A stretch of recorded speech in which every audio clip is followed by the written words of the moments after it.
How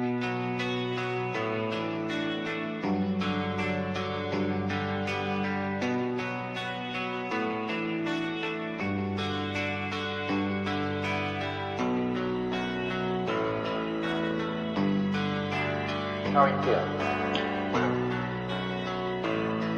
How long have you been here? 3 months, May 17th. And what brought you? That's difficult to answer.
I'm not clear. How is it that playing the piano for people has eventually resulted in your being here in the hospital?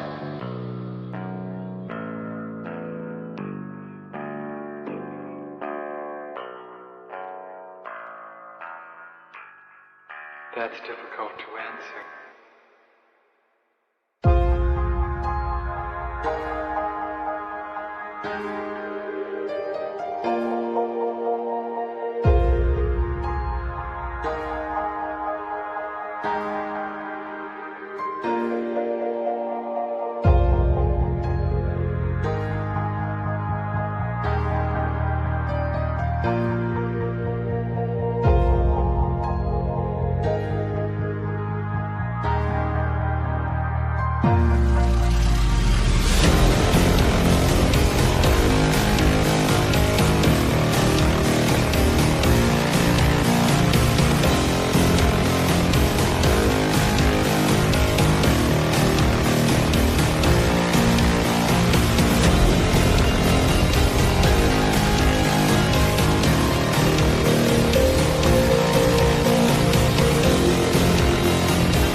is the end.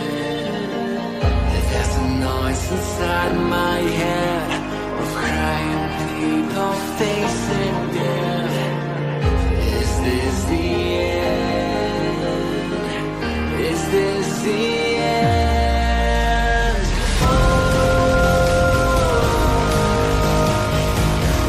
I'm burning in the stone.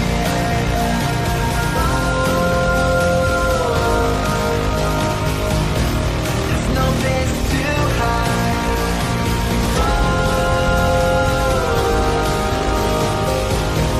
I'm burning in the stone.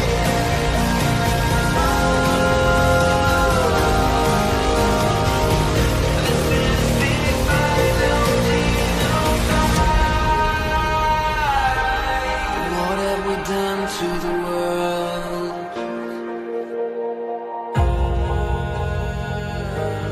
What have we done to the world?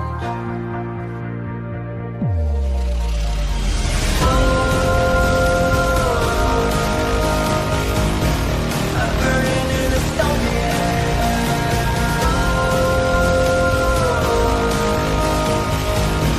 There's no place to hide.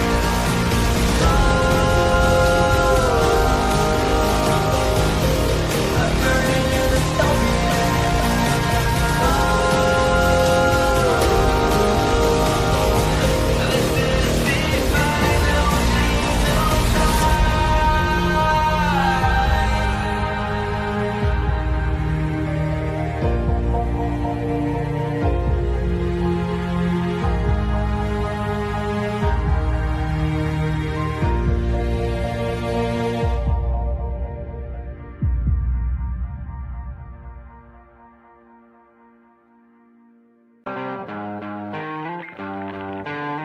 sweet dreams are made of these.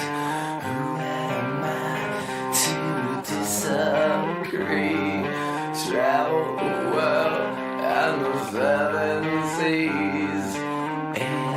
Everybody's looking for something.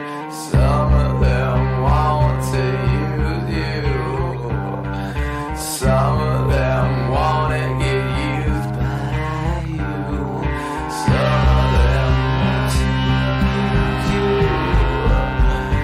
Some of them want to be out you.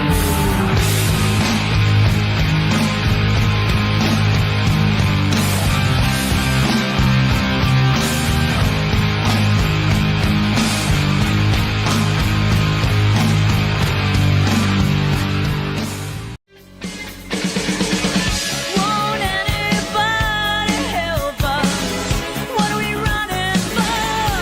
When there's nowhere we can run to anymore. We can't afford to be innocent. Stand up and face the enemy. It's a do or die situation. We will be invincible. And with the power of conviction, there is no sacrifice. It's a do or die situation. We will be invincible. Who the fuck is Karlyn? She's just some sweet lady. She's like in a knitting. She does like a knitting stream. She's like a knitting YouTuber. She does knitting. Can we grow up a little bit and Alt not Girl be sent $200. retarded? Have you Please. seen the work of Karlyn Borysenko? Anti-commie cult leader and is obsessed with looking at what actual far-left communists are talking about and organizing today, infiltrating them. They infiltrated the universities, schools, media. She has the receipts to back it up. Primary source evidence. Infestation is dire and she calls Republicans idiots eating slop. Agree. Thank you for the big super chat. Yeah, I know Karlyn B. She's solid. She's funny. I The like great her. noticer sent $200.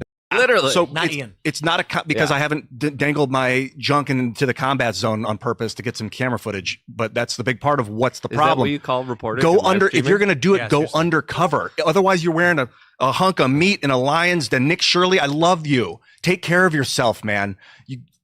Karlyn Borysenko went undercover. Do stuff like that. Like if you want to expose this thing, don't pariah, please. But Ian, here's and I agree with you to an extent.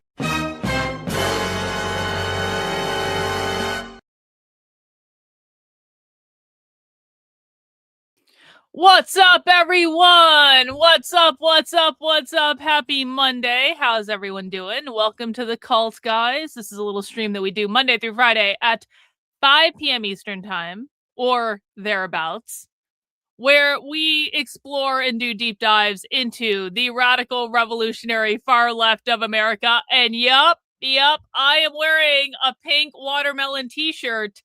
This is the updated 2025 version of the t-shirt with the silence equals death pink triangle. I got this t-shirt from a queer bookstore in New York City when I went undercover at the Anarchist Book Fair in New York City. I also went to a bunch of queer bookstores and did all sorts of stuff. And I always love to buy souvenirs. You guys know I have a leftist souvenir collection. You guys, there will be some day when I redo the wall behind me. This has been my plan literally for 4 years, but I'm actually going to do it this year. I'm going to redo the wall behind me. I'm going to paint it red. And I'm going to hang up and display a lot of my commie memorabilia and propaganda. I've got some of the coolest communist shit in this office. I have old communist games. I have old communist t-shirts. I have old communist magazines and publications going back to like the 30s. I have some of the coolest like leftist stuff in the universe. And it's all sitting on my shelves and in boxes and things where you guys can't see it. And someday, I'm going to make sure that someday, like low key, can I just tell you guys, someday, the Center for Left-Wing Studies is going to become increasingly important in my work. I know we've kind of dicked around a little bit with the Center for Left-Wing Studies, and we want to do Occupy Library. The Center for Left-Wing Studies, for people who don't know, is my nonprofit. It is actually a legitimate nonprofit. We are actually doing legitimate research and archival work. When I say we're dicking around, I'm not saying we're taking it I'm not saying we're not taking it seriously. It's a very, very, very serious thing. But like this, what I want people to understand is the Center for Left-Wing Studies, I have a very long-term vision for the Center for Left-Wing Studies.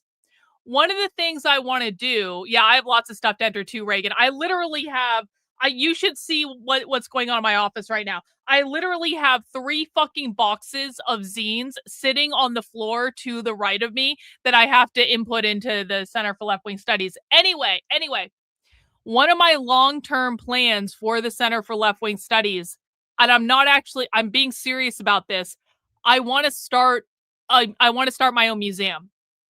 I want to do my own museum. I want to do my own museum filled with leftist propaganda, filled with old leftist publications, filled with a leftist zine archive that everyone can come in and see the zines and do analysis on the zines. I want to create a museum and like a research center where people can have access to all of these documents that I have and have access to all this information in one place and actually go in and do research. I want to have a conference. I want to have a publication where people can actually publish their research findings. I'm deadly serious about this. I'm creating a whole fucking, I am pioneering the academic industry to study the far left. Except it won't be through a college or university because they're never going to support that because I'm studying them. I'm literally studying them. But the thing of it is I worked in higher education for a long time. I have a PhD, motherfuckers. I did my research on my dissertation on a qualitative, using a qualitative method, which means I'm not just studying statistics. I never have. I study movements. I study social systems. I study language. I study themes. I study human behavior.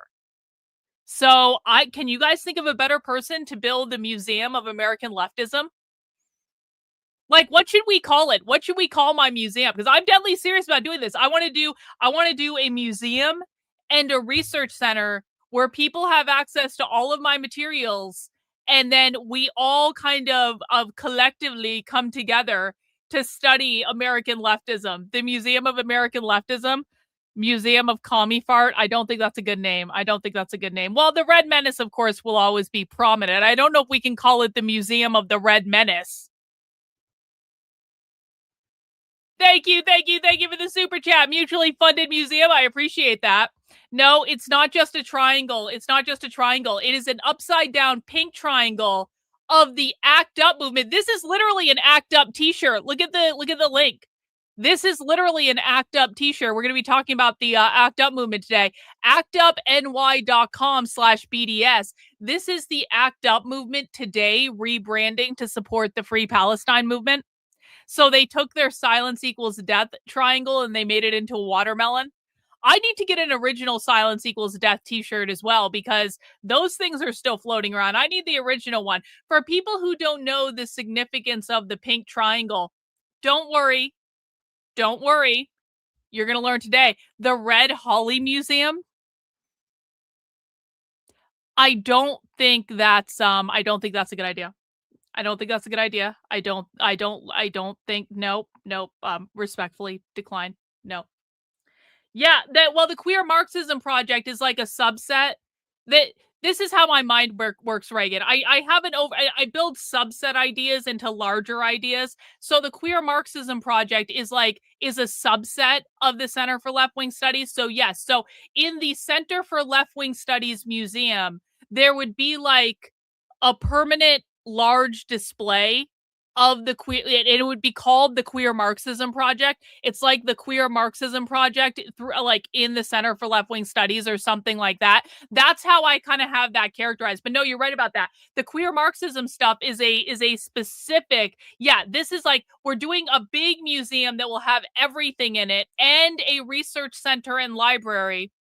And then a subset of that, there's going to be like different displays. So there'll be the Queer Marxism Project, and that will be a huge fucking ass part of it. But of course, queer Marxism is not the only thing on the left. We would probably have a whole thing dedicated to like all of this anti-ICE shit that's going on and the history of the anti-ICE movement. We would probably have a whole bunch of stuff around the abolish the police stuff, the Black Lives Matter stuff, all that stuff. So I mean, like this is something we like. We're like, listen, we're not building a museum tomorrow, okay? The museum is more of like. The museum and the research center, that's more of like a 10-year project. That's like, I'm thinking way the fuck out. I'm thinking, because this is just how my mind works, I'm like, we start small with like a website and a Twitter account, and then we continue to expand. So I like, the reason I have so much, like, again, I'm giving you guys a little peek under the curtain of how my mind works. The reason I have so many fucking Twitter accounts is because my thought process is, someday, I want the Center for Left-Wing Studies to have its own Twitter account and to be run by someone else that is not me, and to be able to just have that space just all set up and ready to go. So I start all these Twitter accounts, then I post a little bit, and then I stop posting, then I post a little bit, and I stop posting. I control all the fucking Twitter accounts, but the reason is I'm thinking about how does this grow and scale. And I would rather start things off in a way that I can grow and scale easier. And even if I just like am sitting on a website address or I'm just sitting on like a Twitter account, that's going to be useful someday. And I would rather just make it at the beginning and just sit on it and literally do nothing with it or do stuff with it every once in a while than like be like, oh, maybe we should have started a Twitter account 5 fucking years ago, you know? Especially if the name's available and all that stuff. Anyway, we are talking about the museum project, which is like ways off. I'm just saying that I've got a whole bunch of cool like leftist propaganda and commie stuff like this, and I want to display it. And I want to the Vanguard Museum, the Museum of Radical History. That's not a bad idea. That's not a bad idea. Hey, welcome to the call, Brown Barbaloo. I thought you were already a member, but maybe it lapsed or something. We really appreciate you. You are the best. Thank you for being here. Guys, we are going to be setting a channel member goal today.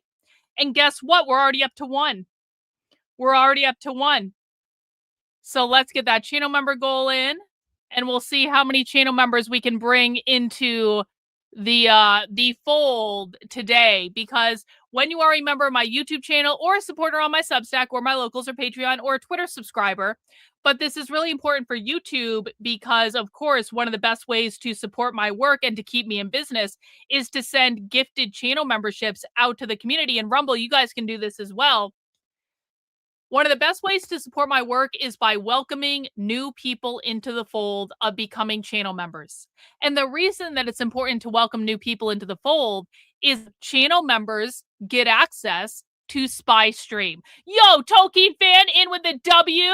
W's to you, bro. Thanks for the 5 gifted channel memberships. We got NFL Guru in with the channel membership. W's to you, bro. Guys, anytime you give channel memberships out to the community, we will give you a round of W's in the chat. You will be recognized as someone that we all like and appreciate and support, because you are not only supporting my work, you're also giving back to the community, which is awesome, because every once in a while, when we do a spy stream, it goes viral on the internet.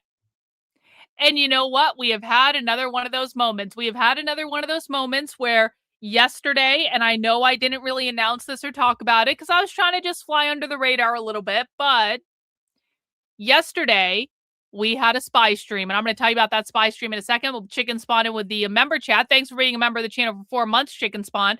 Hey, Karlyn, was there a moment in your search where you stand politically where you realized that you're a fascist? And what was your experience with that?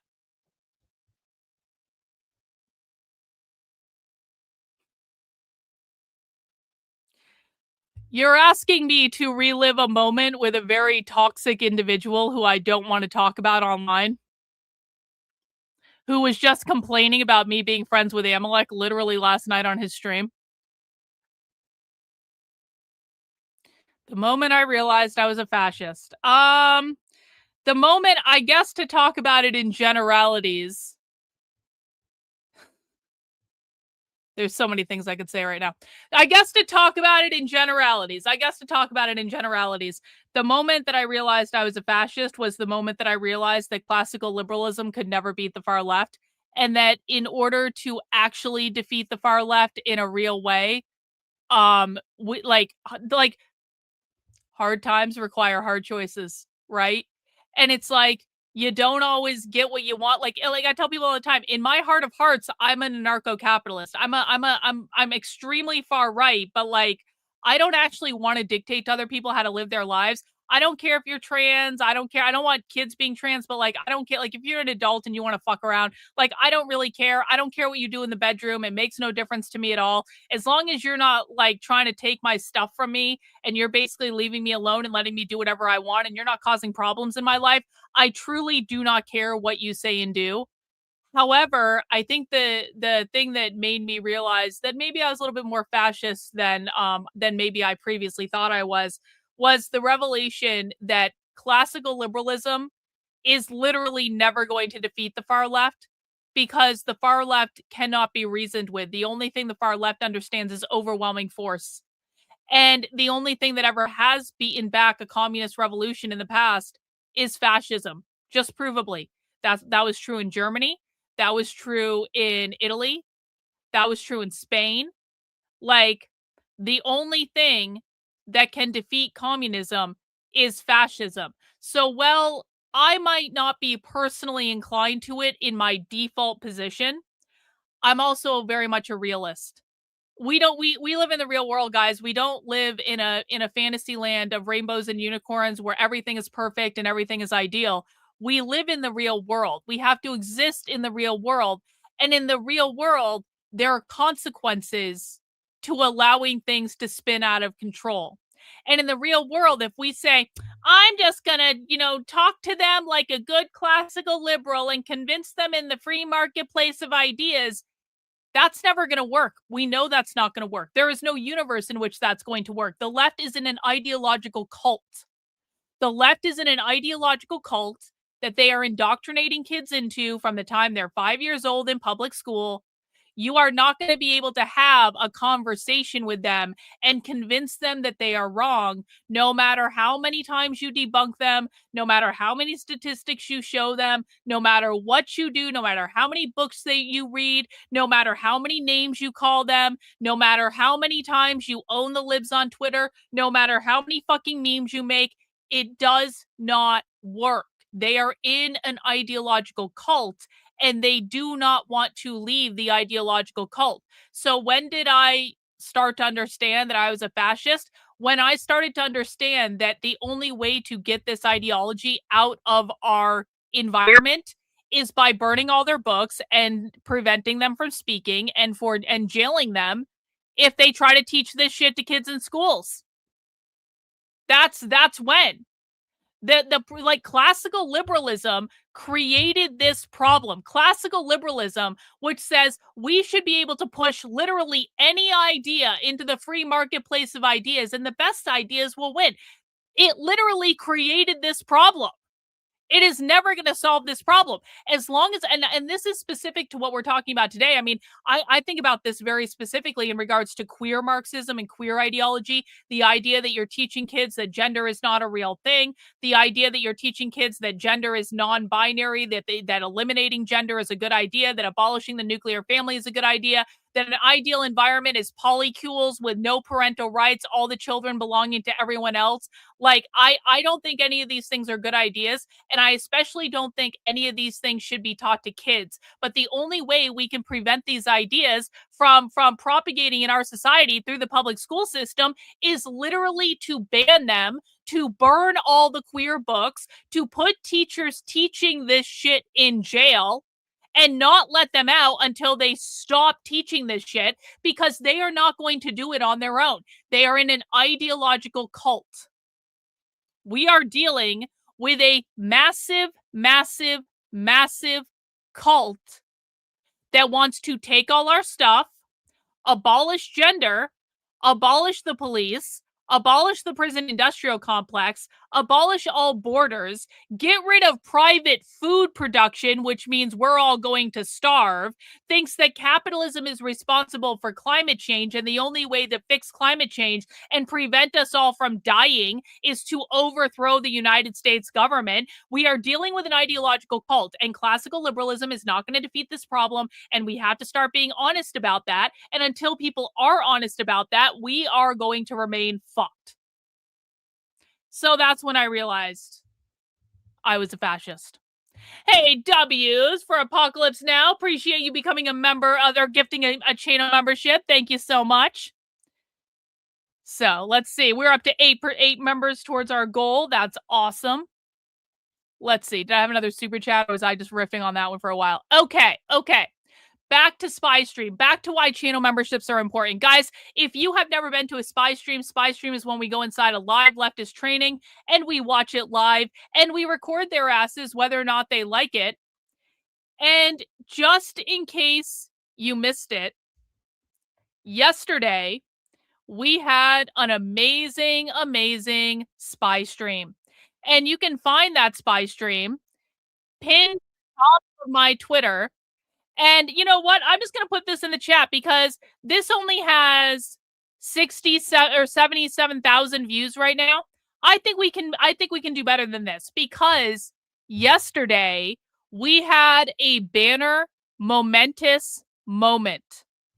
We actually got the Democratic Socialists of America to literally cancel their anti-ICE training. Guys, if you could all do me a favor and make this go viral. And what I mean when I say make this tweet go viral, and I'm putting the link in the chat just so you guys can all help me out here. I'll put it in the chat on Rumble as well. If you are on Twitter and you have not done this yet, I need you to get your ass over to Twitter right now. Let's see. W's to IM for the gifted channel membership. Thanks so much, IM. I really do appreciate it. You rock, girl. Thank you. So guys, here's what I need. I need as many people to see this as possible. You guys are always looking for something to do. I'm going to tell you what you can do. Get your ass over to Twitter and go to that link I just gave you. And when you get there, I need you to do 5 things. I need you to bookmark the post, because no matter how many followers you have on your account, if you bookmark a post, that will drive the Twitter algorithm, and that will serve the tweet to more people. I need you to heart the post. I need you to reply to the post, and you can say whatever you want. Say anything, but just reply to the post. You can tag people in the replies, say you should see this, all this stuff. So say whatever you want, but just say something in the replies, because that, again, no matter how many followers you have, that helps drive the algorithm. I need you to repost the post just like I just did, and I need you to quote tweet it and say something like, look at this, or whatever you want. Again, you can tag people, you can say whatever you want, but doing all those 5 things, that will help drive the algorithm on Twitter, because of course, the only thing that conservatives care about is Twitter and things that go viral on Twitter, and no one will pay attention if we don't make something go viral on Twitter. These are the rules that we are playing by. I didn't make the rules, but I know what the rules are. Thanks so much for the super chat, Bosnauts. You just answered the question I asked the other day. I wasn't asking to diagnose the two women, but get a type. Would 80s style no, you're not listening. You cannot deprogram them. Cult deprogrammers are not real, bro. It's not going to happen. I appreciate the super chat. I really, really do. I'm glad I answered your question, but there is no universe in which you're going to deprogram them. I'm very sorry. It's not going to happen. It's too many people. They are too good at indoctrinating people in the public schools. They're indoctrinating kids into this cult before they're 5 years old, bro. Like, this is not a cult that people join when they're an adult. This is a cult that people are indoctrinated into when they're children. Those are two completely different things. So while I appreciate the inclination and I certainly appreciate the donation, I don't think that's going to work. Maybe I'm wrong. Maybe you're right. Go give it a try and see how that works out. Anyway, so yesterday we literally got the DSA to cancel their training. And let me just show you, just in case you missed it, let me just show you how this played out. We're not going to watch this whole clip, but I just want to show you like the very beginning of it. And you can see how this little event played out, just in case you missed it. I use she, her pronouns, and I am on the organizing committee for Immigrant Justice Working Group out of New York City DSA. I'm a member of our Queens branch, so any Queens people happen to be here, represent. And like I mentioned, I work in the Bronx as an immigration attorney. I cover the Bronx and Lower Hudson Valley. So just out of like considerations for operational security, we do ask that folks not record their screen or take photos during the training. I will make sure that slides are shared with all the people who registered as participants for this, so you don't have to worry about taking notes for that. But just for like the security and safety of everyone on the call, we don't want any of your names to be, without your consent shared anywhere. So we just ask for that. And also, by participating in this training, we're asking that means that you are not law enforcement or press here in a capacity of covering this training. Again, just out of protection for folks and like risks that they may face if this sort of were to become like a more widely covered event. Because I'm the new star of the New York Post, which has been fun. Okay, so like I said, we're going to start with some key Know Your Rights takeaways.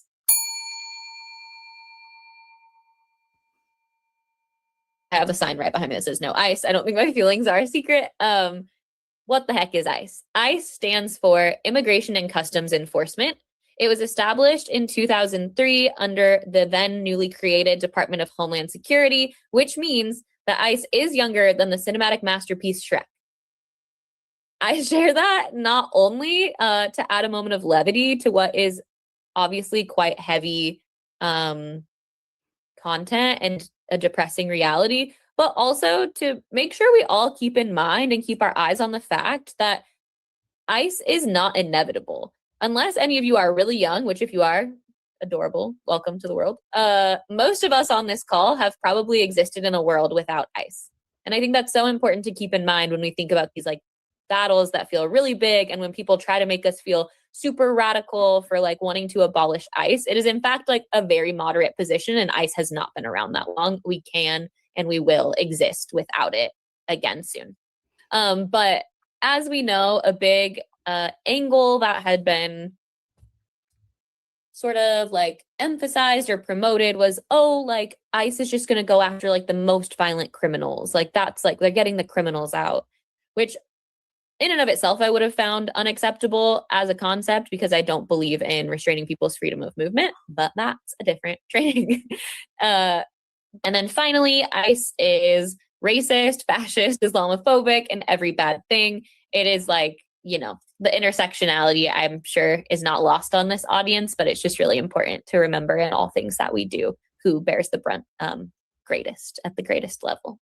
I want to acknowledge like ICE agents have been wearing these face coverings a lot lately. And I think it's really unfortunate that it has made some people who otherwise might want to wear like a mask for their health feel like they shouldn't. And I just want to name, it's especially annoying that it's often people who insisted that they simply couldn't breathe through a mask during the COVID-19, the height of the pandemic. But now they're like, actually, I would love to cover my face in this little weird sock thing that I'm wearing. It's never actually like a KN95. But I do think if you see someone like this wearing a face covering, that is reason to pause and be a little suspicious. But yes, the plain clothes are a real problem. It is like ICE can't, in theory, in practice, they seem to do this. In theory, ICE can't just like grab someone for no good reason. However, reasonable suspicion is, oh, okay. Wait for it. Wait for it. Francis, are you seeing the message in the chat? The message in the chat from Stacy Long. Yeah. Oh gosh. Okay. Let me see what I can do. Okay. I don't want to like force people to stop the training, but I think maybe we do need to pause. Yeah. Out of concern for everyone's safety, because I don't want people on this call to be at risk. And for people who can't read the chat or for whatever reason, let me just read aloud for you all. It says, and thank you, Stacy, so much for alerting us to this. It says, hi, just a heads up that Karlyn Borysenko, a fascist streamer, is currently stream sniping this call. Her goal is to clip participants out of context for reactionary propaganda and doxing. She has a documented history of targeting individuals, which has led to people losing jobs. So there's a serious risk to privacy and safety. She operates under fake names and multiple accounts. And then there is a link, I guess, to where she's streaming this call. But I don't know if we know. Yeah. And we're not gonna watch the rest of this. You can find it on my YouTube channel. You can find it pinned to the top of Twitter. But that gives you the basic mise en scène of what happened on the call. It was kind of a normal know your rights training, and then something beautiful happened. Something spectacular happened. The little communist, and apparently a tranny. We now know that Stacy's a tranny, which is interesting. The little communist that has been paying me money to get access to my spy streams so that they can run around tattling on me has actually resulted in the DSA literally canceling a national know your rights training. Has anyone else in the country gotten the DSA to cancel a national training in the middle of the training where they are training a national audience how to impede ICE and prevent deportations? Has anyone else actually done that? I'm pretty sure that actually hasn't happened. And the thing of it is, guys, when I'm doing these spy streams, every time something like this happens, conservatives who have never done anything, they like to give me feedback. I love it when people who have never done anything give me feedback on what I've been doing for the last 6 years. The mainstream right would never have the balls. Exactly. So whenever stuff like this happens, when someone outs us in a training and something happens as a result, conservatives who never do anything like to say, Karlyn, you know what you should do? You should just record the trainings and then show them later so you don't get caught. Don't you think you should be doing that? And I'm like, well, first of all, conservatives, I have a massive archive of these trainings. I already know what they're going to say in these trainings. You haven't bothered to look because you don't do any of this shit.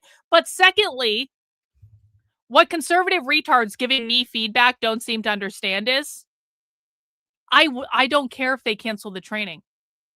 I don't care. If they continue the training and we record them, that is a win. If they cancel the training and they stop doing the training to impede people to get in the way, or excuse me, to stop doing a training to teach people how to impede ICE, that's still a win for me, guys. That's actually a massive fucking W. And it even gets better than that, because now the DSA is starting to get it. This is like the second time I recorded a DSA in a secret meeting in 2 weeks. This is the second fucking time the DSA had this happen to them in like 2 fucking weeks. Hey, thanks, old sub, for the super chat. I really do appreciate it. Hello, fellow cultists. My lateness fine. Let me get that channel membership goal back up on the screen. There we go. So if the DSA or any other group that I'm secretly recording cancels their training in the middle of the training just because of me, and I get to record all that on video, that is a massive fucking W, and I'm not going to listen to anyone who says otherwise. I mean, are you serious? Of course that's a massive W. So that happened, but then, guys, it got even better.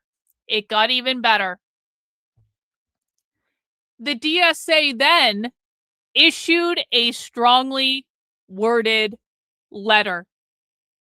I was the topic of a strongly worded letter last night that went out to every single person who signed up for the training. And it said, "Hello, comrades. Thank you for your interest in attending today's Know Your Rights training hosted by the Trump Admin Response Committee.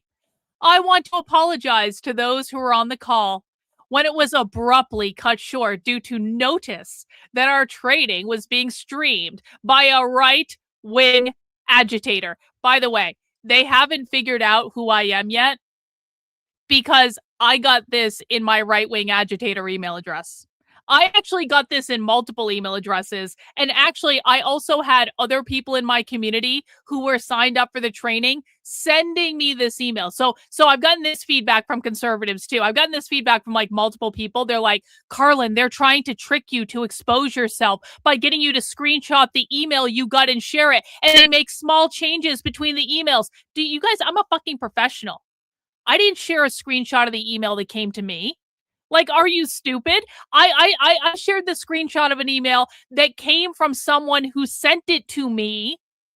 And therefore, if they have done some sort of secret code in this email to try to suss out who I am, it's not going to work because this was an email that was sent to someone else's account. You're welcome. Congratulations. I've been doing this a long fucking time. People think I'm dumb. I swear to God.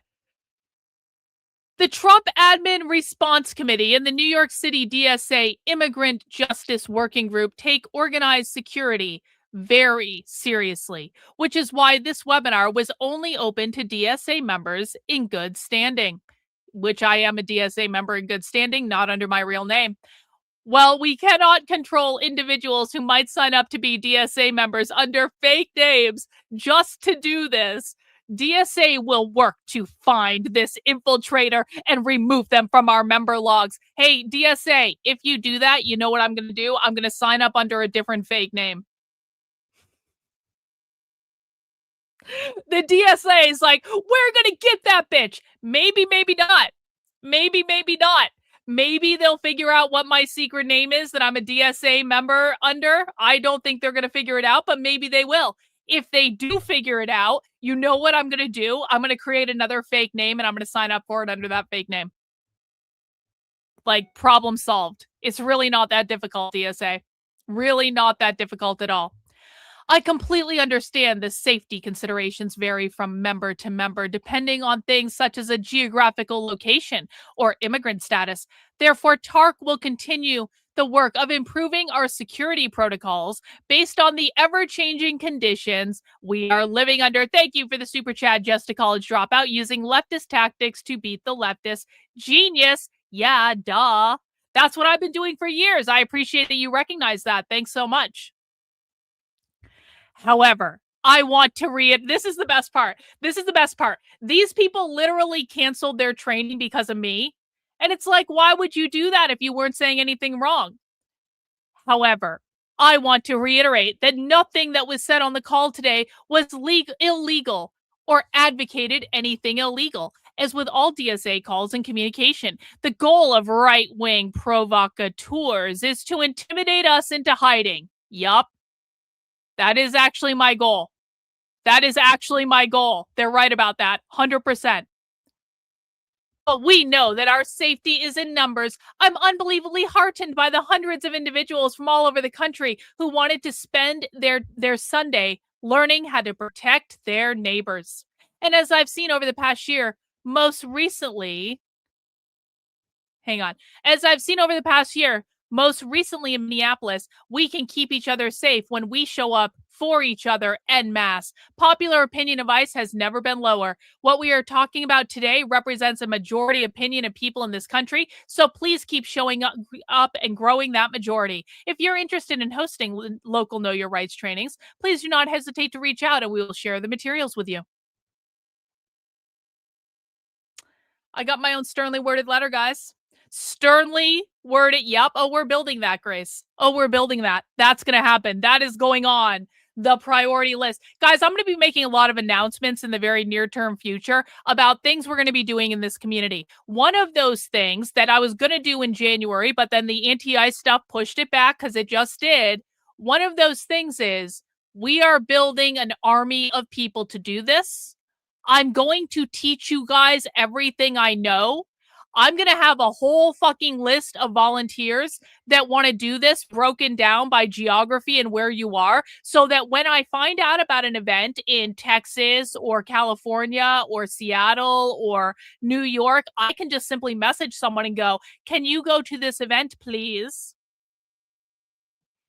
That's what we're doing, guys. That's what we're doing. I can't go undercover at stuff anymore. Fine. I will create an army of people that are doing this. I will teach you everything I know to be able to do it effectively. We will all work together to coordinate around all of this information, and they can go fuck themselves. So that's what's going on with that.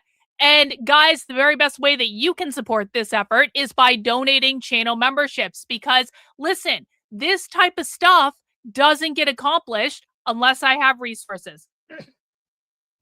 That is the reality of the situation. And the more people that we can bring into the YouTube channel, the more people that we can bring into SpyStream, the more people we're going to have in our army, the more this information spreads, the more the information gets out there. We have a goal of bringing 100 new channel members into the channel today, and you guys can help out by sending in channel memberships. And if you want to do that, that's cool. Another way you can support the work I'm doing is by heading over to my Substack. That is Karlyn, Karlyn.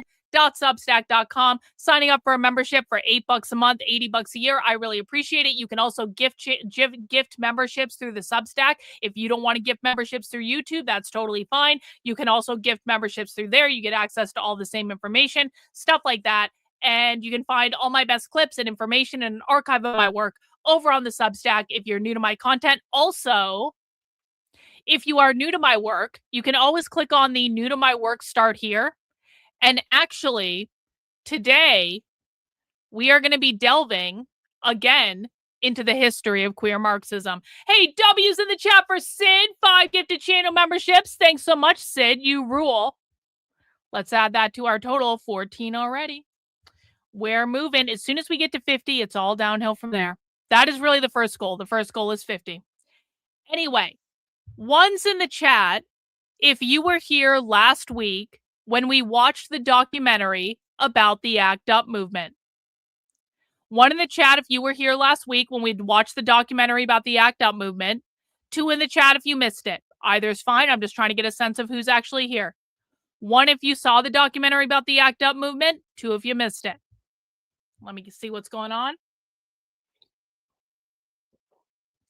Tons of 1s. Holy shit.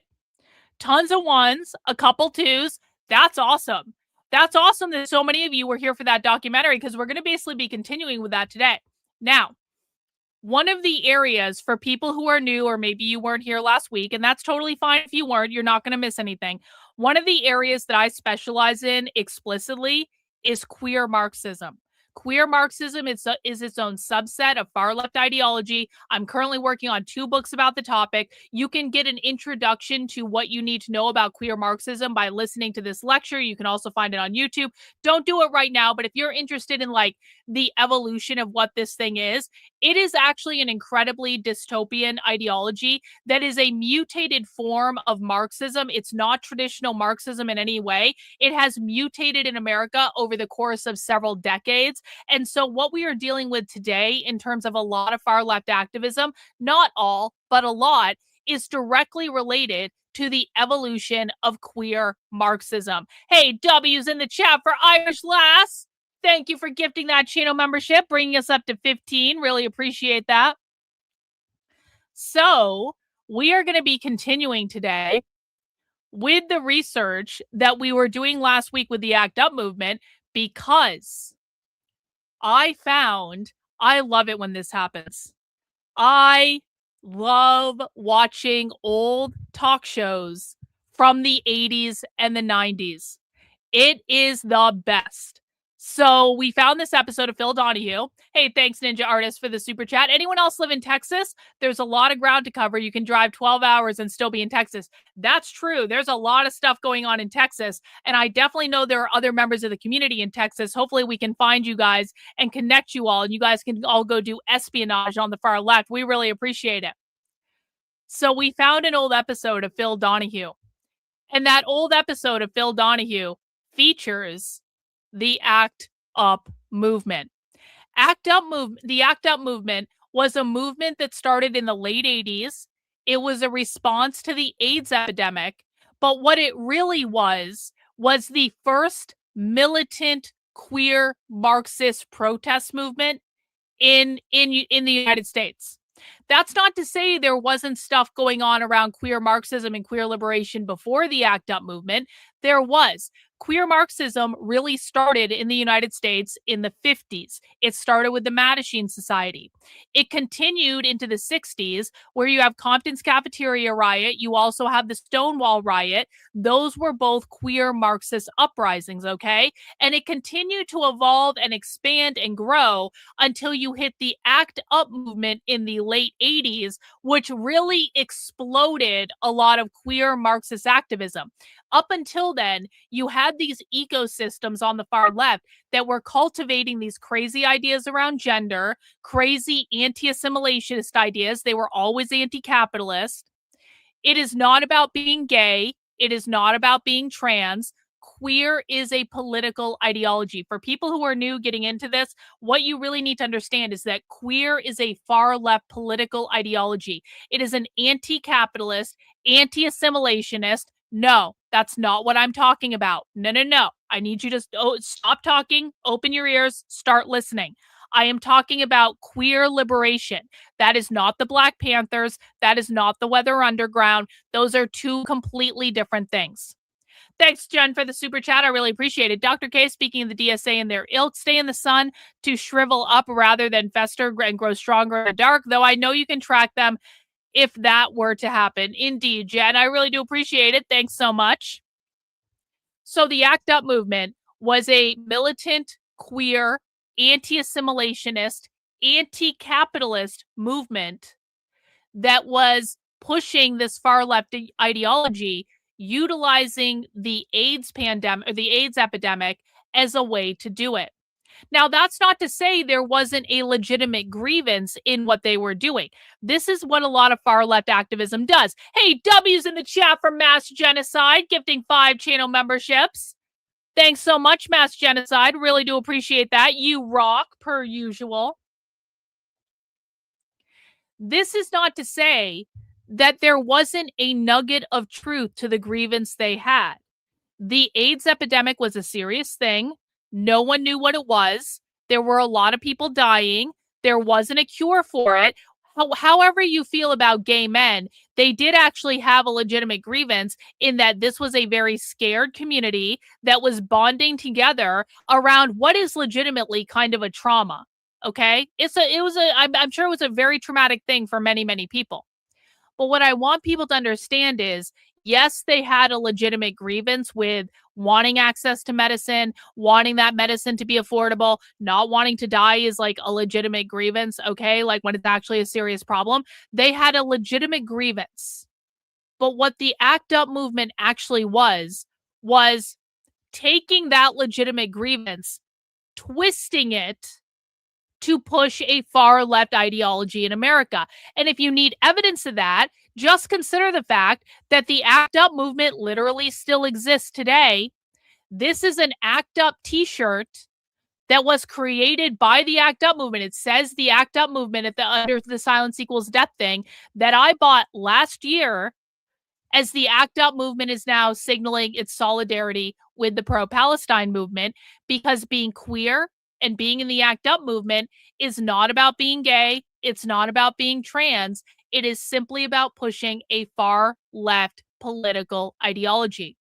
You always have to separate those things. There will always be people that get involved in these movements because they have a legitimate grievance. And you should take those grievances seriously, and you should listen to those grievances. And quite frankly, I don't actually think it's unreasonable to accommodate some of those legitimate grievances. But what I want you to understand is the movement itself is not going to stop at that grievance, because the movement itself is really just a driver for anti-assimilationism, anti-capitalism, anti-Americanism, pushing radical far left ideology, ultimately trying to overthrow the government. That's what that is all about. So if you're new to the pink triangle is one of the symbols of queer Marxism. If you see a pink triangle, and it could be a right side up triangle, or it could be an upside down triangle. They do it either way. You can see here on both these shirts, it's a right side up triangle, but sometimes they do it as an upside down triangle. So it just depends. If you see a pink triangle, that is a symbol of militant queer activism. That is something they took from World War II. Obviously, Holocaust mentioned. Please put pink triangles and lightning bolts in the chat. They appropriated the symbol from World War II. This was about reclaiming the pink triangle and making it a symbol of their revolution. And when I say pink triangle, guys, I mean fucking pink triangle. I don't mean a red triangle. I don't mean a white triangle. Although sometimes when it's in black and white, it can be white, but like it would have to be a black and white thing. I don't mean a green triangle. I don't mean a blue triangle. I mean a fuck off pink triangle, because it is always and forever a pink fucking triangle. Okay? So we have this episode of the Phil Donahue Show, and this is from 1990. Now, 1990 is significant because, hang on one second.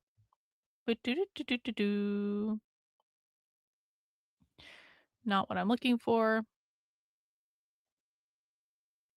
1990 is significant because 1990 was the publication of one of the most well-known pieces of queer Marxist literature, one of the most impactful pieces of queer Marxist literature. It was a zine called Queers Read This that was distributed at the New York Pride Parade in 1990. If you read this document, which you can see the triangle in it, by the way, if you read this document is not about being gay or trans. This document is about anti-capitalism, anti-assimilationism, and this was the document that started to schism the alignment between the normie gay rights activists that just wanted to be married and they just wanted to assimilate and they just wanted to get a job and have a house and have kids and do all the normal things. Those are the normie gay rights activists who want to be gay but also wanted to get married. And then you have the radical revolutionary queer Marxists that are running side by side with them. The radical revolutionary queer Marxists, the ones that wrote this document back in 1990, they did not want to assimilate. They did not want gay marriage to be real. They did not want to get jobs and buy houses and settle down. They wanted to overthrow the government. The reason that a lot of people confuse being gay and being queer and being trans and being queer is, for a long time, the normie gay rights movement and the radical revolutionary, hang on, I'm dealing with my microphone, the radical revolutionary queer liberation movement, they ran side by side. They were right next to each other. Maybe if I do this, there we go. They were side by side with each other. So it seemed as though the normie gay rights movement and the queer liberation movement were the same people, but they weren't the same people. They didn't have the same goals. And it was really this document, and it was the ACT UP movement, where you started seeing a very pronounced schism between the normie gays who, again, just wanted to get married and just wanted to settle down and didn't want to be bothered by people and didn't want to get fired from their jobs for being gay. The normie gays started going over here. Queer Marxists started going over here. And there started being a divide in the 2000s. They're fighting. They're fighting with the normie gay rights activists. They never wanted gay marriage to be legalized. They never wanted gays to be in the military. They never wanted gays to assimilate to the ideals of white. Doesn't mean heterosexual. It doesn't mean one man and woman. Straight means you are walking the straight and narrow. You are normal. So the queers reject normal, reject normativity, reject the gender binary, reject the nuclear family, reject marriage, reject the military, reject cops, are pro-Palestine activists because they hate Israel, because they think Israel are the settler colonists. That's what Queers for Palestine is. They wish the Constitution. That goes back to this document, and that goes back to the ACT UP movement, and that is when that schism really started to happen. Does everyone understand? One in the chat if you're tracking with what I'm saying. This is all necessary background to be able to understand what we're going to watch today. One in the chat if you understand what I'm saying. Two in the chat if you're confused. Totally fine to be confused, by the way, but I need to make sure people understand. And if you're confused, please do ask a question. And again, it's totally okay to ask questions when they're asked in good faith. Okay. So, this episode of Phil Donahue came out in 1990. When all of this was happening, when the ACT UP movement was starting to get a lot of attention, they were causing a lot of problems in New York City. And so then they went on Phil Donahue to continue talking about what they were doing. And I think this is going to be a fascinating little walk into the past to find out what happened. But I have one more. If we have time, because this is rather short. The Phil Donahue thing is like 45 minutes. I found another documentary about the ACT UP movement. This documentary appears to be in the Library of Congress. It's on the Library of Congress YouTube channel. How to Survive a Plague. David France discusses his telling of the history of the HIV and AIDS pandemic, a riveting and powerful telling of the story of the grassroots movement of activists, many of them in a life and death struggle, who seized upon scientific research to help develop drugs. This is another documentary about the ACT UP movement on the Library of Congress YouTube channel. So, I thought we would watch those. You guys ready to watch those? One in the chat if you're going to watch with us. Two in the chat if you think this is dumb and you're going to go somewhere else. You guys ready to get this watch party started? And again, guys, we are going to be trying to hit 100 channel memberships. I do have some spy streams coming up this week. Also, breaking news, I'm scheduled to go on Dr. Drew's podcast on Thursday, so that's pretty rad. But I do have some spy streams coming up this week, guys. I would love to welcome 100 new members into the channel today to join us for a spy stream to be able to get access to that information. So if you're thinking about supporting my work today, please gift some channel memberships. You can send in super chats as well. Join the Substack, whatever you want to do. I really do appreciate all of it, but definitely I'm going to be pressuring you to hit that channel membership goal until we do. If we get, what is it? We need, I have to do math. 16 people to get 5 channel memberships. That's easy. I know there are 16 people in the chat that can give 5 channel memberships. So do it whenever you're ready, but I'm going to be bothering you until we do it. And until then, we got gifted channel membership from Ninja Artist. Thanks so much, Ninja Artist. Appreciate it. Look at that. And the number just continues to grow. Boom. Actually, can I change how this is like? I can make it go slower. Ooh. There we go. You renewed the membership today? Hey, thanks, Stacy. I appreciate it. All right, let's get this party started, guys. We are watching this old-ass episode of Phil Donahue. Oh, by the way, I got to show this to you guys before we get started. Hang on, we got a super chat from Jen. Dr. K, was the split between the normal gays and queers intentional or accidental? Well, they didn't agree on anything, Jen. So, They didn't agree on anything, so I'm going to say it was intentional. They didn't agree. It was like a divorce. They had irreconcilable differences. I appreciate the super chat. W's to Peggy for sending in a gifted channel membership. Thank you, Peggy, for that. We appreciate it. Guys, before we get started, I got to show you this. So I love YouTube recommendations because YouTube recommendations show me all sorts of crazy stuff. I also found an episode. What the fuck is that? Oh. I found another episode of Phil Donahue from 1981. Are gays born this way? I think we might watch this on Friday. We're going to do a whole Friday happy hour with like 80s and 90s like talk shows, I think. Are gays born this way? And then check this out. This is fucking hilarious. I found a whole episode of Ricky Lake called The Homophobic. I don't know what year this is from. 1993. 1993. The Homophobic.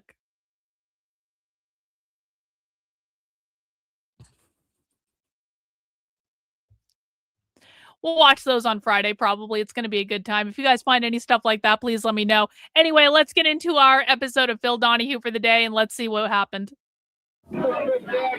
Outside the cathedral, one cop was injured as several thousand more demonstrators converged on the cathedral. The Catholic Church is the murderer.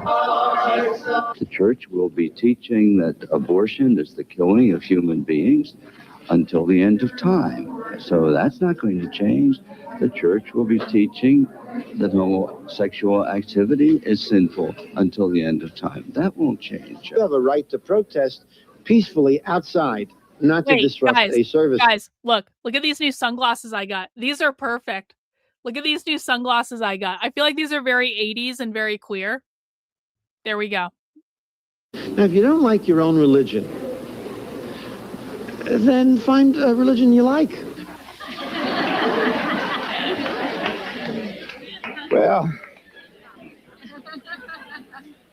Well, here they are, the people at the center of a very, very important political movement underway in America today.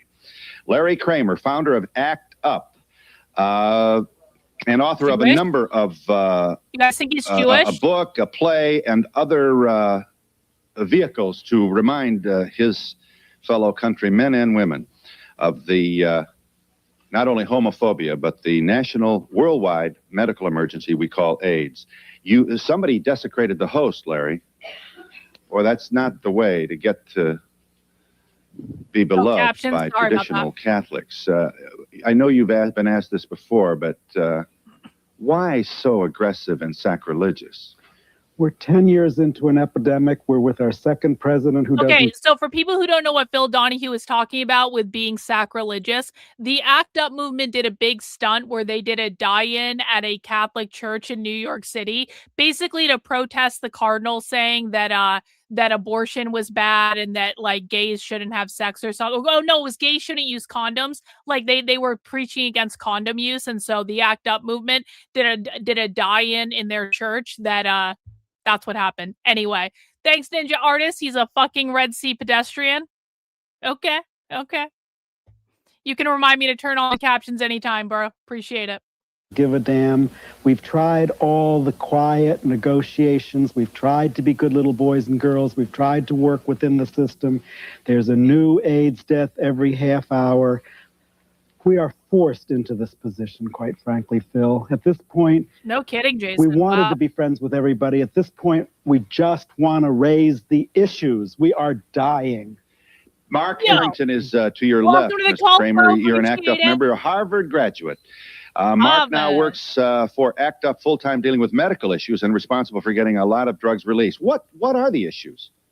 The issues are basically that under the Reagan and Bush administration, there hasn't been enough money given to healthcare overall, and especially to AIDS education and AIDS treatment research. But you can say that if you've got heart disease. But this is a transmissible virus. It's a little different from heart disease. Something is spreading around that grows exponentially every second. There's a new HIV infection in this country every half hour. That doesn't happen with heart disease. Well, what is your... Competing with heart disease. You are Ann Northrup. You're an ACT UP member. We should say that have been a working journalist for about 17 years, most recently with, you were a producer for the CBS Morning News.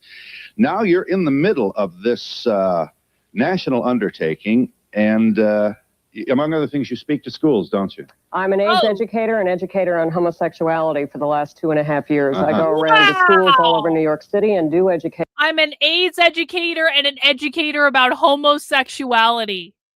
Why the ever-loving fuck were they bringing educators on homosexuality into the schools? And listen, for people who don't know, first off, W's in the chat to Old Sub Sailor. Thanks so much for the support, bro. 10 gifted channel memberships. That's awesome. Welcome to the 10 new members. Really appreciate you guys being here. But, like, listen, I don't care if people are gay. I fucking love gay men. Lesbians tend to get a little attached to me. Lesbians all automatically think they're going to marry me or something, and they're already packing their U-Haul the minute they fucking meet me. So lesbian and I have a little touch-and-go relationship because I'm kind of terrified of them. But gay men are fucking awesome. I have no issue with gay men at all. Like, half the men in my community are fucking gay because I get along with gay men. It's just the way it works, man. But, like, why the ever-loving fuck? And I think many of the gay men in my chat would be the first to agree with me on this. Why the ever-loving fuck were they teaching homosexuality in schools in the 80s?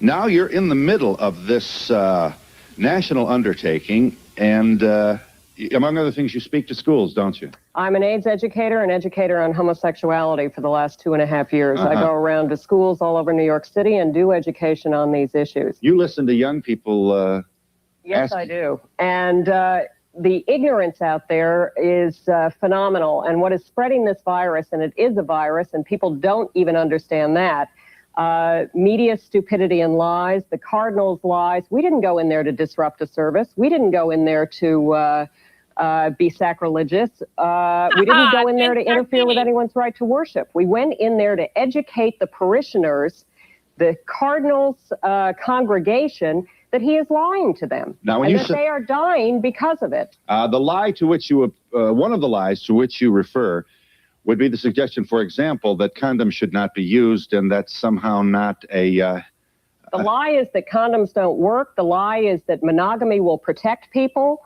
The lie is that monogamy will protect people. Holy shit. I love it when that we catch them saying this stuff back, like when, because I bet no one thought anything of it. Guys, when I say that queer Marxists do not want gay people to get married, they never wanted gay people to exist, what I mean is queer Marxists believe that marriage is a propertied relationship, that marriage is a propertied relationship between two people, that monogamy means that you are property to someone else and that you are property to them. That is why queer Marxists do not support monogamy. It's not about your fucking church, Christians. Has nothing to do with your fucking church. They don't give a flying fuck about your church unless your church is fucking with what they want. And the reason they don't support monogamous marriage is because they don't believe in propertied relationships. They believe that's a form of capitalism. Did I just blow your mind just then? What is your question, Tracy? Like, ask a question. Listen again. They don't support guys, queer, you will not understand queer Marxism until you understand that queer Marxists, the radical revolutionary left, they never supported gay marriage.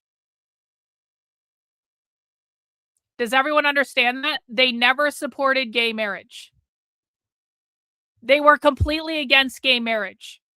They thought that if gay marriage got legalized, that would basically allow the gays to assimilate to the norms of the straights. They call that homonormativity. So they never wanted it to be an option in the first place.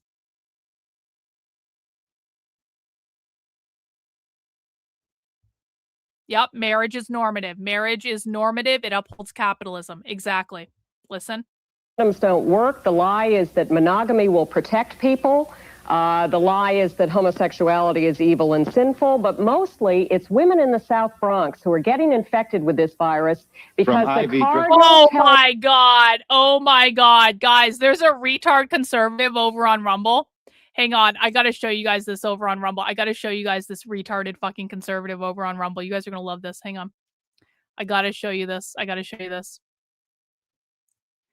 I have pics of you with Dyke, shaved they them hair, and at Democrat events with Pete Buttigieg. Oh, and not to mention your letters with a pedo. She is a fraud. Guys, did you know that 10 years ago I had a completely different haircut? Did you guys know that I used to have short hair? Did you guys know that for the longest time I had my head shaved on both sides, and I fucking loved having my head shaved?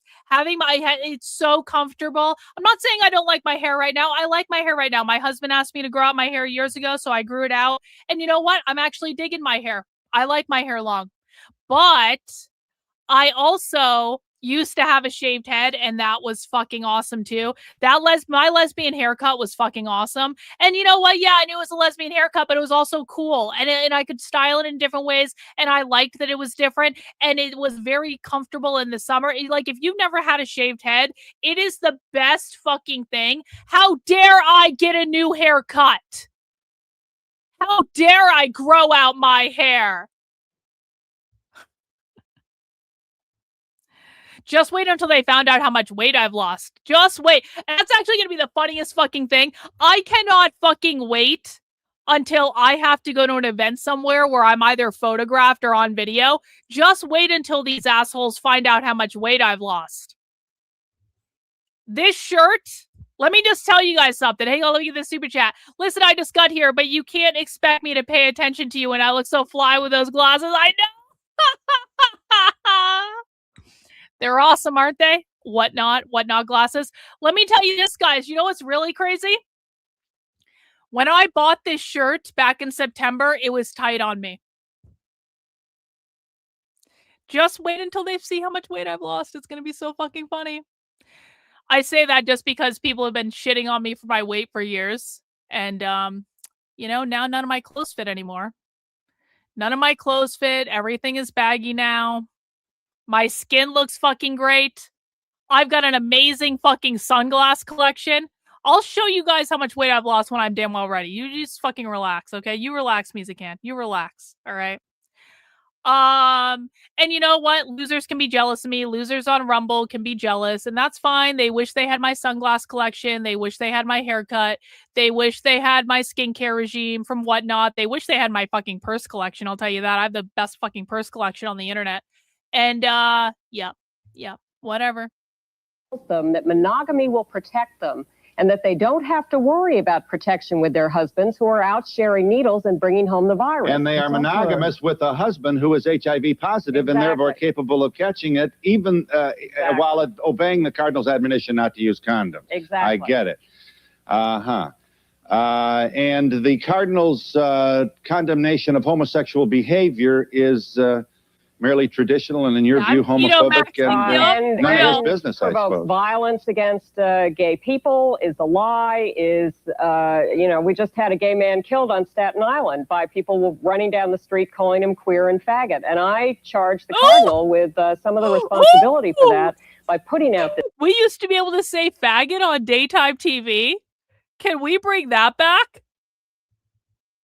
We just had a gay man killed on Staten Island by people running down the street calling him queer and faggot. And I charged the Cardinal with some of the responsibility for that by putting out this lie about gay people. The irreverent, the vulgar euphemism used to describe the recurrent violence against gays is fag bashing. Right. I assume you see. Is there more of that now? You're quite right. An allegedly gay person in male in Staten Island, the guy stabbed him several times. And violence against gays and lesbians has increased threefold since the AIDS epidemic has begun.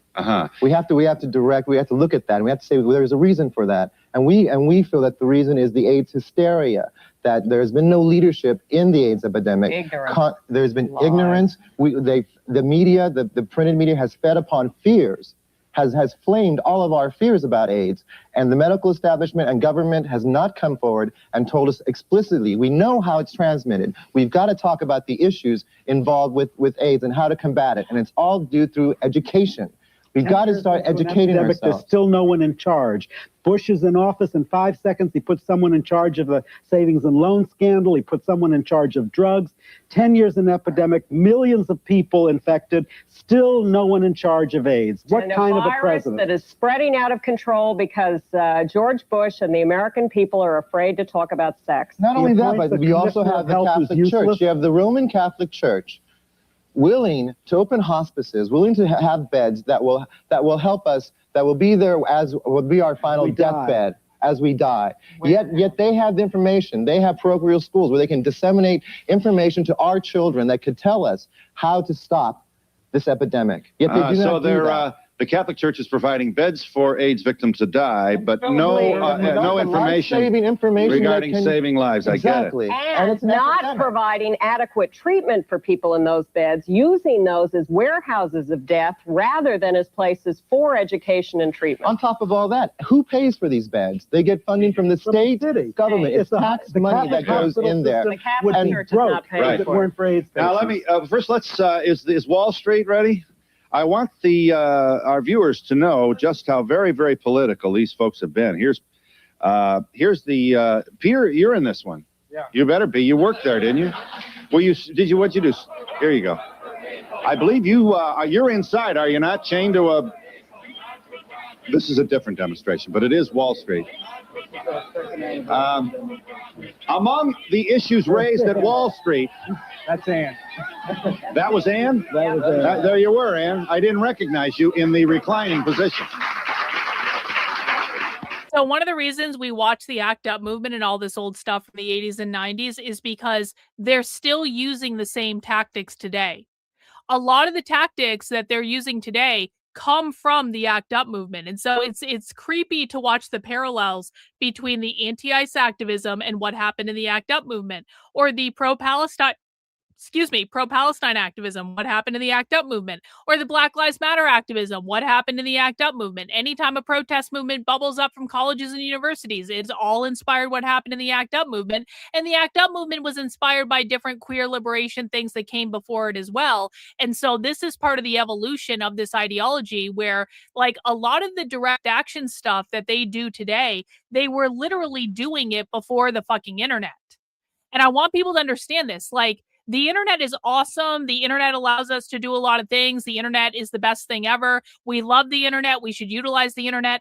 But a lot of the tactics that the left uses are literally tactics they were just using before the internet. They still do a lot of stuff in person. They organize a lot in person. They print out flyers. They hand them out. They print pamphlets, they hand them out. They print zines, they hand them out.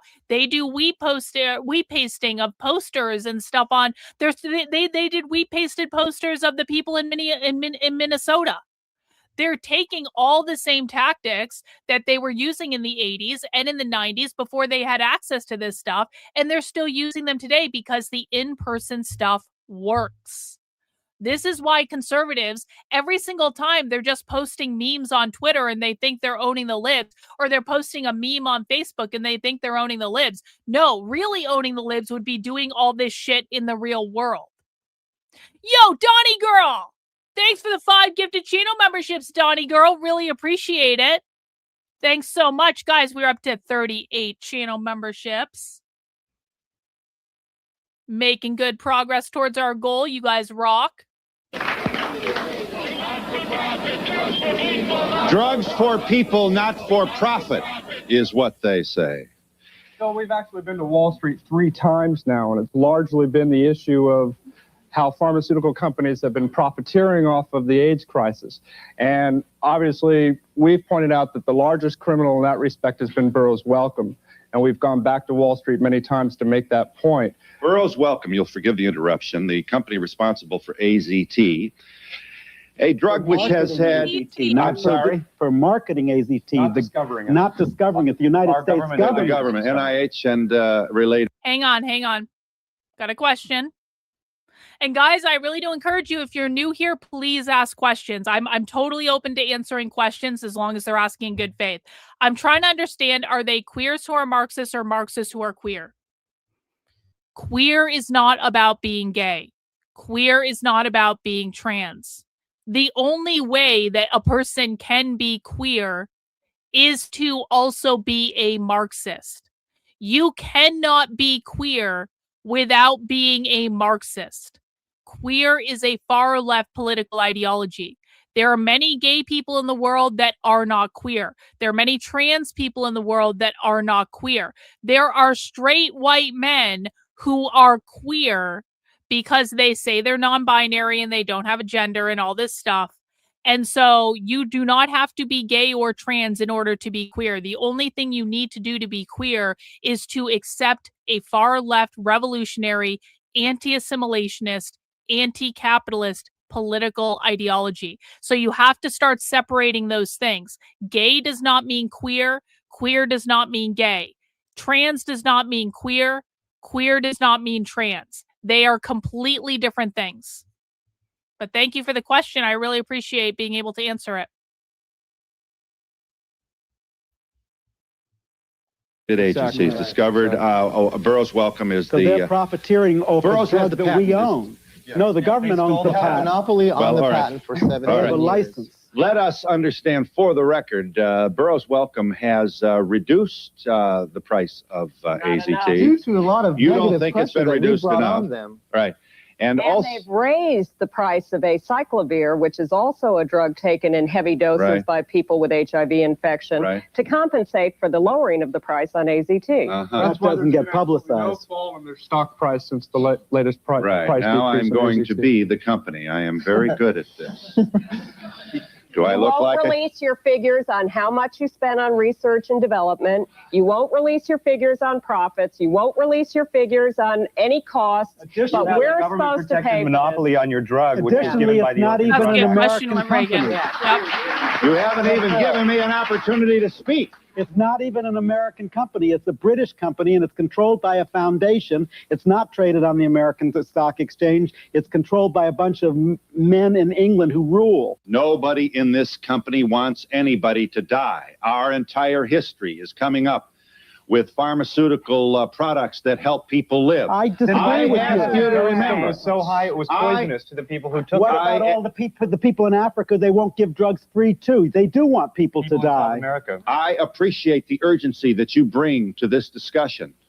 But to listen to some of you, we should pass out anything that comes up even remotely positive in a white mouse somewhere in a laboratory, thereby perhaps endangering the lives of many of the desperate people who will take anything, including apricot pits, to save their own lives.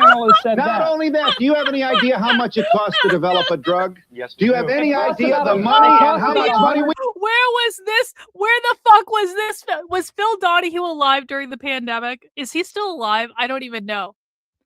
I'm just trying to imagine like that particular speech being made during the COVID pandemic about the COVID vaccine. Can we just listen to that again? You're going to have some people that'll take Africa. They do want people to die. America. I appreciate the urgency that you bring to this discussion. But to listen to some of you, we should pass out anything that comes up even remotely positive in a white mouse somewhere in a laboratory, thereby perhaps endangering the lives of many of the desperate people who will take anything, including apricot pits, to save their own lives. What the fuck is apricot piss? What even is that? What the fuck is apricot piss? Okay.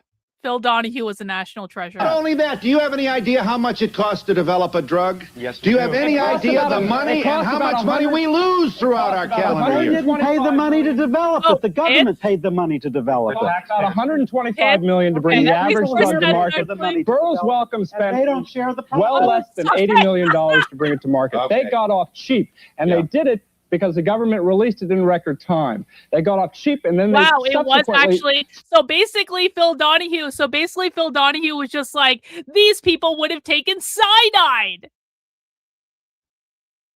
Wow. Okay. Thank you guys. I learned something new today. I didn't know that. slapped on a price tag that was the largest in history. We're talking about a drug that People think I don't listen to other people. I listen to other people all the time. I just don't actually take in the information unless people are saying something smart. If people are saying something ridiculous and nonsensical, of course I'm not going to listen to them. If people are not providing evidence for what they're saying, of course I'm not going to listen to them. But if people actually have something smart and important to teach me that I didn't know before, I'll listen to them. cost $10,000 a year when it was first released. But now it's We've down to- managed through pressure after 2 years to get that price from $10,000 down to $3,200. Right. And that's a great success for our This movement. man had a lot to do with Yes, it. He I chained understand he himself did. to the stock exchange. He went down to Burroughs Wellcome in Raleigh-Durham, North Carolina with 7 friends. Yes. He locked himself inside the building. They I had to agree. saw him out. That's how we got the price down. We couldn't get it down any other way. Yes. Right. I agree that they should be able to get any drug that they want. Tell them that. I agree that you should be able to get any drugs that you want, even apricot pits. I don't care because I think you have to make your own decisions. That makes But I'll go so much one step sense now. further. I believe that they should have separate hospitals so that the people that have AIDS can go in there and not be in regular hospitals with other people. We should build separate hospitals for people with AIDS. That was actually a thing they talked about. Based? People. You want to quarantine the AIDS. Quarantine. I saw it on TV. One country had it. I forget which one it was. They have. Cuba. It was a beautiful place. You should have seen it. Yeah. Lovely, Yeah. and they got all the treatment that they Wait, want. They don't let you. Did they just use Cuba as an example of the medical system?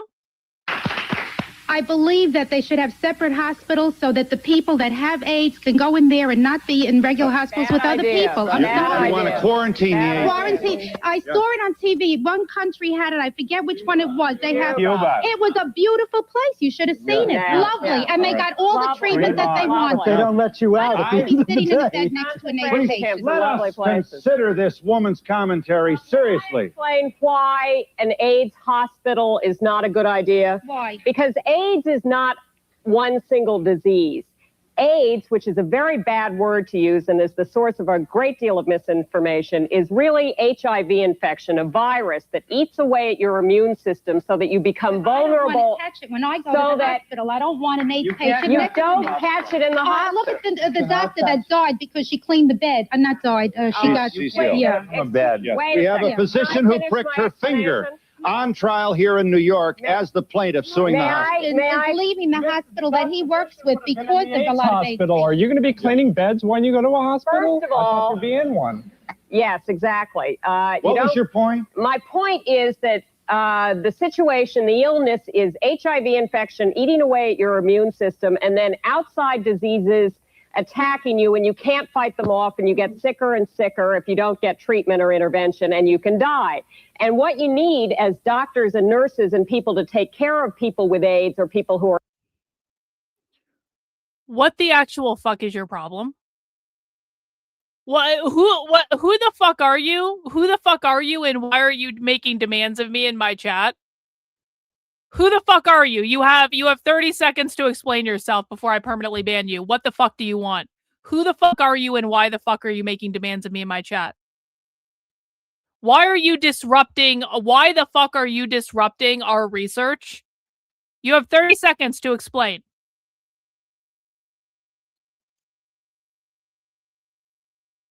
We're waiting. We're waiting. We're waiting. We're waiting. We're waiting. We're waiting for you to explain, Dave. 15 seconds. 10, 9, 8.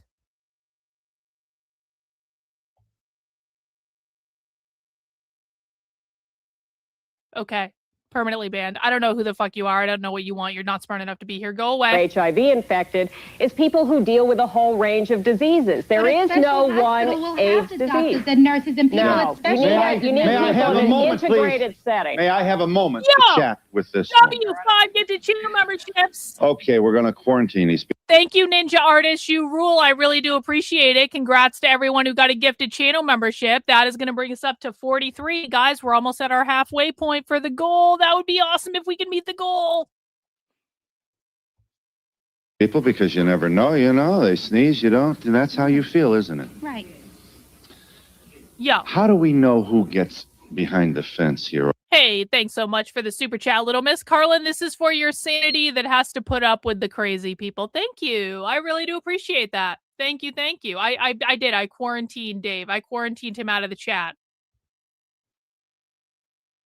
Or on this wonderful little island with the coconuts and the bananas to live for the rest of their life.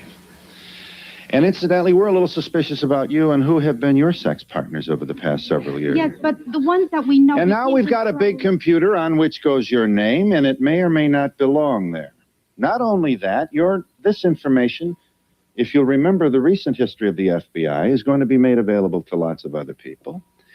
And how do we know how many lives are going to be ruined? Because somebody said something to the boss or blew a whistle, and suddenly somebody makes you take a blood, and how do you know?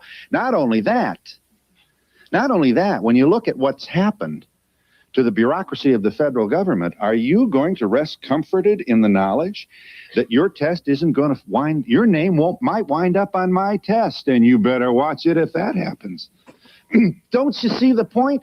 Now we've got essentially a Third Reich situation in which any dictator... Holocaust, lightning bolt in the chat, Holocaust. Bill Donahue just equated giving gays their own hospital to the Holocaust. That's fucking right. The Holocaust was always there. It was always there in plain sight.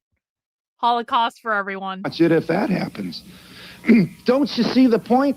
Now we've got essentially a Third Reich situation in which any dictator behind a closed door who is mad at you and maybe homophobic can decide who gets to be placed on this lovely island that you saw on television of quarantined AIDS people. You have to have AIDS to be placed there. But how do we know? How do we know? Well, who's I mean, got if someone's going to say I have it and I know I don't have it, I'll go to another doctor. What is it? What is it? ARC is AIDS-related complex. It's a predisposition to the possibility. You put those people into?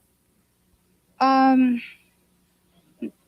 don't know. That part I don't know. If there's any contagion there, I would say yes. If there's any, This is like such a conversation that would happen on Twitter today, by the way. Hey, thanks, Little Miss, for the super chat. Karlyn Strange Connection. Donahue actually saved your life years ago. That's a story for another day. Did he really, Little Miss? That's fascinating. I can't wait to hear that story. Really do appreciate the super chat. People have forgotten just how terrifying it was. Well, that's what I'm saying, though. But what you need to understand is this is not just about AIDS. What I really need you to understand is this is not just about AIDS. This is not just about being terrified. This is about a far left revolutionary movement that took advantage of the situation to push a far left movement, as evidenced by the fact that they literally still exist today. So this actually isn't about the AIDS epidemic. You need to see through that. You need to go beyond that. You need to understand they commandeered what was a very legitimate grievance in order to twist it to push a revolutionary activist movement. and if you have HIV, you're tested HIV positive, doesn't mean you're sick. But you have it. Larry Kramer is HIV positive, but he's not sick at all right now.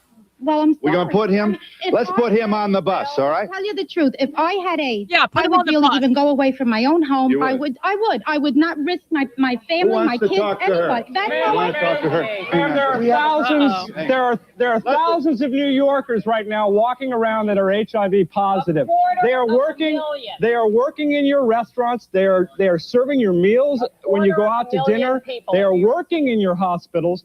And if this thing were spread easily, don't you think it would have spread wildly in the last 10 years in New York City? You know what fascinating about it? Just get this in. Let me get this in. Mother Hale was on the show. We're talking about fluids and transfer. She said every mother transfers fluids with her baby. The pablum, the formula, the testing, the diapering, everything. You know, kids pee all over you. She said, I don't have AIDS. You know, we really have to know about this or we're all going to get a little crazy and we'll all have fences for each other and places where, please let this young woman. I want to introduce this woman to you and tell you what a hero you're about to listen to. This is a straight woman, a doctor, Dr. Suzanne Phillips, who's a member of ACT UP and who tends AIDS patients day and night. I'd also like to say I think the issue of the fear of contagion is a very important issue, and so I'm going to tackle it head on because people are afraid. Anyone who knows anyone who has died of AIDS is afraid. There was a time when I was afraid until after about the dozenth funeral of a friend of mine that I had gone to. I have had 4 needle stick injuries in the course of my medical education, which took place largely in the borough of Brooklyn. To date, I test negative. I have held in my arms people who were dying. They were bleeding. They were sweating. There were body fluids involved. If anyone could get this disease from casual contact, I swear to God, I would be HIV positive today. And I want to tell you that my greatest fear about the epidemic is not of people suffering and dying, although I am very afraid of that. I am afraid of the divisions in this society that this disease is causing, because the day that HIV stops us from loving each other is the day that we are through as a human race.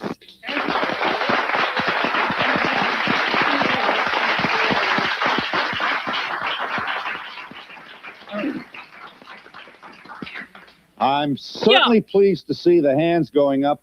We got a super chat from Little Miss. Thank you.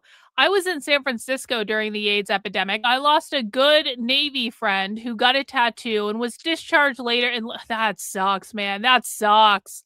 That sucks. And that's why I'm very, very careful to say, like, it's important to understand this was a real thing. It was a real, like, people were legitimately scared. And that's part of why the far left was so successful at commandeering this particular movement, because people were scared and there were people dying and people didn't know how it was transmitted. And so again, it's like one of those things where we have to recognize there was a legitimate problem, there was a legitimate grievance, but just because there were legitimate problems and legitimate grievances does not mean that there also wasn't something else going on. And we're interested in how the far left captured this to utilize it to push their own agenda in America. But that's a crazy story, Little Miss. I really do appreciate the super chat. In the studio audience, we're not going to hell. We do give a damn. And we do have somewhere a collection of positive energy to fix this. As you continue to watch this program, ask yourself, if I were tested HIV positive, first of all, who would I tell? Secondly, what drug would I take, in what dosage, and at what cost?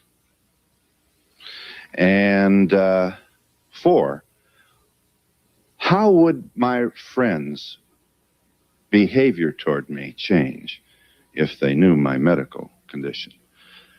And we'll be back in just a moment.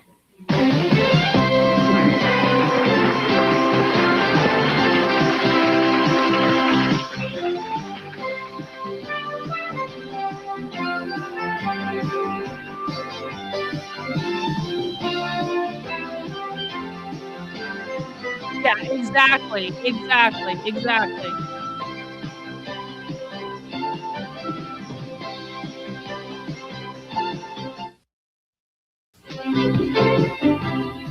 Well, yeah, I mean, so people are saying, like, let me see, let me find the chat I want to respond to. Hang on.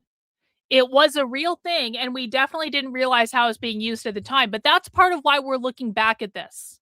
Because I want people to be able to recognize when this is happening in real time. We need to get better. In order to stop the left, you need to get better at recognizing what the left is doing in real time. So we go back to watch stuff like this because we want to be able to piece out what was real and what was just pushing their activist movement. We want to be able to do the same thing with the Black Lives Matter stuff. We want to be able to do the same thing with the pro-Palestine stuff. We want to be able to do the same thing with the anti-ICE stuff. What is a real and legitimate grievance? Because there are people with real and legitimate grievances. And how is that real and legitimate grievance being taken and twisted to mean something it doesn't mean, purely to push far left activism? Yeah, that's exactly right. It's about learning patterns, identifying patterns. ACT UP is the AIDS politically active AIDS Coalition to Unleash Power. Unleash Power. Thank you. Incidentally, if you're dying. Yes. ACT UP was a queer liberation, queer Marxist movement. It was not about AIDS. It was not, again, it started with a nugget of truth. The AIDS pandemic is bad. People are scared. A lot of people are dying. People need medicine. That is the nugget of truth.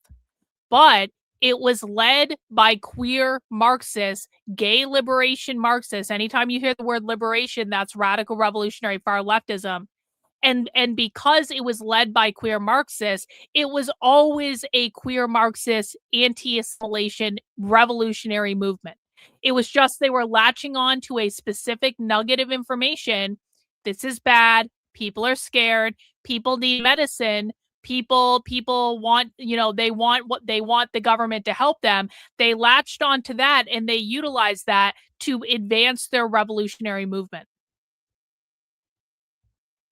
What's all the bureaucracy? How many white mice do you need? And what is, it's called compassionate use. In other words, the government says, okay, you're dying as long as you don't blame us. If you die, if you take this. But they don't always do that. There's a 5-year-old in Manhattan who can't get a drug called DDI. DDI is a new drug that's a replacement for AZT. It's not as toxic. But this little kid, his parents would have to drive down to Bethesda, Maryland if he was going to get this drug. Most parents of children with AIDS don't have cars because they live in New York City, obviously. This is where the kids with AIDS are, okay? But their parents can't drive to Bethesda. Right. Now, why can't this 5-year-old kid get DDI? One other point, please. Just if we don't at least try to speak to somebody. Why are you suppose you had AIDS. Would you want to be in a double-blind study? They don't know what. How do you know you're not the placebo? So they're giving sugar pills to a guy who's dying, so they can figure out whether it works.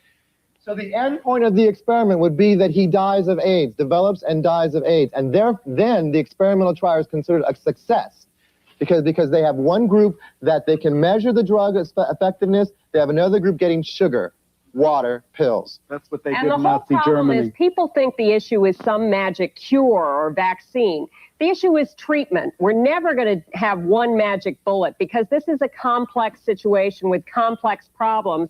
People who have HIV infection don't just take one drug. They take 3 drugs or 7 drugs or 15 drugs. It's a complex thing that has to be treated in a complex way. And the future of this problem is going to be normal lifespan infection managed on a daily basis, like diabetes. And that's where we're headed now. It's already available. It Dr. is. Samuel Goder. It's even more complex.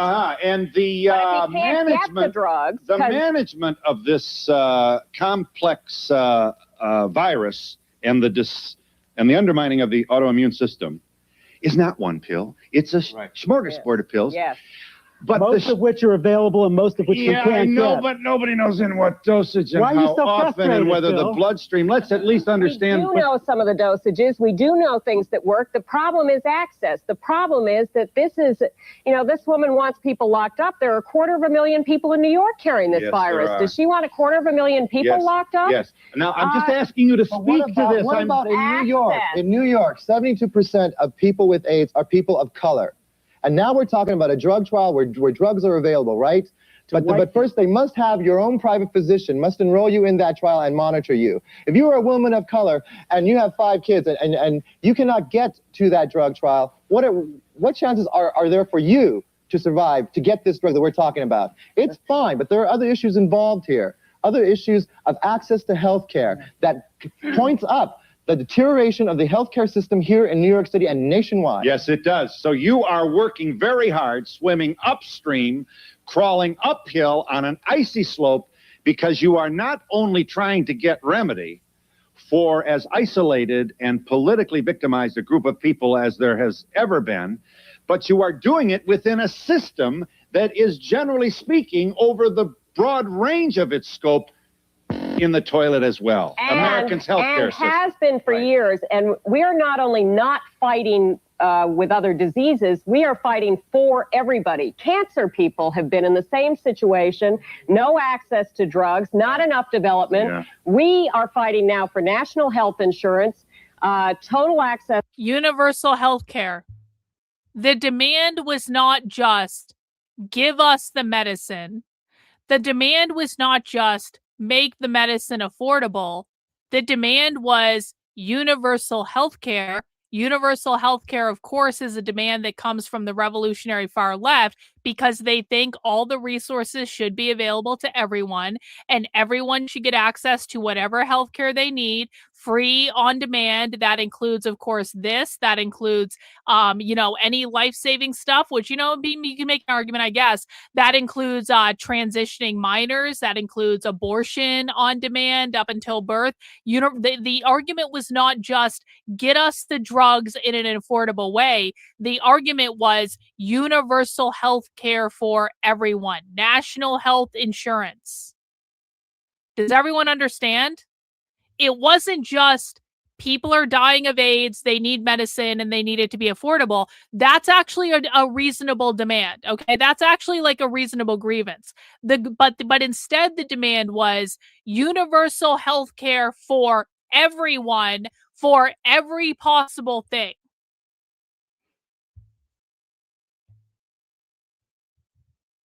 Not fighting with other diseases, we are fighting for everybody. Cancer people have been in the same situation, no access to drugs, not enough development. Yeah. We are fighting now for national health insurance, total access to health care as a right for all Americans. Yeah. And what we are doing, we just happen to be the angriest. And why is everybody that? should Why be did out that in the happen? streets? Because there were experts. The medical establishment is the experts. We want them to come in and solve everything. The government should have worked on this, initiated programs. There should have been an AIDS czar immediately. It didn't happen. We stood around looking, waiting for the government to respond. And then we realized that we have the power to become the experts. We can gather this knowledge ourselves, and that has empowered us. And sometimes we have to take that knowledge that we have access and investigated, and we take it to the streets.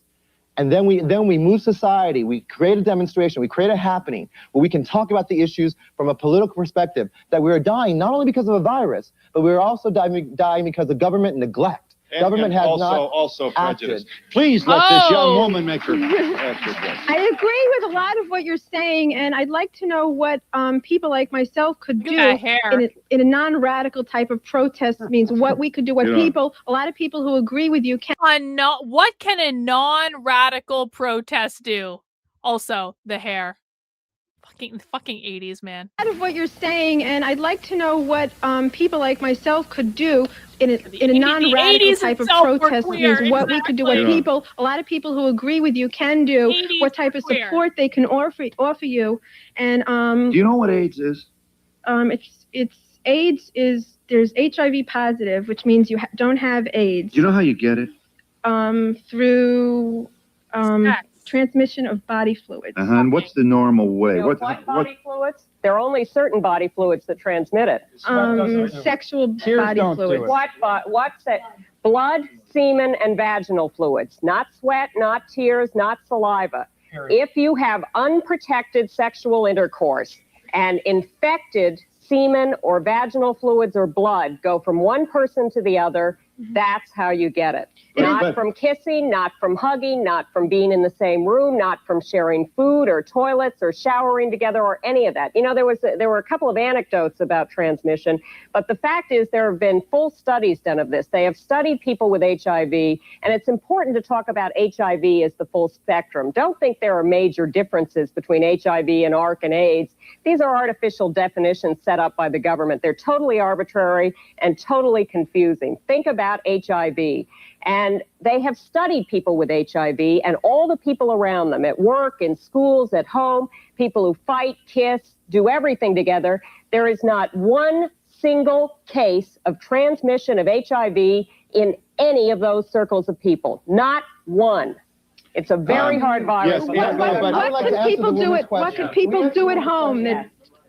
You want to know what you can do to help end the AIDS crisis. That's what ACTIV is all about. We're into ending the AIDS crisis. What you see on the monitor are demonstrations, and you think, oh my God, I can't get on the street. If ACT UP was really all about ending the AIDS crisis, then why did I buy this ACT UP t-shirt last year about the pro-Palestine movement? This was back in 1990. If the only goal of ACT UP was to end the AIDS crisis, I mean, listen, man, it's literally curable now. It's literally curable now. There's medicine you can take. This is my understanding. I'm not an expert in HIV or nothing, but there is my understanding that there's now medicine that you can take that basically cures you of HIV. So pandemic over, epidemic over, like everyone, no one's like, very few people are dying these days of it. It's much more manageable, much more controlled. Maybe you can't cure it entirely, but you can basically get rid of all the symptoms. And it's just like, it's much more manageable than it was back then. So then why the fuck did I buy this ACT UP t-shirt last year in relation to the pro-Palestine movement? Because it was never about just this. It was always about far left activism. It was never just about the AIDS epidemic. It was never just about making sure people didn't die of AIDS. It was never about just getting AIDS medication out there. That's never what it was about. It was about a far left ideology that hijacked an issue to be able to push the far left ideology. And that's why the literal organization still exists today, just doing other far left things. Can't demonstrate. I'm not that way, you know. Those are radical people. But there are people there that you don't see that have planned that demonstration, that have investigated, that have made calls, that have tried to get answers to calls that you would want to know. How is AIDS transmitted? How much am I at risk? Information is not easily available. Exactly. At all. I know a lot of people have tried to obtain information, and people put it under the cover. They don't want to talk about it. More people ask for it and demand it, then our government has to open up and respond to our calls. This is unjustifiable, the deaths that are happening due to AIDS. Right. It could be averted. There's two men in the country who could do the most to help the situation get better quickly. One is President Bush, and the other is the Secretary of Health and Human Services, Dr. Lewis Sullivan. If you could get in touch with those two men and say, we want health care money for America, we don't want to spend any more money on the defense budget because the Soviets are not a threat. Let's make health care a decent right for all Americans. Hey guys, I appreciate that many people in the chat today have been talking about Fauci. I don't give a flying fuck about Fauci because we are not studying the AIDS epidemic. We are studying far left activism. I need everyone to focus on what this is actually about. This is not about the AIDS epidemic. This is about far left activism. And we'll be, I'm sorry, we'll be back in just a moment.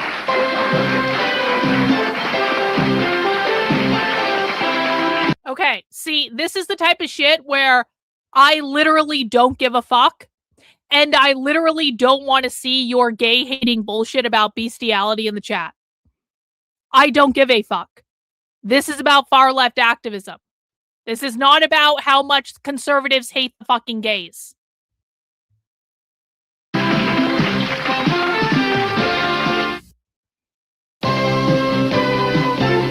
To be part of the audience, write Donahue Tickets, care of NBC, New York, New York, 10112. Yes. I have a question. I suppose to a degree it's a statement. You're saying that we need to be afraid because it's a deadly virus. What a fucking woman thing to say. What a fucking woman thing to say. Excuse me, I have a question, but maybe it's really more of a statement.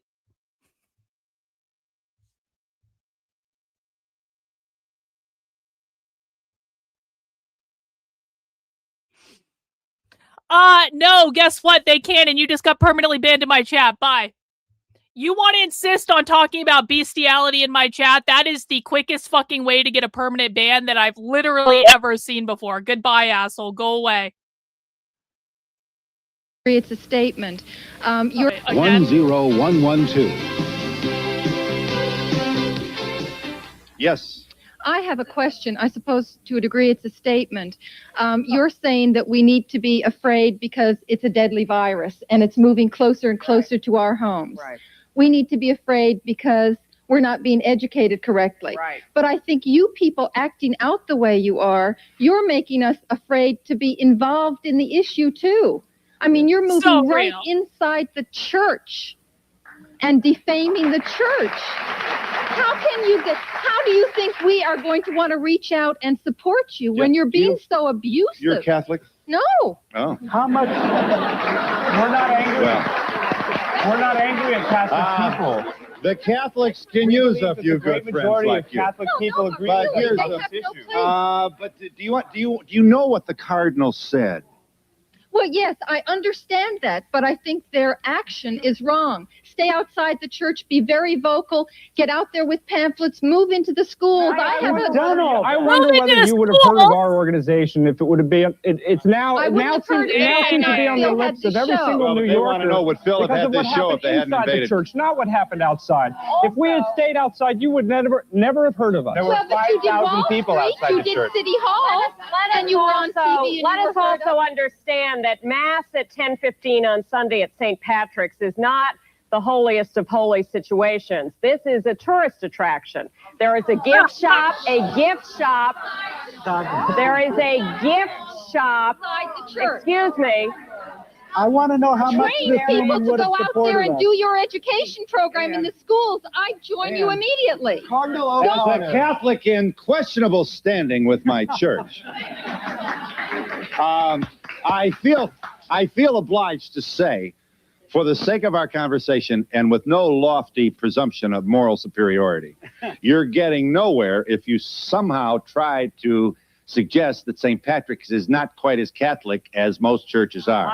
That isn't going to... It can be a Catholic church. It can be a synagogue, a Presbyterian church, whatever. What I said was, Phil, the Cardinal has turned that Mass into a political event. The week after we were there, he stood up on, maybe not the next week, but a couple of weeks, stood up and made his annual anti-abortion speech, which got 3 standing ovations.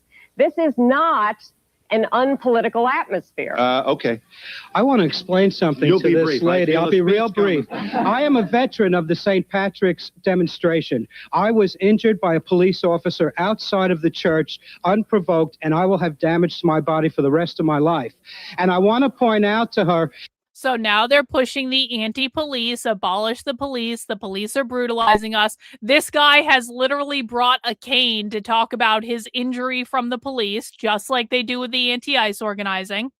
While you speak, show them this again, Brian. Let me just see this video one more time. The act inside the church may have been the act of one person who was acting out of what he felt was right, but there were 5,000 people on that street fighting for one thing, for the Cardinal to wise up and teach his parishioners about AIDS and about how not to die. And that's the reason that we were demonstrating at St. Patrick's. We didn't all go inside the church.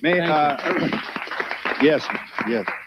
I've practiced the Catholic, and I've studied the Catholic religion for 12 years, and I feel that we're all God's children. We were not there to trash the church. We were there to save lives, and period, and that's it. This group of people have been invited to our program, not to be confused with those normal ticket holders. I feel obliged to... Here are the abnormal ticket holders. Clear hair, back again. Yep. All right, easy. Don't shoot the piano player. He's doing the best he can. Here's the point. If we are to have any integrity at all, I think that our viewers are entitled to know that these folks came to see the Donahue show, and here we are talking about AIDS and saying not so flattering things about the Catholic Church. Yeah. I'm particularly sorry to say what I have to say because I was raised a Catholic. I went to Catholic grammar school. I went to Catholic high school. I think the Catholic Church is hypocritical. I read that there are 30% of the priests in the Catholic Church are gay. There's a significant AIDS problem within the clerical community in the Catholic Church, and they deny it. They cover it up, and they're also rejecting a lot of Catholics who would love to practice Catholicism. They closed Dignity, which is a group of Catholics that want to be accepted into the church. They wouldn't allow them in Catholic facilities. They're rejecting a whole community of loving people. They're hypocritical. I can't deal with hypocrisy. Well, I think this is the church's most grave contemporary embarrassment. Yes. Okay, I wish we had someone here that represented the cardinal, at least. Well, I do. I represent. Okay. You have to understand also that it takes centuries for the Catholic Church to change. I mean, there's a movement to get women priests. I know. And they're going in your lifetime. You think? I don't think so. But what a fucking horrible idea! Women priests. No, the Catholics should absolutely never allow. And actually, isn't it kind of a fucking miracle? Again, guys, this was in 1990. This was 35 fucking years ago. And we still don't have women priests. It's actually kind of like a miracle from God. And again, I'm not a Christian. I'm not a Catholic. I will never be a Catholic. I have a lot of Catholics in my family. I grew up in a Catholic family. But the Catholic Church is one of the only places that has been able to not be fully queered at this point. And so I am very much a proponent of like as much fucking tradition in the Catholic Church as possible. I don't want women priests. I think women priests would be a horrible idea. I don't think the Catholic Church should ever do women priests. And I think it's a goddamn miracle that they haven't actually done it yet, honestly. That is like a sign that God exists. Yeah, but that's their point. They don't have centuries. They don't have. You've been very patient, my good woman. Generations to change the FDA, and we've As much turned as that I around think pretty that the quickly. Catholic Church is a little bit strict, I must say that if you were following what they preach and not having homosexual or taking drugs, nobody would be in this situation. If nobody was shooting drugs. Practicing heterosexuality has an obligation to follow the Catholic But where did it come from? It came from homosexuality, No, not This heterosexuality. virus has no morals. This virus does not have morals. It is transmitted like any Homosexuals disease. and prostitutes and people. Well, that's the main population who have it, isn't it? Heterosexual disease in Africa. No, I don't know if any, all the people I know who've had it are homosexual or junkies. Tell me why 95% of the people who have AIDS in Africa are heterosexual. Does that mean heterosexuality is Maybe evil? in Africa, but that's not the case here in America. Play different rules with one country than America? No, but if my understanding is correct, didn't it start in Africa? Did it? No, I thought it started in Africa. So there, where there's mostly heterosexual. Can we just watch this bass queen again? I just didn't realize this woman was going to be this fucking fabulous.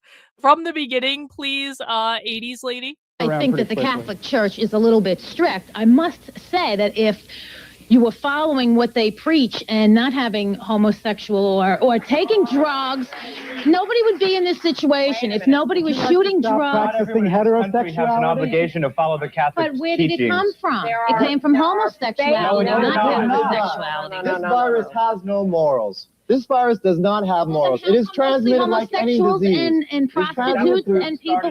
Well, that's the main population who have it, isn't it? Heterosexual disease in Africa. I don't know if any, all the people I know who've had it are homosexual or junkies. Tell me why 95% of the people who have AIDS in Africa are heterosexual. Does that mean heterosexuality is evil? Maybe in Africa, but that's not the case here in America. Play different rules with one country than America? No, but if my understanding is correct, didn't it start in Africa? Did it? No, where? I thought it started. I know. So there, where there's mostly heterosexual, that's how it's going to get transmitted. Right.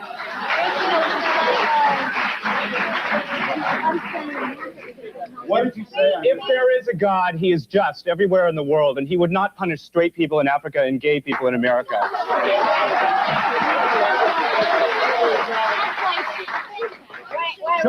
Show them whatever you want. This is a perfect example of the miseducation and misinformation that's out there. Yes, it is.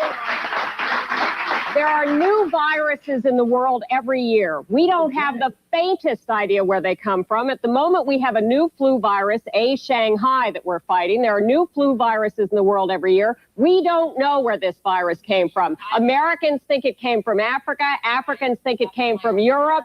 The Russians think it's a CIA plot. And right now, Asians are blaming American servicemen. This is a virus.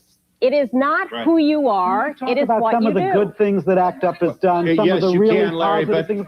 Larry, I appreciate how the AIDS drugs that the excuse people me. with AIDS get are there because of us.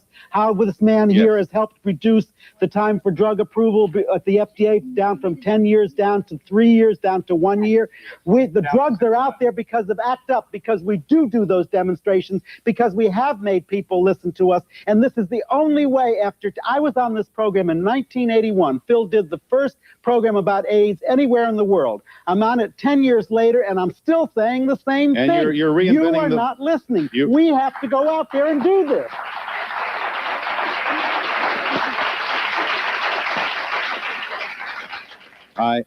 Larry. Yes, Phil. I can appreciate it, what it must be like. It makes you so damn angry. To reinvent the wheel every time you come here. If we cannot speak to this woman, we are nowhere. Here is the agony, and I suppose we shouldn't, upon reflection, be surprised that prejudice does not go away on the occasion of one Donahue show, however powerful may be my platform. Incidentally, George and Barbara Bush listen to your program. Oh, every day. Every day.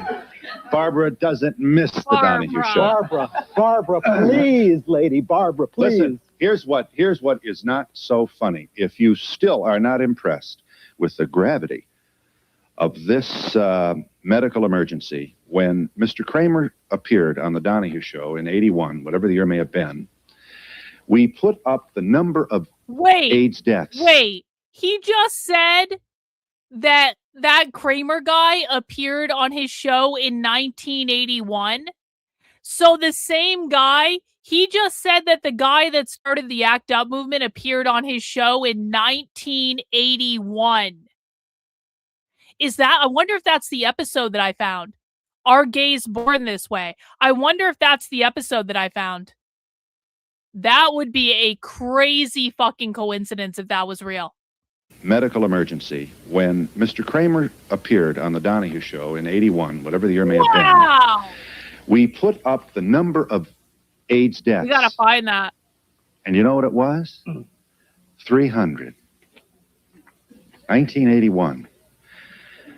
It is with no joy and much sadness that I share with you the statistics of from the Center for Disease Control as of December 1989, total deaths from AIDS or AIDS-related diseases. Now this group wants you to know that this is at most an arguable guess. And that's just in America. That's about half the real number. CDC defined AIDS. Those are...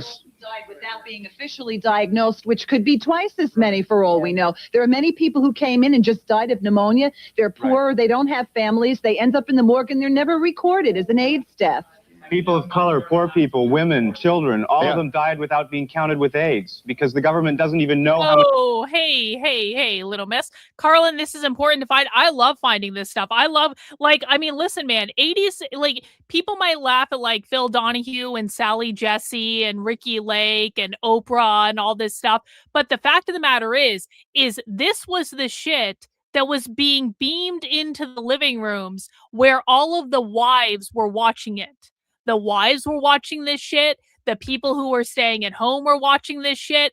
My grandmother, the reason I watched a lot of this stuff growing up is I was babysat by my grandmother every day after school and every day during the summer. My grandmother would sit and watch this shit for hours every single day. I used to get up early when I was on summer vacation to watch Sally Jesse with my grandmother. So it's this, it might seem silly to kind of go back and watch this stuff now, but with the benefit of hindsight, this is a window into what was culturally relevant within the people that ultimately ended up pushing a lot of these ideas and ended up voting a lot of this shit into office, because this is the shit that was being beamed into everyone's living room all day, every day. People might not remember this if like you're younger, but like in the 80s and the 90s, this shit was on TV literally all day long.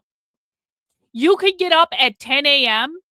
and be watching these talk shows until the 6 p.m. evening news. Like all day, every day, on multiple channels. It was either this or it was soap operas. And believe me, I watched Days of Our Lives too. I recorded Days of Our Lives when I was at school and stuff like that. My friend in school got me into it. It wasn't my fault, like whatever. But like these episodes, these old episodes of like old 80s talk shows and 90s talk shows, this is like a time capsule that we can go back in to see how they were feeding these ideas into the American population. It's incredibly important to watch, honestly. It's also fun and interesting, and a lot of it's funny. Hey, thanks, Didn't Do Nothing over on Rumble with the $10 Rumble rant. Keep it up. Hey, guys, listen. I don't mean to put a damper on things, but we are about halfway through the streaming episode. We do have another documentary we're going to watch after this. So we still have a whole bunch of stuff left to watch about the ACT UP movement. I can't help but notice our channel membership progress seems to be stalled out at 43. That means we need about 12 more people to donate 5 channel memberships in order to hit our member goal. Can we get a little rally with the channel memberships? Because, of course, guys, I am 100% funded by you. I cannot spend this time streaming with you guys and teaching you guys all this stuff if my movement is not independently funded, because that means I have to go get a job and do other things and stuff like that. It just doesn't work out. So if you want to keep me going, if you want to support the work I'm doing, if you want to keep me beholden just to you guys and not to any political organization, please feel free to donate some channel memberships. I would really appreciate that. Hey, W's in the chat for Little Miss. Appreciate you, bro. You rock. I feel like we also got like a member channel chat or something. It is even more important now. Many of us have learned the language. Yeah, going back and watching the language is so important. It absolutely crazy how we didn't even know we were fighting back then. I mean, that's just the way it goes, right? I really do appreciate it. Thanks, Julie, for being a member of the channel for 1 month. The Museum of Classic Chicago Television has it on shit. Pro tip. I'm going to write that one down, Julie. Thanks so much for that member chat, and appreciate you being a member of the channel. Let's see. Let's get our member progress updated. We are up to 48, guys. I'm not going to keep going with this episode until we get over 50. I'm just not going to do it. We are not going to end this episode to Donahue without being halfway through our member goals. So anyway, you guys, it would like no memberships, no video. No memberships, no video. No memberships, no video. Let me know when you guys want me to continue the episode. Oh, we got one from Anthony. W's in the chat from Anthony. We need one more, guys, before I push play on that video. I'm going to keep bugging you until we meet the goal, because I want to be able to do this stuff with you guys, and I know you want to do it anyway. One more, or 5, or 10, or 20, however many you guys want to send, but no membership, no video. No membership, no video. No membership, no video. Guys, I know there are plenty of people in here who can afford to fund the work I'm doing. I'm not trying to guilt the people who can't afford it. We ask the people who can afford it to fund it so that the people who can't afford it get access to my work. 2 ladies. In with the gifted channel membership. Appreciate it. Appreciate it. Thanks so much. We've also got, oh shit. We got Old Sub in there with the gifted channel membership. We got Anti-Commie with the gifted channel membership. W's in the chat to you, fine gentlemen. Let's continue. Many people really have this disease. The government can't even count. Did you read about the 700 babies in Romania with AIDS in the time? They do some kind of blood transfusion over there, matter-of-factly, routinely. Just the same here in New York City. The same things. Government neglect, ignorance. Everyone's trying to sweep the problem under the rug. Yes. Romania, New York City. And we'll be back in just a moment.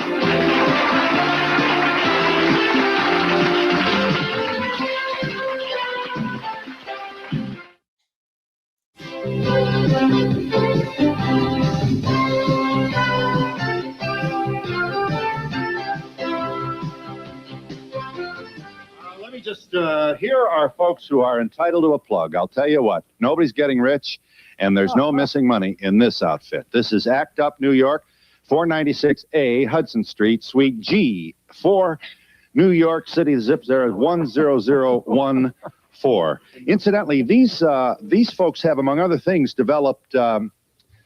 You have offices where you can go and look in the registry to see what kind of pill is out there and whether or not it's available and how you get it and how often you should, even though the FDA may not. We've gotten out 6 drugs in the last 1 year, and one of those drugs is keeping thousands of people's eyesight. Tell them about that. That's a drug called DHPG. From Astro Pharmaceutical in Massachusetts. Astra makes a drug that does better than DHPG that we're fighting now to get to replace that drug. The company will not release it on compassionate use. We've got the FDA saying, go ahead, we'll give you a compassionate use if you apply.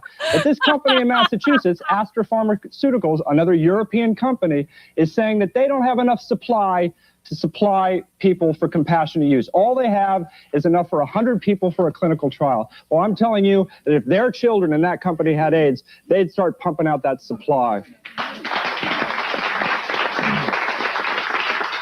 Okay, I'd like to speak to the man who said the church is hypocritical.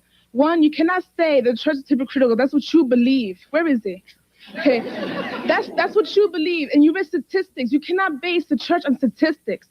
Church is what you feel. You go to church because you express a feeling. I know. You can't go. They would and like the leaders of their church to be a little Church more is forthright. about feeling. Yeah, but you can't condemn the church for something you read in the paper. All right. Wait a minute, I'm not finished. Okay, and for the lady who said put him all in the hospital. I'm not done, exactly. You can't say you put him in the hospital. How would you have children, don't you? How would you like if one of your children has AIDS and you put him in the hospital? You would like to be away from your child? You tell me you won't hug your child, you won't love your child anymore because they have AIDS? I believe Oh, wait a if I minute. would go Hold it. myself, I would go with I myself. know, but you'll never be a star without a microphone. Wait till I get over there. Doesn't she? Please, let me get some new faces. I have to answer this girl here about the church being hypocritical. I have a close family friend who just died. The church put out their collection plate for 20 years. When he died, they refused to hold his mass there, and that's being hypocritical.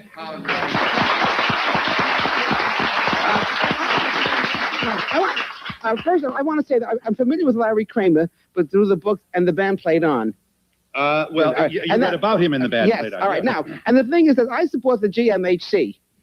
Now, when I saw what they did in the cathedral, I almost changed my mind about supporting the GMHC, but fortunately I still do. But to get back, how did I start this? She wants the colony. She wants to quarantine. The quarantine. No, we said something else. I was going to speak about something about the church, anyhow. But we have a very conservative cardinal and a very conservative pope. So nothing's going to change in our lifetime. We all know that. Our point is not to change the teachings of the church, much as we might like to. The church is free to say what it wants to say, but my point is to tell the parishioners, to tell the congregation the facts that they're not getting from But you're their looking church. for sympathy now, and wait a minute. They're looking for support. Let me say, you know what? Actually, that would probably be really interesting to watch. Now, I've watched that before. It's a long ass movie. It's like a 8-hour mini series or something like that. But that could actually be rather interesting to watch to see if it's woke or not. I don't remember, honestly. Lives. You're looking for support, and you're not going to get support by desecrating churches.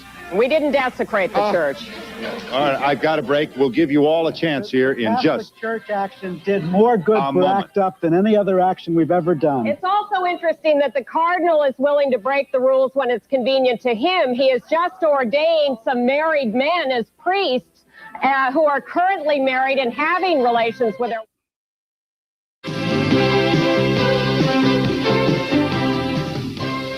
Project Inform. That is to say, those of you who want information, care about the issue, want to know, who better to call than the folks in the trenches? And they are at 800 number, which is 822-74. W's from Malcolm in the chat. 5 gifted channel memberships. Thanks, bro. Really appreciate your support. Welcome to the new channel members. Now we're moving. I am pleased to call your attention to this account of the making of an AIDS activist. This is Larry Kramer's contribution to your library about an issue that is certainly involves all of us. Reports from the Holocaust is its title, ma'am. I don't believe that AIDS is a restricted issue. I think that training and education is what it's about. You can't cut people off at the path. You have to teach them at the beginning. And in order for people to know what's going on, you have to teach them at the beginning. Yeah, my son is 10 years old, and he's learning all about AIDS in school as part of an education plan, and that's really the future. He's yeah. lucky. That's right. Yeah. Stock exchanges and cathedrals, where do you stop? Bombs, buildings? We're totally Militancy nonviolent. can turn into We have terrorism. never committed an act of violence. We are doing direct, civil disobedience, direct action. Person. It's something that has been taught to our Civil disobedience and direct action. That's literally exactly what they're doing today. Buildings. We're totally Militancy nonviolent. can turn into We have terrorism. never committed an act of violence. We are doing civil disobedience, direct action. It's something that has been taught to our I'd just like to say, I applaud you people that you are really ahead in time in the history. You'll speak very well, few people. But I still think it's a minority. All right, yeah. I think AIDS money should be spent for prevention first, not on the drugs. Teach them about how to prevent. In here is that ACT UP is just not only about demonstrations. I'm a person with AIDS-related complex. I was diagnosed in 1985. This organization I didn't. has I gave fought you for drug W's, after bro. drug after I got drug, which you. I'm now I taking, got you. and I have better health than I did in 80. We all gave you W's in the chat, Malcolm. I appreciate it. Thanks so much. You're an amazing supporter, bro. Can't do it without you. This organization is about hope. To today's show, send $3 to Donahue Transcript, 267 Broadway, New York, New York, 1007, or call 212-227-READ. Mike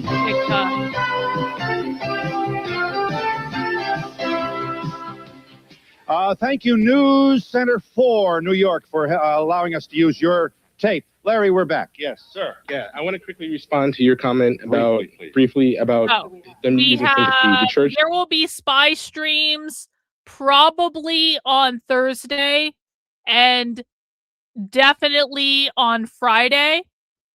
And honestly, I would actually like to make Friday's spy stream a public spy stream. But we got to meet our channel membership goals if I'm going to do that. So there will be spy streams this week on Thursday, Friday. All of the new channel members who are getting their channel memberships today, I implore you to please take advantage of those channel memberships. Spy stream attendance has been really high lately. I really want to keep that going. It really is awesome when we can usher new people into the amazing thing that is spy stream. I do have an interview with Dr. Drew on Thursday, but the spy stream is later in the day. The spy stream is going to be in the evening. So we will both be able to do the Dr. Drew interview, and then we will also be able to do spy stream. Should be an educational outlet for people. Okay. Now, more than 1 million people will die of AIDS. We don't have very much time left. I want to implore you, it is important that we all get involved in this. We can all do something to change AIDS in our society, but we must access our government officials, ask them to give us, do something. We all have to create action. Over here, please. I want to thank the audience today for being so open-minded and for listening to us. I can tell from some of the conversations we've had with you, it is possible for people to communicate with other people and reach each other with the facts.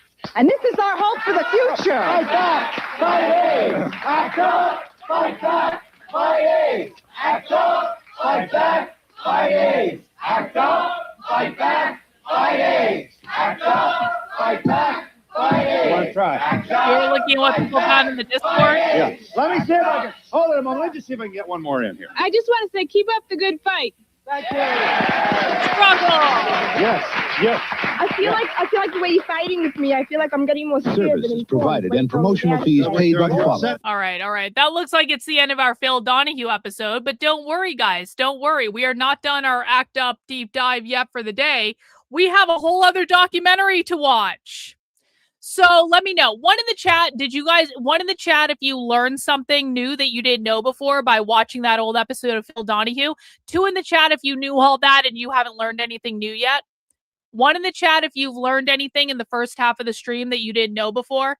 2 in the chat if you haven't learned anything new yet. I'm just curious about where we are. Looks like we got a bunch of 1s coming in. Awesome.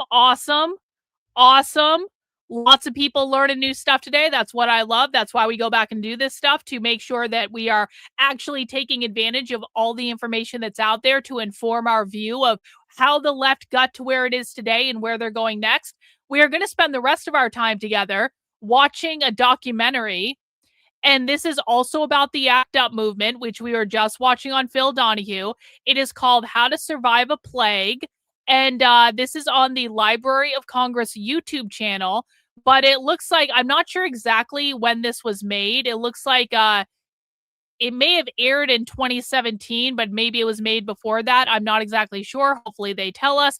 But this is another documentary about the ACT UP movement in the 80s and the 80s and the 90s. And so we're going to go and watch this documentary.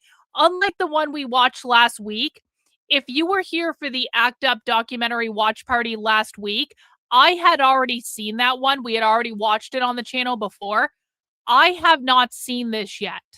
So has anyone seen this? I haven't seen this yet. This just popped up in my recommendations today. So we're going to watch this and we're going to see if there's anything more we can learn. Also, we are still trying to meet our channel membership goal. So we do have roughly 43 more channel memberships, which is how many people? Like 9 people.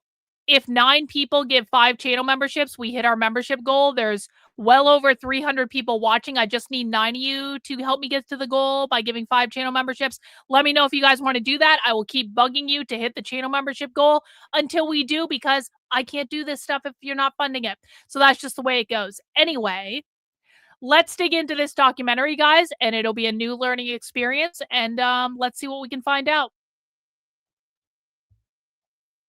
Good afternoon, everyone. Welcome to the Library of Congress and to the Pickford Theater. My name is Nick Brown. I am in the Office of Special Events and Public Programs here at the library, and also a past chair of LC Globe, which is the library's LGBTQ Employee Association. Very pleased to be. So giving a channel membership, my understanding is it is under the Super Chat feature.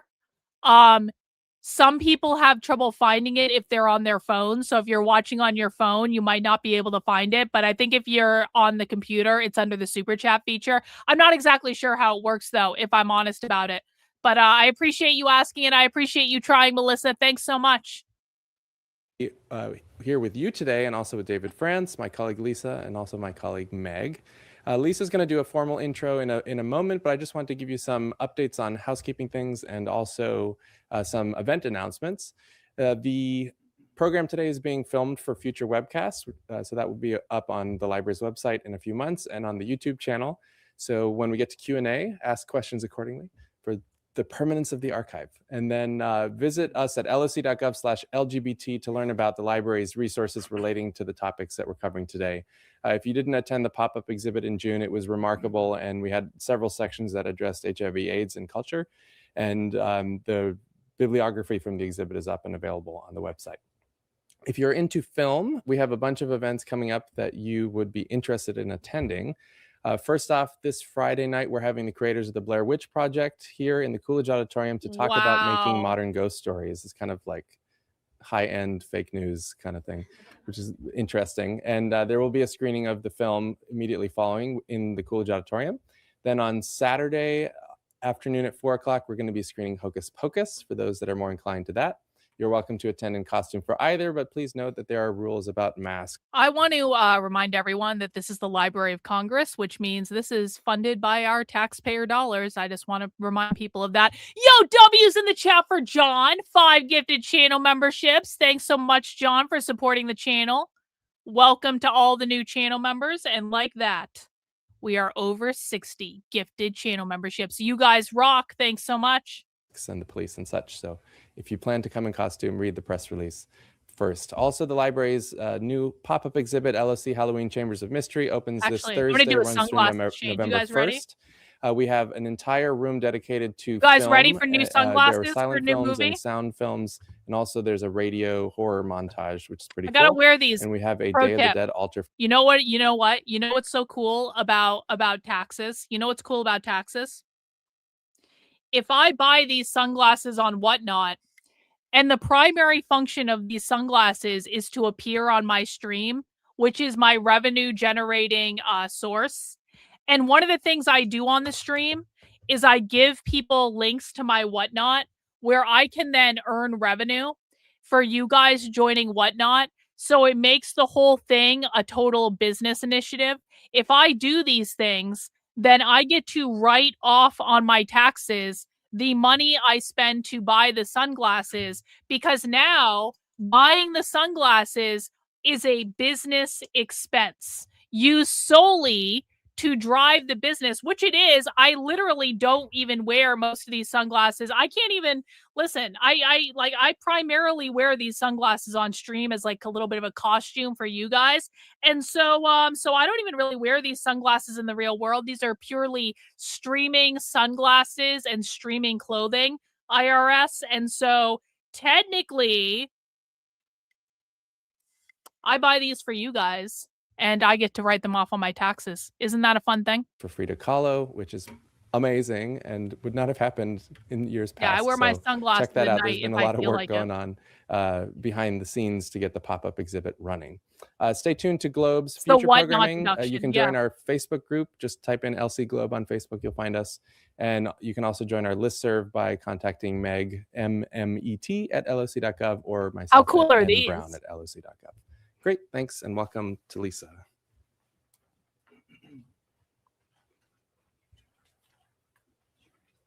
Okay, thank you, Nick. I'm Lisa Massengale from the Science, Technology, and Business Division, and I'm delighted to welcome David France today to talk about his book, How to Survive a Plague, the inside story of how citizens in science tamed AIDS, and the creator of the Oscar-nominated documentary of the same title. Mr. France has been writing about the AIDS crisis since 1982, beginning in gay community papers, continuing on to the New York Times, where he was the, I gotta look at my notes, AIDS news writer in the 90s, and Newsweek, where he was senior editor for investigations until 2003.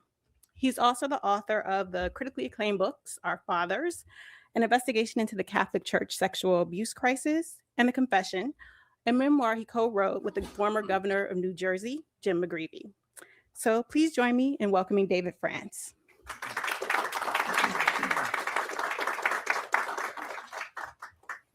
Thank you, everybody.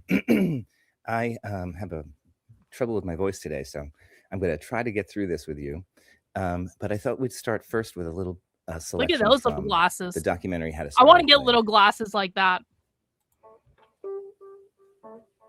Yeah, let's watch the documentary.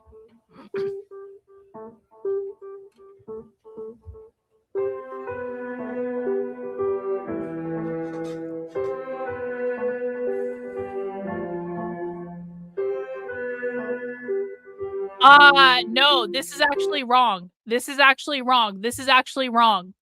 This is the time period where they were really in a lot of these underground subcultures, they were already playing with the idea that gender is not real within these subcultures. So if you look into the queercore movement, which was in the punk community in the 80s, they were already doing the non-binary gender stuff.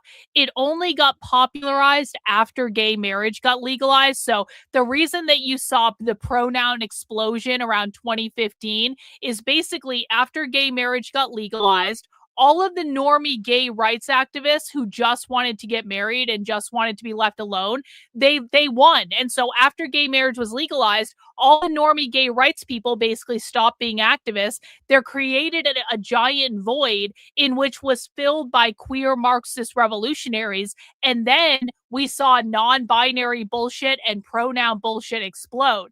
That was in 2015. However, back when this was happening, they were already playing around with these ideas of gender not being real, gender being performative. I'm pretty sure, what year did Judith Butler's book come out? Hang on.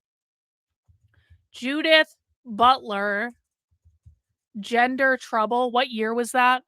1990. That's what I thought. 1990. Judith Butler's book about gender performativity came out in 1990, the same year as Queers Read This. That was all about the idea that we are performing our gender. So they were doing the pronoun bullshit back then. You probably just didn't notice it because it wasn't as widespread as it became after like around 2015 or so.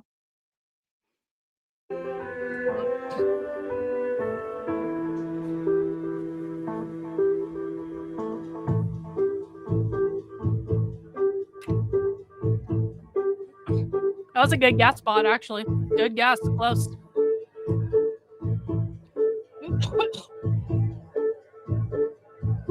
No. Androgyny is not the same as non-binary. Androgyny is a different thing.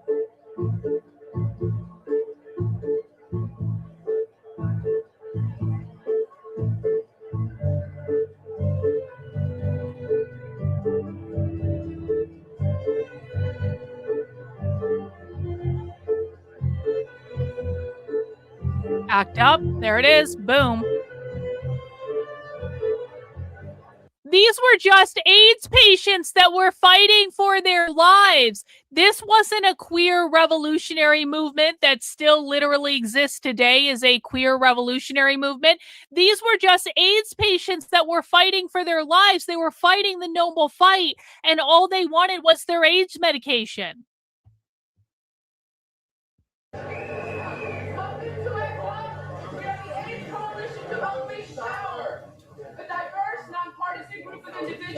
Nonpartisan. Okay.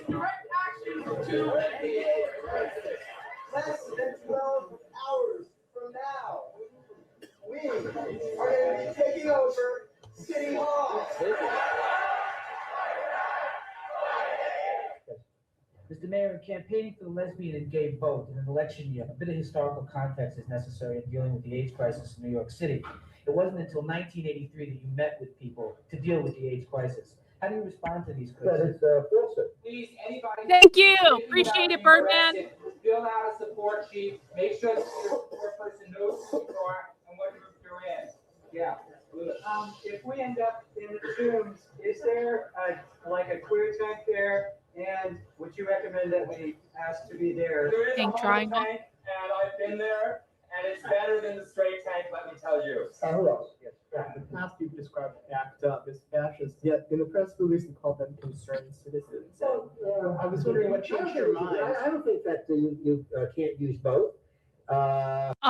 Yeah, so this is a good question. Are the queer radicals using the oddball neo pronouns, or is it all just they them? Most of them use they them, but really it could be anything. Zim, zer, z, zer, fey, fair, whatever the fuck. They make up new pronouns all the time. It's just the most popular. The whole idea is like the specific pronouns they're using don't actually really matter. What matters is they are not adhering to the gender binary. Using the pronouns as a way to say, I am anti-assimilationist. I am rejecting the normative system. So whatever pronouns they use, it honestly doesn't really matter. What matters is their complete rejection of normativity, which means upholding the norms that uphold capitalism. Fascists can be concerned citizens, and I don't believe they are fascists. I think they have used a fascist tactic. I wish they were fascist. Tonight, the end of the last day on which Ed I hate the question of, do they know what they're doing? Yes. It is the right, and it is conservatives who do not know what they're doing. And because the right and conservatives don't know what the left is doing, they assume and project that the left does not know what they're doing, when in fact, the left knows what they're doing. The left has always known what they're doing. They talk about it openly. We have it on video. They talk about it in their meetings all the time. If you ask them the direct question, they will answer you. The left knows what they are doing. The right has no fucking clue because their influencers and journalists and pundits have lied to them to the point where conservatives are mostly retarded and don't know what the fuck is going on. So the right thinks that because they don't know what's going on the left doesn't understand. The left does understand. The right has no fucking clue. That's actually the problem. I'm very sorry to give you that answer, but that is reality. can tell himself that the communities which are being decimated by this epidemic are so weak and so divided among themselves that he can keep serving us this kind of bullshit. Tomorrow morning, we will begin to learn the truth.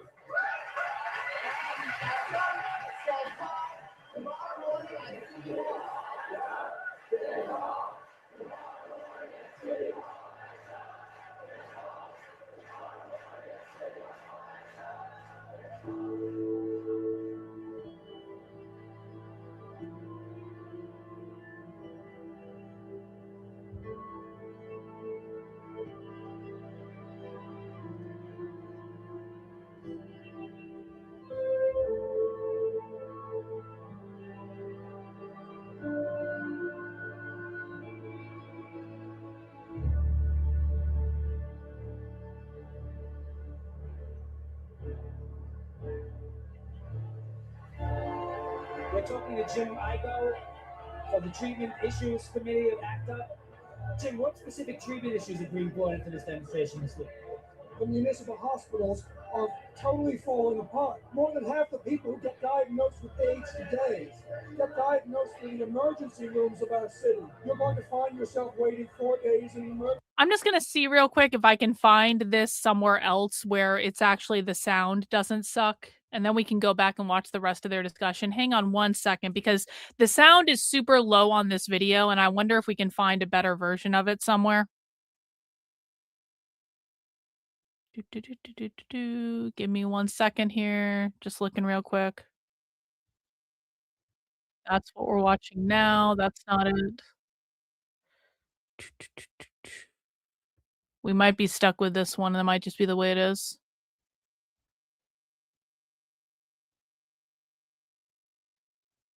Is this it?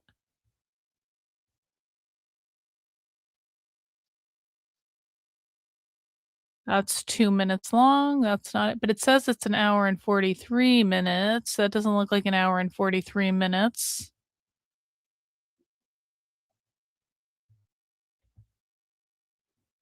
There's a lot of lectures about this whole thing.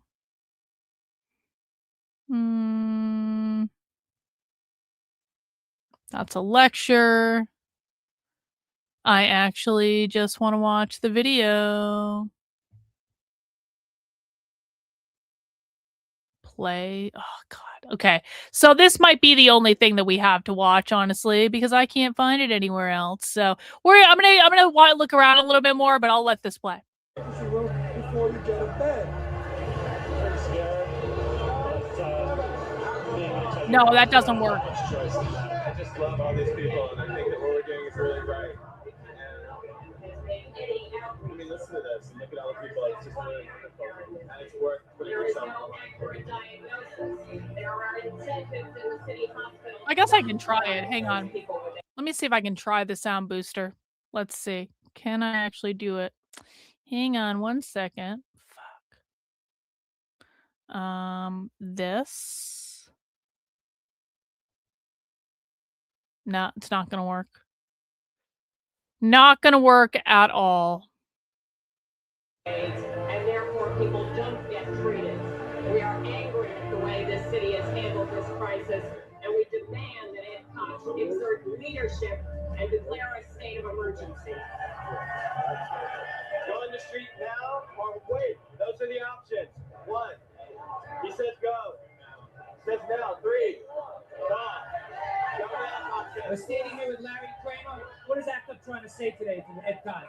We're sending a message to public officials, to closeted public officials, that we won't be shot on anymore, and obviously all the AIDS issues. I would love to see like more cameras or something, for our own protection. Does everyone hear his concern? People die every day, friends get sick every day. It's like being in the trenches. So there's such anger in the community, and it is coalescing in a way that has never been done before. Okay, which way do we face, girlfriends?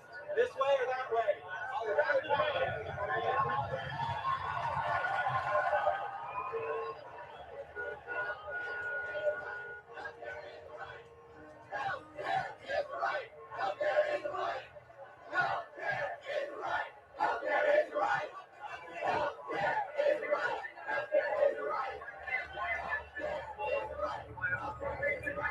Can everyone survive with the sound like it is? Can everyone survive with the sound being a little bit low? It's still, I can hear everything. I just know it's a little bit low. 1 in the chat if we will survive. 2 in the chat if this is unmanageable.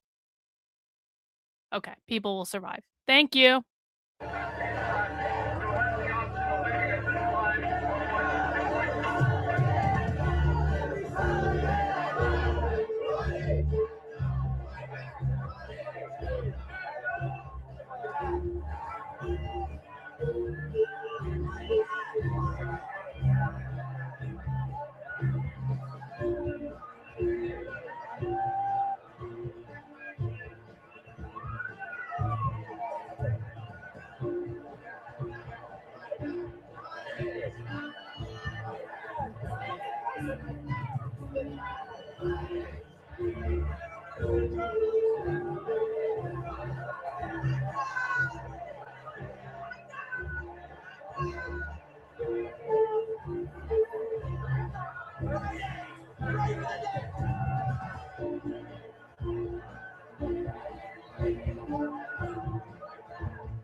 1987.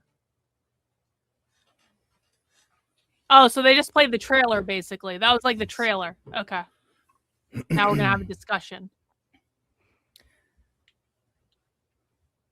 Compromised, 1982.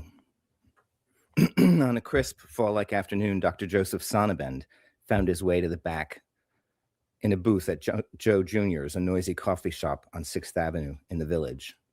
Richard Berkowitz. I may just rent this. I thought this was going to be the full documentary. I didn't think they were just going to play a trailer. I may rent the documentary and watch it another time. But we're just going to watch this discussion right now because this happened in the Library of Congress, so it's important. Could see that his doctor was angry. His temper had a tendency to further rumple his appearance and tie his tongue even more than usual. Sonnabend had been watching the city's weekly health bulletins continue to report pneumocystis pneumonia deaths.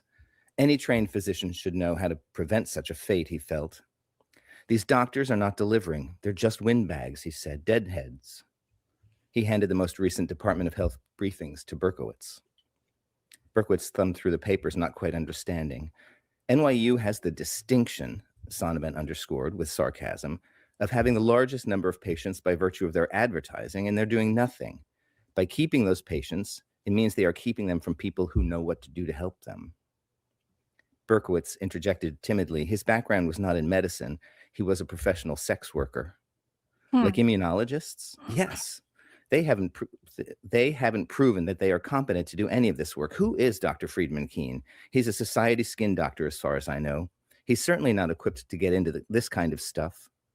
Diners from around the surrounding booths could make out every word. These people have lymphadenopathy, and he's not equipped to deal with that. So they're dealing with a skin cancer. They grab up all the patients. They're killing any number of patients with chemotherapy. His eyes narrowed. He's a skin doctor. He was even more venomous about Dr. Linda Laubenstein. Laubenstein has got no experience at all. She's very young. She hasn't been out of medical school for very long. Why should you go to a person with no experience? She's fooling around.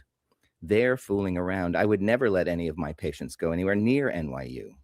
He shook his head balefully. The patients I've had there, I've taken away. One patient, thank goodness, he went there and he's still alive. He would have been pumped full of chemotherapy and he'd be quite dead right now. There's no question about that. Sonnabend didn't have to be an oncologist to know that people were not doing well on traditional chemotherapy. There are new agents that are not that devastating, he said. Interferon, Berkowitz asked. The grapevine was full of praise for interferon. Sonnabend shook his head. His experiments had shown it offered little hope. It caused fevers and inhibited development of white blood cells, especially CD4 cells, the body's elite disease-fighting squadrons. Interferon's massive proliferation in people with AIDS appeared to contribute to the course of their disease. Yet numerous well-meaning researchers, including those at the NIH, were injecting even more interferon into immune deficiency patients, believing its antiviral properties might simultaneously fight whatever was causing illness. I wouldn't let any of my patients even smell this stuff, he said. There's only one treatment that... By the way, the documentary they're talking about the ACT UP movement was literally nominated for an Oscar back in 2012. So that's kind of crazy, actually. It's rational, and that's plasmapheresis. Plasmapheresis was used for lupus and other autoimmune diseases in which the body produces excessive antibodies, just as AIDS seemed to be doing.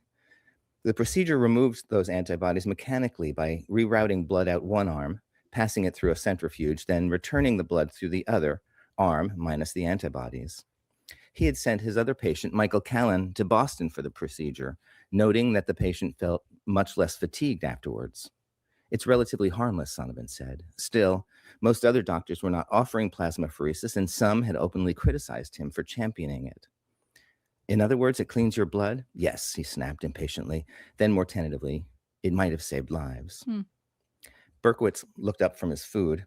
If a person has the immune deficiency, but doesn't have any of the debilitating diseases, he wondered, describing himself, what do you think the chances are that the immune deficiency could reverse itself?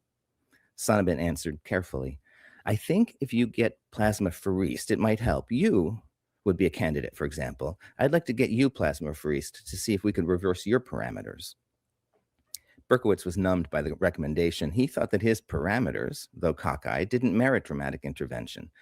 Since having his gland biopsied, he'd gone totally celibate to protect against any new challenges to his immune system. Consequently, he was also off cocaine. In the world of sex work, they went together like tea and crumpets. Only cigarettes and marijuana remained in his regular routine, though in dramatically reduced quantities. He was eating better, sleeping better, showing his body respect. He had hoped that this alone would allow his body to heal from the dual infections of cytomegalovirus and hepatitis A, which Sonnabend had diagnosed over the summer. Obviously, his doctor was less patient. There was a plasmapheresis center in New York, Sonnabend said, but the director there had so far refused AIDS patients. I have to call Bruce Gordon and beg him to do you, Sonnabend said, adding another item to his impossibly long agenda. He sighed. It's being denied people because these doctors, these great experts.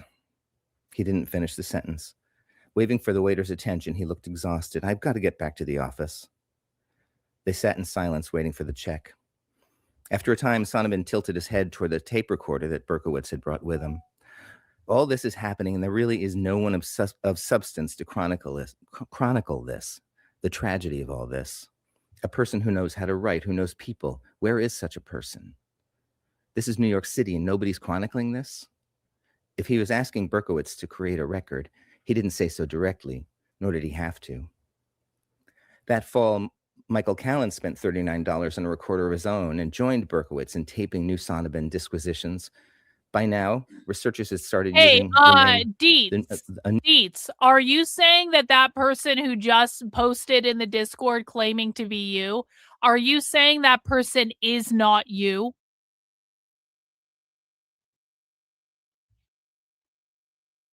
Are you saying this person is not you?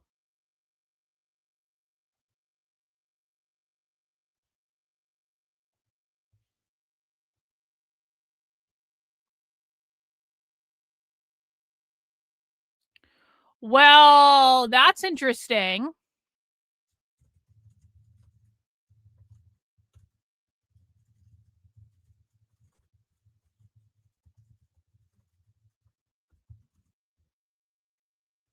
Thank you for letting me know. I appreciate it.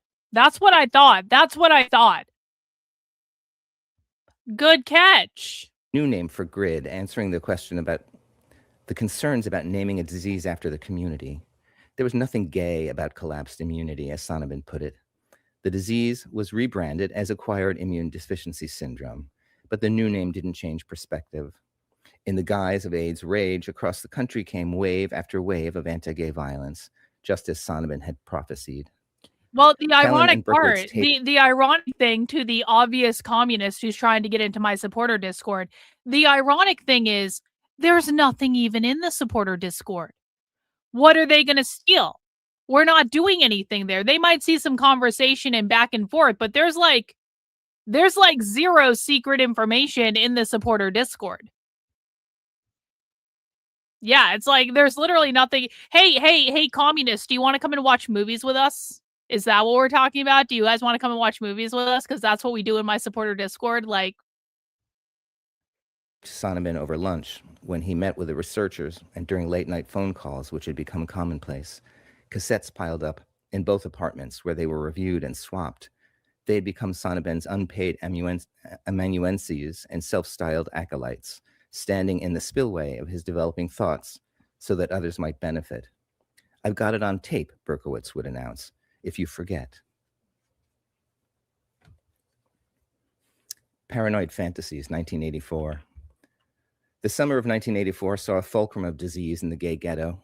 At St. Vincent's, the emergency room was visible behind enormous windows on the corner of West 11th Street and 7th Avenue. Before the crisis exploded, how many hundreds of times had I walked past those windows, oblivious to the small kabuki dramas enacted there? Now I found myself choked with panic anytime I came near. One sticky afternoon, I slowed to measure the epidemic through the plate glass, praying to see only strangers. 3/4 of the seats were filled. Scanning the rows, I could see every third or fourth man had the look. Sunken cheeks, sparse hair, eyes that showed fear, shoulders that bent in pain. One, all spots and bones, balanced painfully on a pillow he'd brought along from home. Another seemed to be dozing. His head was cocked backward onto a companion's arm, and his mouth and his eyes were both wide open. The blind, like horses and snakes, don't need to close their eyes to sleep. A cab pulled up beside me. A healthy man, first out the door, bent to carefully extract his frail companion from the back seat, an operation as ordered and precise as origami. I held open the hospital door, and blinkered by their mission, they picked past me without a nod. They were no older than I was. I remained on the sidewalk for a long time, watching them navigate the admissions process and settle into bucket seats to await their turn, the healthy partner whispering nonstop into his lover's nodding and sweaty head. That was my experience with early AIDS. I stood on the sidewalk of the plague, grateful to not enter its tower. In San Francisco, Bobby Campbell and his message of patient empowerment were in great demand, leading to urgent invitations for him to address people with AIDS in New York, Miami, Atlanta, Washington, Seattle, Dallas, and Los Angeles. He appeared on Nightline, the late-night ABC news program, and on Phil Donahue's show. On June 28, he was in New York to give one of his inspirational talks and to attend the 15th annual Gay Pride March, reuniting with people with AIDS leaders from around the nation. On that weekend, he fulfilled his biggest dream, formally incorporating the National Association of People with AIDS to further the work that they had begun the year before in Denver.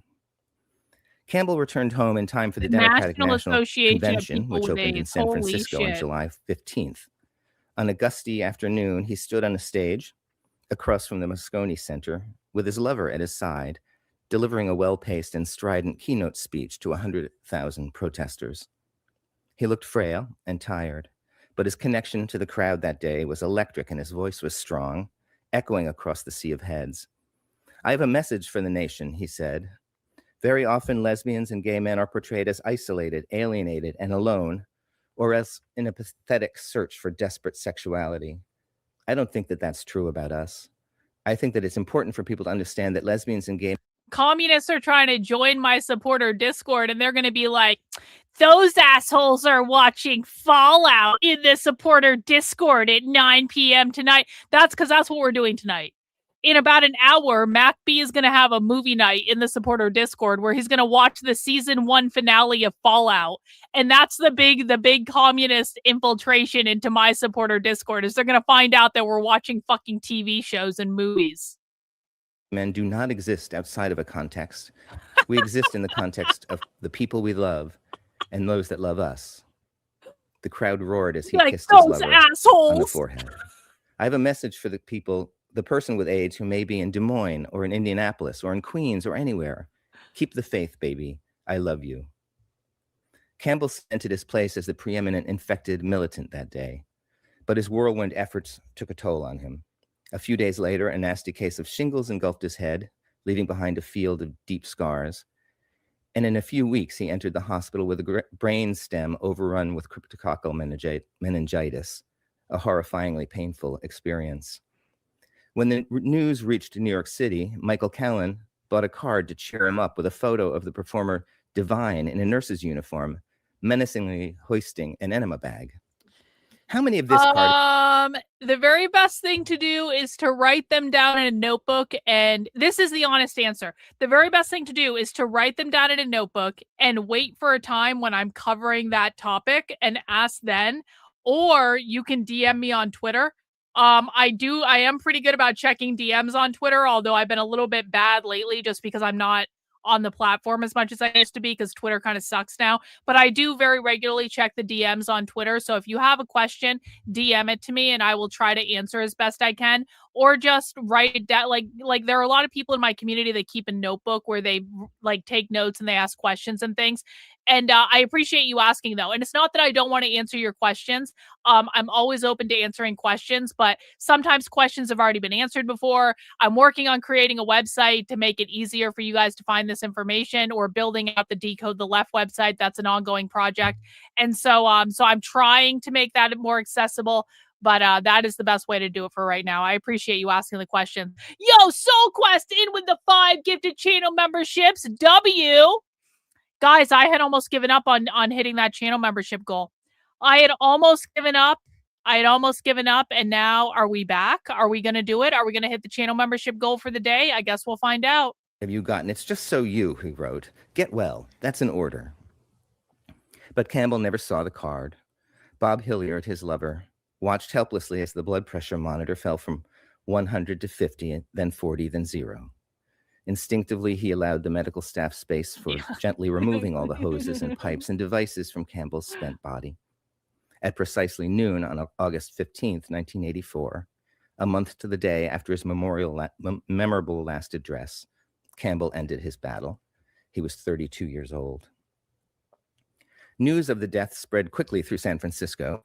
It wasn't long before someone at the Badlands bar took the big chalk stick and wrote on the blackboard, "Love after death for Bobby." Knowing how devastated the community would be, the city shut down Christopher Street for his funeral cortege 2 days later. Christopher Street is where hundreds of Stonewall bereaved men was. and women arrived through the dusky light, followed by hundreds more.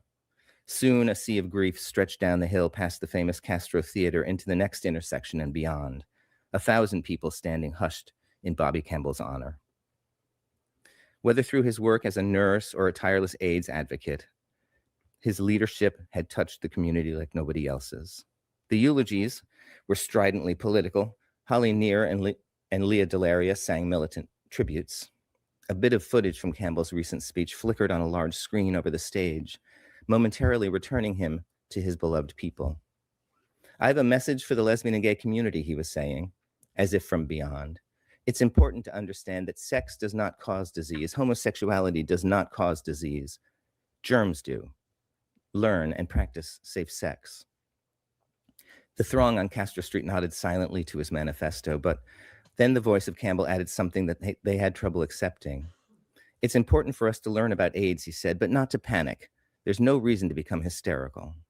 At that moment, it seemed that there was ample reason for hysteria. The bad news was piling on. A new study from DC, in which healthy-appearing gay men were screened for signs of viral infection, showed a prevalence rate of 60 to 70%. Yo! Men just like... Thanks Over the Hill, found it on Rumble, Dr. B, under the title Survive a Plague. It's on Rumble, the whole documentary? Really? Let's see. Is it on Rumble? We don't have time to watch the whole thing today because MacBee's doing movie night. Survive the Plague. But that'd be cool if it was on Rumble. I don't see it, but I'll keep looking for it on Rumble. Can you tell me what the can you tell me what the name of the channel is that it's on? Thanks so much for the super chat. I really appreciate it. Let's just listen to this lecture, though, because he's talking about his perspective of this time period and of the ACT UP movement. So let's just see where this lecture goes. This was in the Library of Congress and might be important. Those filling the street at the Castro. Using conservative estimates of the number of gay men in the country, that meant that 8 million were marked for death, just as it's cutting on as Pluto Campbell's. TV, which is free. A cataclysm. Okay. We'll watch it awaited another the day. We community. don't have time to do it today. Thank you for that. About a week after his massive memorial service, which failed to garner coverage in the East Coast press, a large envelope from Bob Hilliard arrived at the offices of the New York Native, where I worked as a reporter and typesetter. Inside, he'd written a note. "Bobby Campbell died yesterday, August 15th, of AIDS-related meningitis Oh, I in San see what you guys Francisco are General talking Hospital." about. This was how we received the awful news. In the course of my reporting, I had spoken to Campbell on the telephone, but we'd never met. Reading Hilliard's note, I wept angrily. Hilliard went on to say, "The enclosed was found among his papers, stamped and sealed. It seems clear to us that Bobby intended the letter to be sent, so we are forwarding it to you for publication. Thank you for complying with what surely was his final wish." Got I it. carefully Thank you. smoothed Campbell's last Pluto, I got the communique Pluto onto link. my desktop. It was not a farewell. It carried no hint of the opportunistic infection that would sneak up on him so violently. Instead, it was a letter to the editor addressed to an article that I ran about the bathhouse controversies. In his quiet voice and gentle optimism, he warned against moral absolutism on either side. AIDS partisans are not either traitors or murderers or heroes, he said. My hands trembled as I sat at the enormous photo offset machine and put his last public words into crisp columns of text.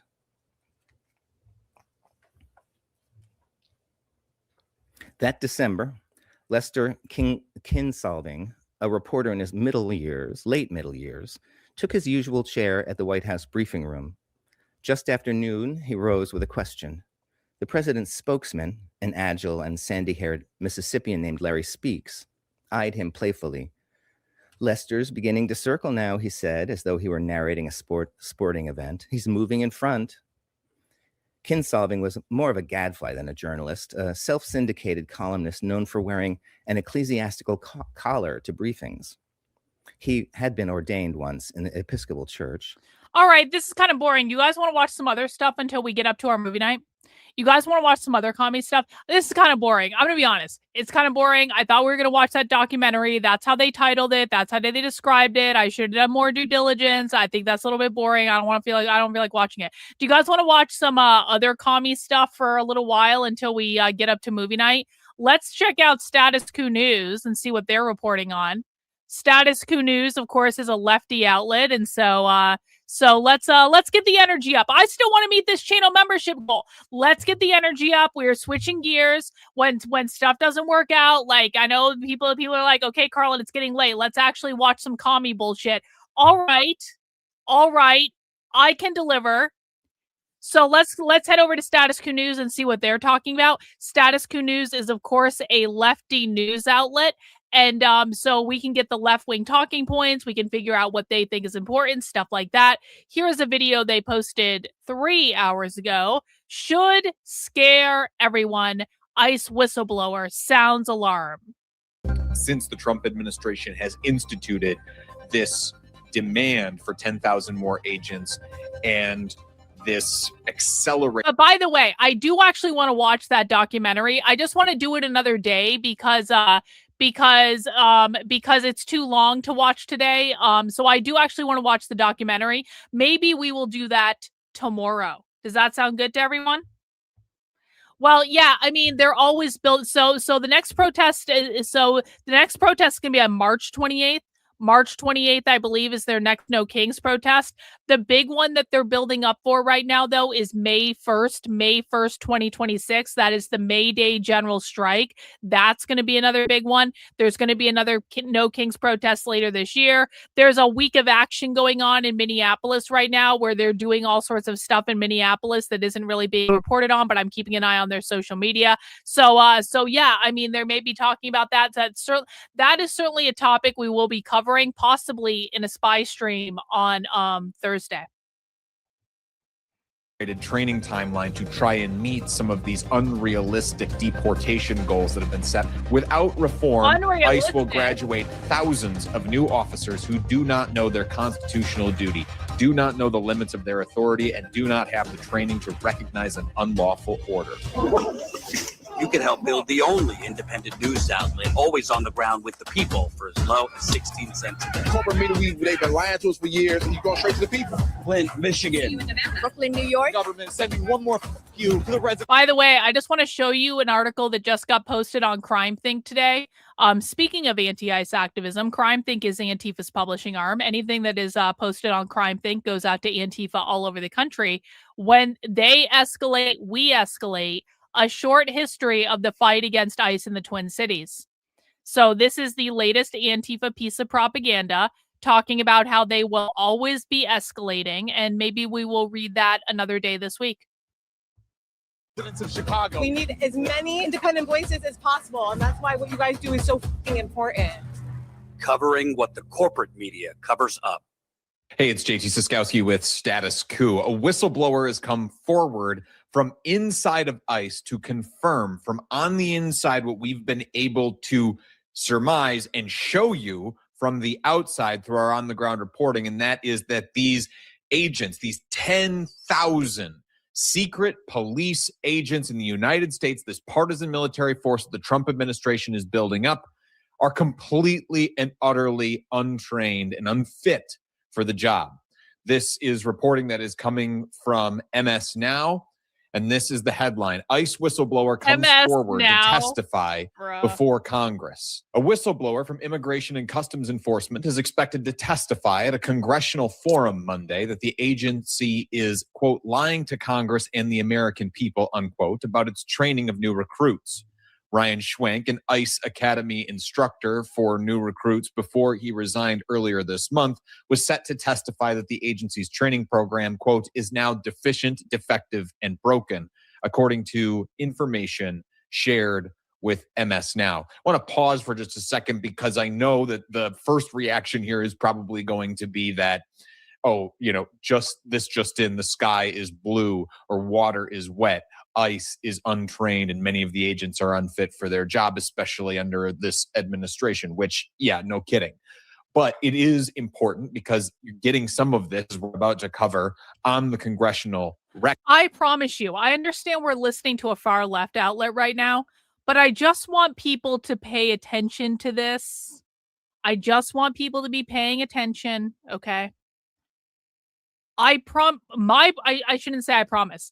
My prediction is we are going to see Republican politicians start to talk about how untrained and incompetent ICE officers are. So we're watching them say this on a leftist news outlet, but because the left is winning, because the left is dictating the cultural narrative, because the left is being so effective in what they're doing, we are going to start seeing sooner rather than later Republican politicians questioning the ICE training, questioning what's going on. And listen, I'm not suggesting that the ICE officers couldn't be better trained. I think they probably could be better trained. But my point is, there is no reason for Republicans to mention that unless they are trying to do so to gain political points. So because the public sentiment is turning so against ICE, we are going to see Republicans coming out against ICE because that is what Republicans do every single fucking time. By the way, programming note, I will be covering the State of the Union tomorrow, so we're going to do a whole State of the Union pregame. We are going to watch the State of the Union. We're going to make fun of the State of the Union. I'm probably going to get really fucking high because, you know, why wouldn't I? Because it's the State of the Union and it's going to suck. But, like, we will be doing State of the Union coverage tomorrow, just so everyone is aware and knows, obviously. With this information coming forward gives the Congress at least the ammunition that it needs and the on-the-record documentation that it needs to begin to actually hold people accountable for what is happening on America's city streets. If our elected officials have the strength to actually hold people accountable, which, of course, remains to be seen. So far, what we've seen from Democrats elected in this country is just a willingness to go forward with even the most minor of reforms, like adding body cameras, as if cameras is what's stopping or is what would stop ICE agents from shooting and killing people, including American citizens. It did not save Renee Good or Alex Preddy in Minneapolis. But those are the kinds of reforms that we see the Democrats fighting for right now. And of course, on the other side, you just have Republicans, for the most part, cheerleading the violence against American citizens. Returning here to the reporting, without reform, ICE will graduate thousands of new officers who do not know their constitutional duty, do not know the limits of their authority, and do not have the training to recognize an unlawful order, he will say. And again, that is according to Ryan Schwenk, an ICE Academy instructor. According to experts from his prepared testimony provided to MS Now by the office of Senator Richard Blumenthal, a Democrat from Connecticut. So hats off here to Ryan Schwenk for coming forward and actually having the bravery to speak on the record about what is happening in this country right now, being willing to, we're used to seeing the thin blue line in so many aspects of law enforcement when police and ICE agents are conducting themselves unlawfully, they have this tendency to just circle the wagons. But here you have somebody from the inside who is stepping out, likely at great personal risk and sacrifice to himself to be able to speak out about this, but doing the right thing here, letting the American people know what is actually happening behind the scenes since the Trump administration has instituted this demand for 10,000 more agents and this accelerated training timeline to try and meet some of these unrealistic deportation goals that have been set by Stephen Miller, the president's deputy chief of staff. Back here to the reporting, where they say the agency has made sweeping changes to its recruitment process after the Trump-backed so-called One Big Beautiful Bill allocated funding to ICE to hire 10,000 new agents on top of the 20,000 it already employed. Homeland Security Secretary Kristi Noem eliminated prior age restrictions for new officers and offered signing bonuses of up to $50,000. New documents provided by Blumenthal's office by an unidentified whistleblower provide more insight into how exactly the training protocol has changed. The article goes on there to note that it can't confirm. Screwball is good, and I don't drink whiskey. I generally don't drink. I generally drink very little liquor, and when I do drink liquor, it's usually clear liquor. It's like a martini or something like that. I very, very rarely will drink brown liquor. I just don't like it. But Screwball peanut butter whiskey is the fucking best thing ever. It is so good. It is like it is the only whiskey that I will actually drink because it is just that good. It is amazing. Amazing. It does. It tastes like peanut butter. Yeah, it does. If the whistleblower who is testifying is the same one who has provided these documents that we are now quoting from. The documents, which appear to be images of the syllabus for the agency's basic immigration enforcement training program, suggest that more than a dozen practical exams have been eliminated for enforcement removal operations officers, including exams in judgment pistol shooting and criminal encounters. The agency also appears to have cut courses in use of... Okay, so he's just reading an MSNBC article. What else do they have over here? What else do they have? Teens terrorizing, kidnapping and killing teens terrorized in Texas. I just wanted to come out here and protest with all my friends. I'm only 15. No, I'm still in school. No, I don't feel safe at all. I feel like I can't step out the house because I'm either gonna get arrested or killed. Because look, they will snatch him up. That's an old clip. We already saw that when it happened live. Let's see. Protect us from Nazis. What's this? You cannot trust these people. They're all doing the same thing. They're all out here. They're out here to agitate us. That's what police officers just showed up to do. They were hang on. No, I would not make that assumption at all. I think that the news is probably reporting it accurately. So, but we honestly don't really care about that. Like, listen, if you think that ICE is completely fucking competent and ICE is doing everything correctly, I've got a fucking bridge to sell you, man. The idea that the ICE officers are all completely competent and well-trained and they're doing nothing wrong, that's fucking absurd. That is absurd. And I say that as someone who is completely against every single thing the left is doing, but like, don't be a fucking sycophant and don't be a fucking retard. There is no universe in which ICE is doing everything perfectly and by the book and everyone is very well trained and competent. That's not happening at all. But our goal is to understand what the left is doing. And so we have to understand actually what they believe. And they had their pepper spray out already. They were begging to fucking hit us.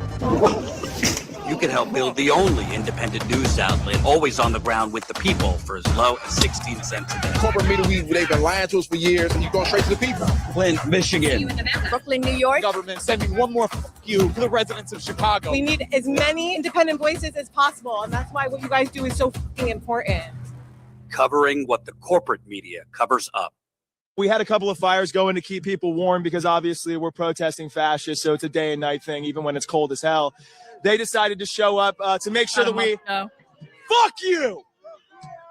To make sure that we put out our fires. They had about 17 police officers show up, not to protect us from the Nazis 30 feet away, but to put out our fires. That's the issue right now. That's what everyone needs protecting from. These isolated fires that we had in metal tins.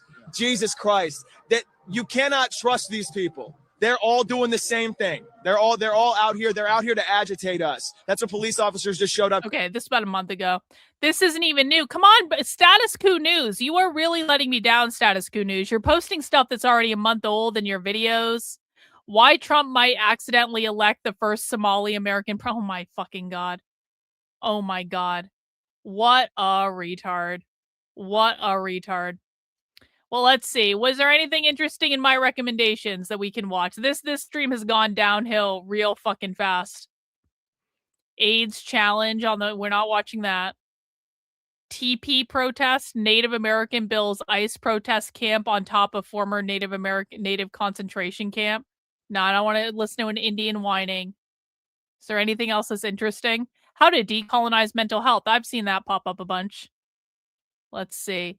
BG on the Scene is streaming. You know what? That might be it.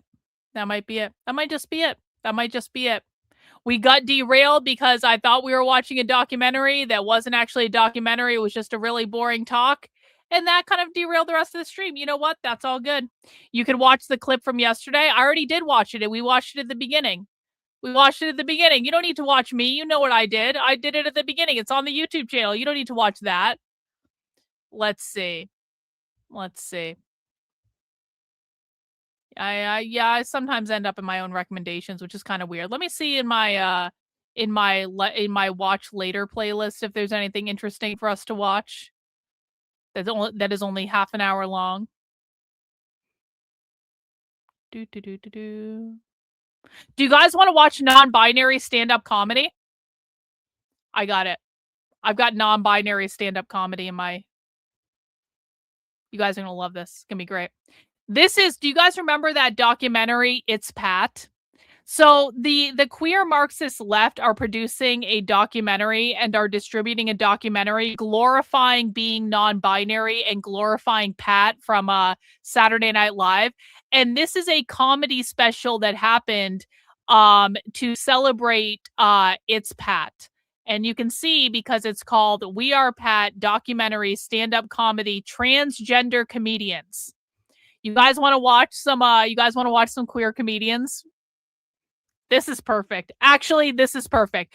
We will do this for half an hour, and then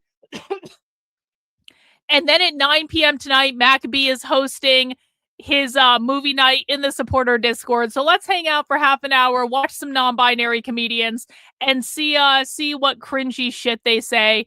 And if you guys want to help me meet that channel membership goal, that would be rad. If not, we'll do it tomorrow and it'll be fine. We'll just have to make up for it tomorrow. If you guys don't meet the channel membership goal today, we'll just have to make up for it tomorrow. But I also acknowledge this stream has been a little all over the place. So I also understand it. So let's watch the movie. Maccabee is watching he's finishing the first season of Fallout tonight. So he's been watching a TV show. Yeah, so we do movie nights in the supporter Discord every Sunday night at 8 p.m. and every Monday night at 9 p.m. Jennifer hosts them on Sundays at 8 p.m. Maccabee hosts them on Mondays at 9 p.m. And so Maccabee has been watching the whole first season of Fallout with people. And so we will watch until it's time to go to movie night.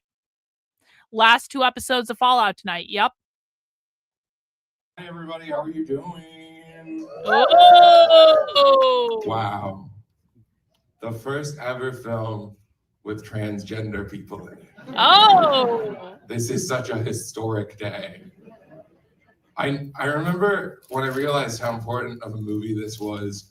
It was the first day we were shooting, and I had been on set for 6 hours, and I had one thought in my mind, which was, does anyone have cocaine? Real. And then 3 months later, I Real got sober. and true. And I realized we were making a film about the SNL character, Pat. I was pretty excited about it. Mm-hmm. I love Pat because Pat is a person that's a lot like me, a trans person who sucks. A trans person who is annoying and asks a lot of their loved ones constantly. But I think that's true. I think that we've experienced the last handful of years where trans people have tried to get our acceptance by being nice, being accessible, being the kind of person that you would be comfortable with, you know, babysitting your kids or whatever. I think we should start killing kids until they let us use whatever bathroom they want.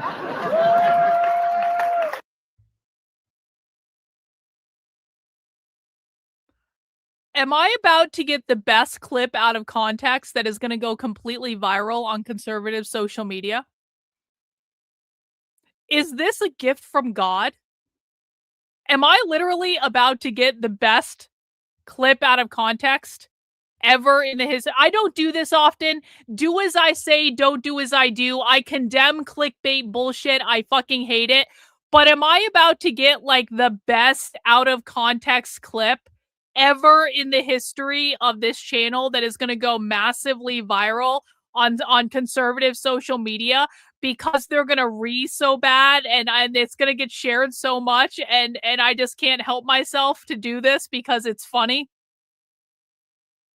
Should we do it? Should we do it? Should I break my own rules? We're doing it. Okay, let me record.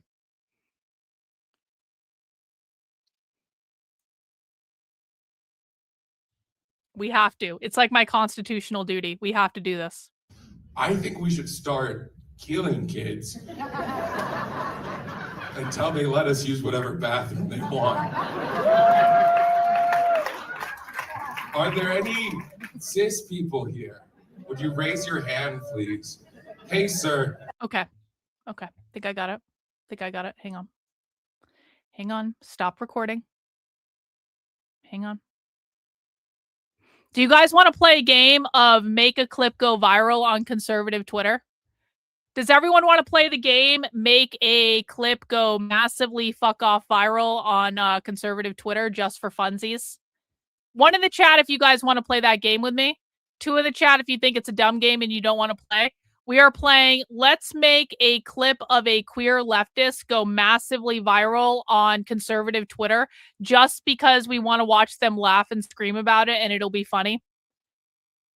Not that we're really teaching anything, and we're probably taking this out of context just a little bit, but it's also funny. It's also funny. So let me just give me 1 sec. 1 second.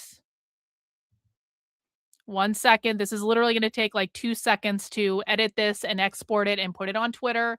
And then we will all play the game of let's make a funny.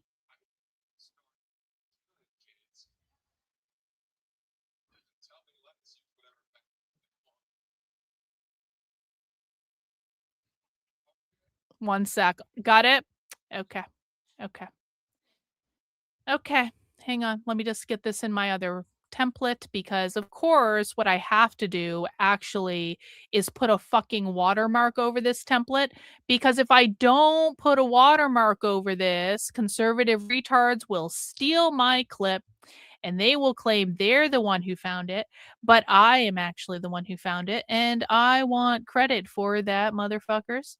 And you don't get to take my credit from me, conservatives, when I find something that you don't find because we, you know, it's just a matter of intellectual honesty. That's what it is. It's a matter of intellectual honesty. And if I find something, I want fucking credit for it. Okay, hang on 1 second. Hang on. Oh shit, that's the wrong thing. That's the wrong thing. I need the watermark, please. 2 seconds, guys. Thank you for your patience in letting me get this updated real quick. And then we're going to make it go viral on Twitter and it'll be awesome.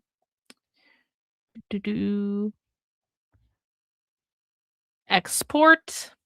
Kill kids is going to be the title of this file. Boom. Okay. And now it is exported. And now what we're going to do is we're going to craft a tweet. Non-binary trans comedian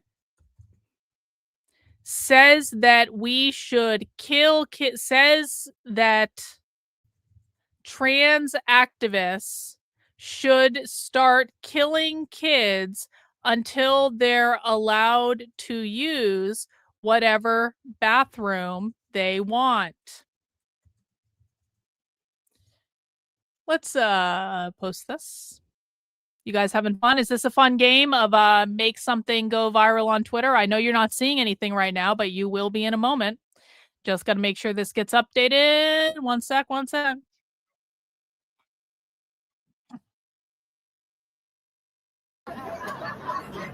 Until they let us use whatever bathroom they want. Okay. Non-binary trans comedian says that trans activists should start killing kids until they're allowed to use whatever bathroom they want. All right. You guys ready? Ready? Post.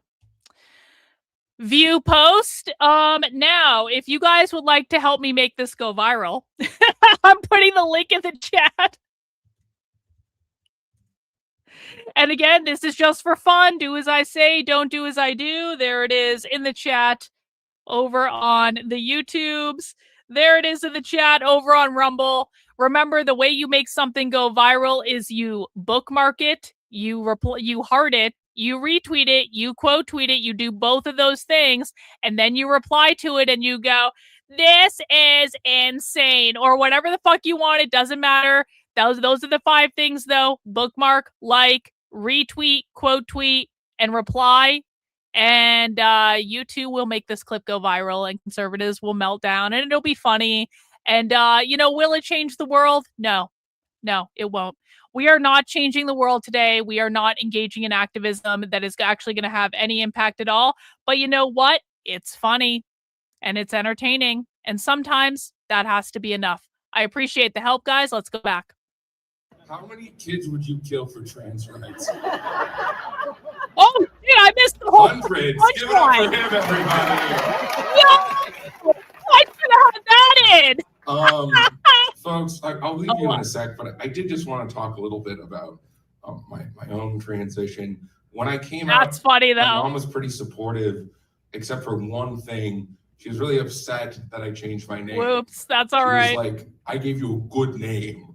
Why would you take away the name that I gave you? That was so beautiful and so wonderful and so full of divine beauty."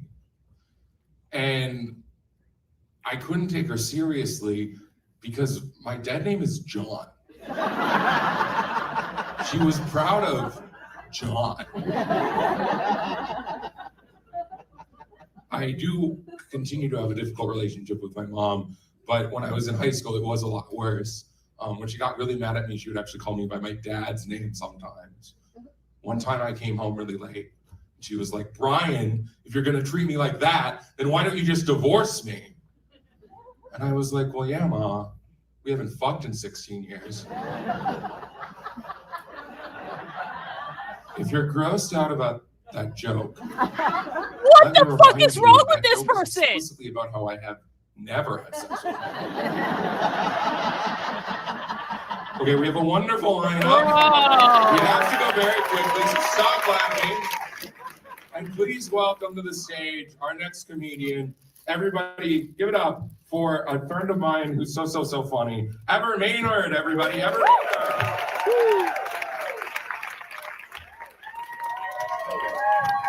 One more time for my friend Grace.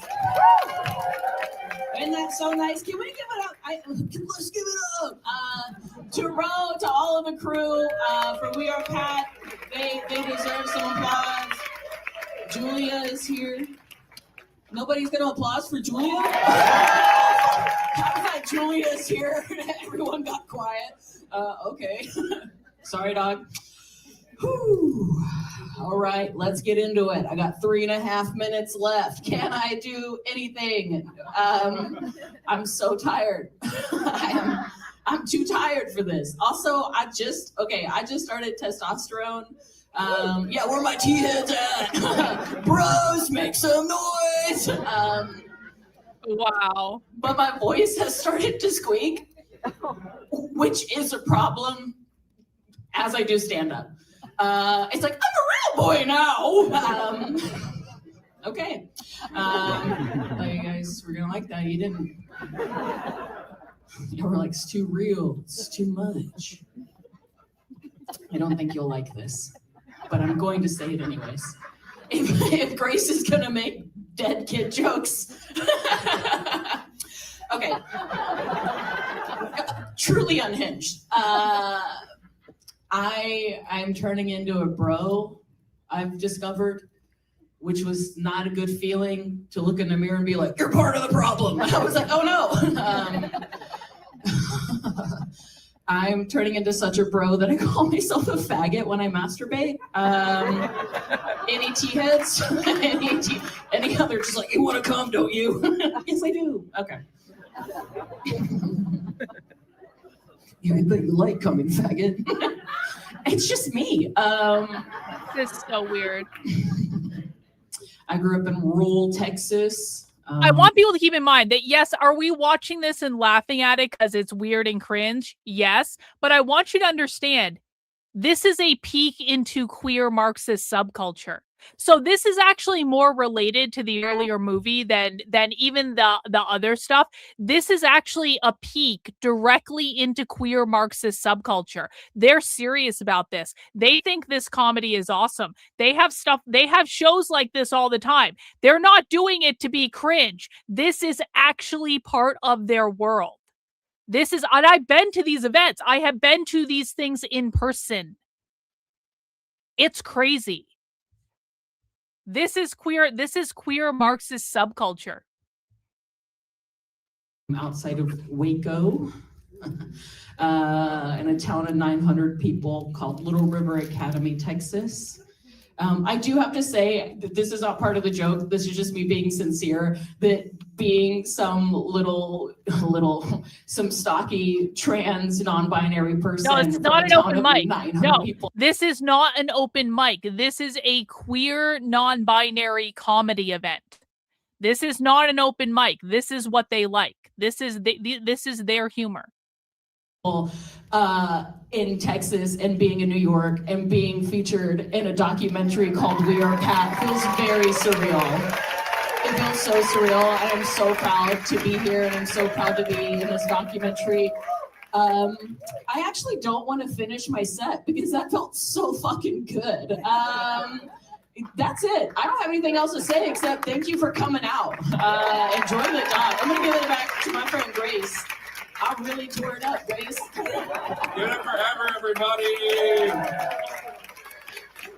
Okay, coming up next, an incredibly funny comedian that has a movie coming out soon that I'm very excited about. And I don't remember the name of it, but it's also very good. So that'll be the second movie. Hey, thanks so much for the super chat, average person. When these people win, this is the type of entertainment we can expect. So real and true. So real. Thank you so much for the super chat. With trans people today. Everybody, give it up for Nico Carney. What's up, everybody? Thanks for coming out. Tranny. We got trans people here? Tranny. Yeah. Hell yeah, hell yeah. I love doing shows for trans people. I do a lot of shows for straight people. They love to laugh. Oh my God. That's my observation on straight people. They love to laugh. I guess when you have all your rights, it's a total giggle fest. I don't know.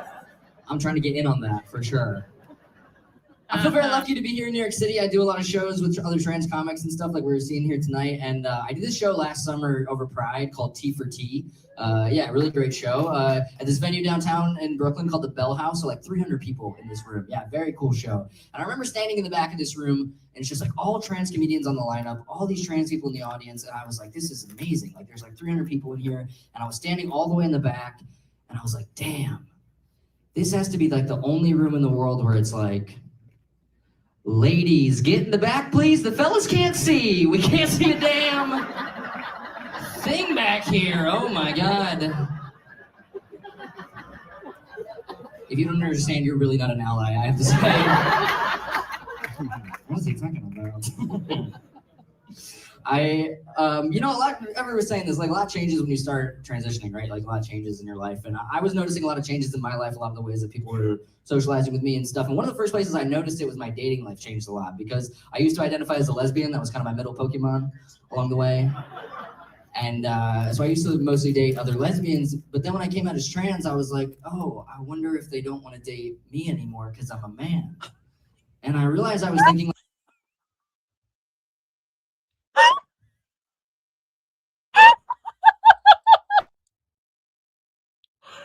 lesbian realizes that other lesbians are not going to date them when they transition to being a man. Lesbian realizes that other lesbians want lesbians, not men. Like a man because my attitude towards lesbians was the same as every straight guy I've ever met. Because my gut reaction was to be like, yeah, they probably still want to date me though, right? Come on. Lesbian joke. I know you ladies don't date men, you never go with a guy like me, okay? Let me change your mind. Works every time, actually. Wow. No, every time I go up to a lesbian at a lesbian bar, I feel like I'm the only kid at the sleepover who went up to talk to the mom. Enchanté, mademoiselle. Get the fuck back downstairs. All right, I'm gonna leave you guys with a joke about my mom, my sweet mom. I love her. She's an ally, a little too much, I would say. She's a bit Listen, too much of an ally. here's the thing. Here's the thing. You don't take this problem seriously enough. Most of the people watching my content, you guys don't. Sorry, I put the captions back on. You guys don't take this problem seriously enough. And what I've consistently said is, you need to be caused more pain until you start to take this fucking problem seriously.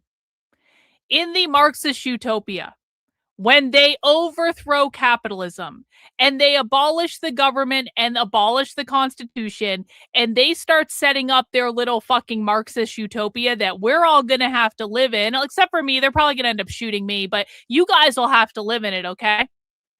This is the type of entertainment that you can expect. This is going to be at every fucking comedy club. This is going to be every fucking special that you watch online. This is your fucking future everywhere, unless you guys start taking this fucking problem more seriously. This is just a peek behind the curtain of what's coming. I can't convince you guys when I show you clips of communists overthrowing the government, then we will fucking watch trans non-binary queer comedy until you assholes start to get that this is a real fucking problem. She's reading, she's learning, she's a straight lady, she's reading books like How to Love Your They and other nondescript titles off Amazon that I don't know who's writing, but she's reading them. She called me recently and she told me that she thinks our dog Izzy is non-binary because No, you want to know what? You want to know what? You have not experienced real pain until you watch the NYU Queer Marxist play where they kidnapped a bunch of old folks out of old folks' home, literally, and then they forced them to be in a gender non-binary play where the old people had no fucking clue what was going on. They just wanted to get out of the old folks' home, but the theater students at NYU programmed them to act non-binary and do gender bending bullshit in their fucking student play. All you new people, you don't know the pain that we have endured. You don't know the things that I have put myself through, the things I have put members of this community through. All you fucking Johnny-come-latelys, you think this is the worst fucking thing we've ever watched? No. No. It's weird. I said, Mom, they're non-binary because they're weird, okay? You can do it right or not at all. Those are the rules. For the record, that dog is 14. Can't see, can't hear. Like, it's like, yeah, nothing's binary when everything's a board. It's just like math or physics or something. No, she's too much of an ally, for sure. She's too much of an ally. She's, my mom's in her 50s now, so she's going through menopause. So her doctor has recommended for some of the symptoms she's feeling that she could start taking these testosterone pellets. So she called me to let me know that we're on the same meds. I was like, no, Mom, that's great. I'm so happy to know my community is Elliot Page and women who do Zumba. That's awesome. Next time you're short on meds, swing by a jazzercise class, fellas. All right. This is going to be a great film. Keep it going for the rest of the show.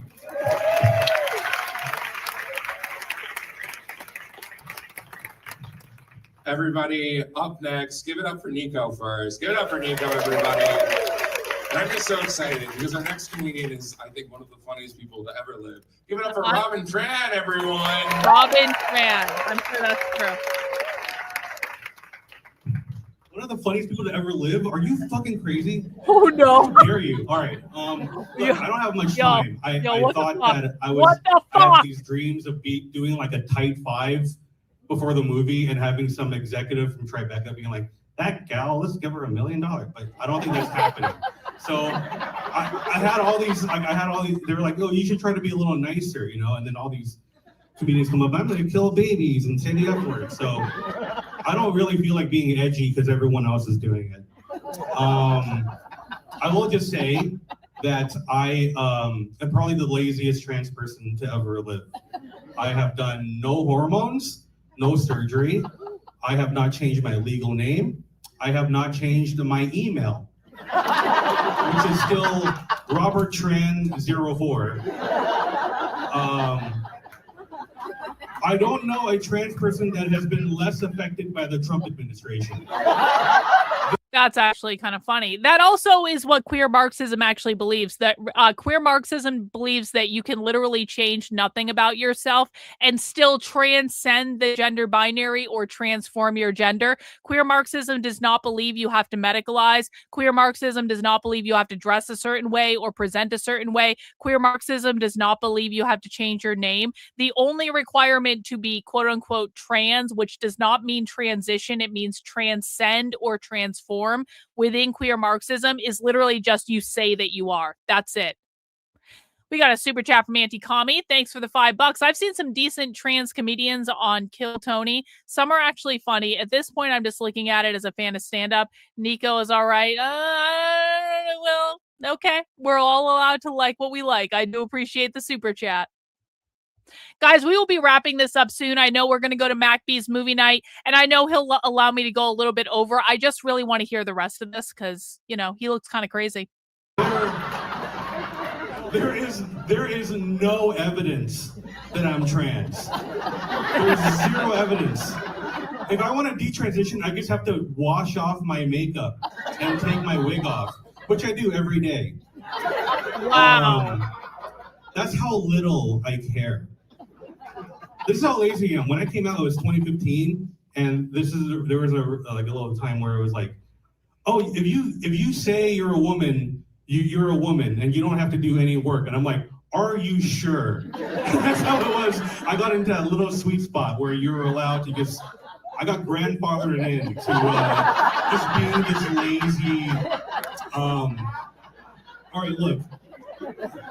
Just to give you the premises of the jokes I was going to do that I don't feel is appropriate, I was going to talk about the Vietnam War and about how Jesus is a liberal and God is a Republican.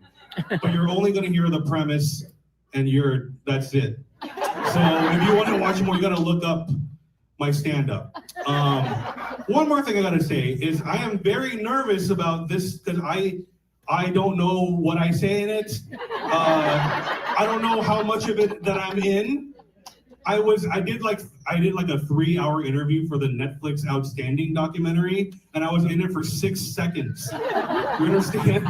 So I'm very nervous. Yeah, that happens. I am gonna go back into. I'm sitting in the back corner, and like no one sit next to me. Okay, because I don't know.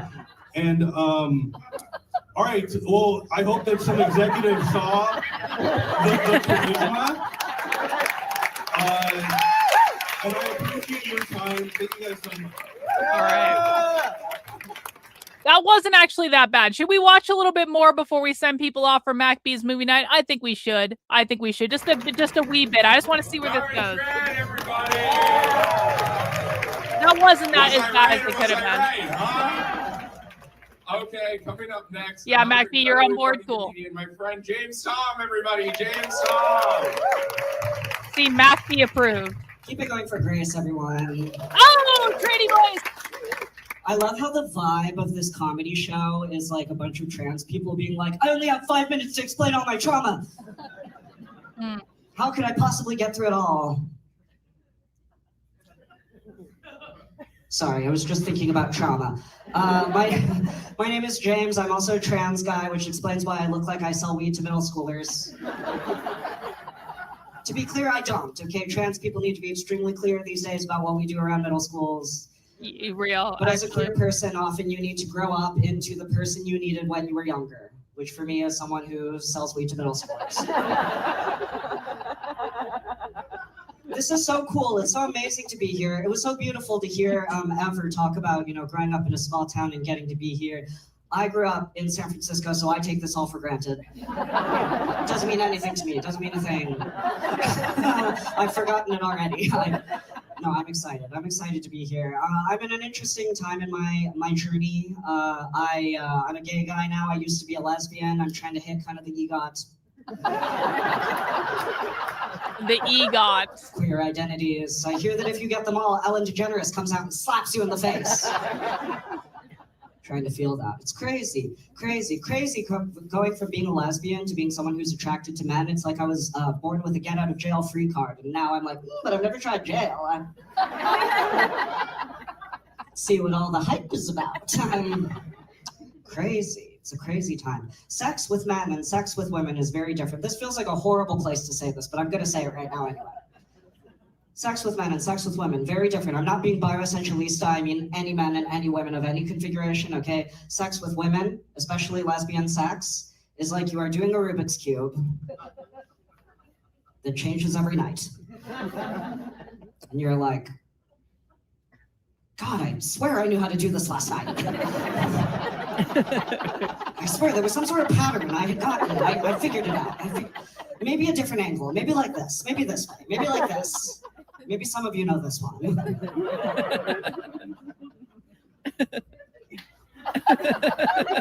And then you finally get it and you're like, yes, yes, yes. You guys are not acting like you've given a lot of women orgasms in this room, audience of We Are Pat.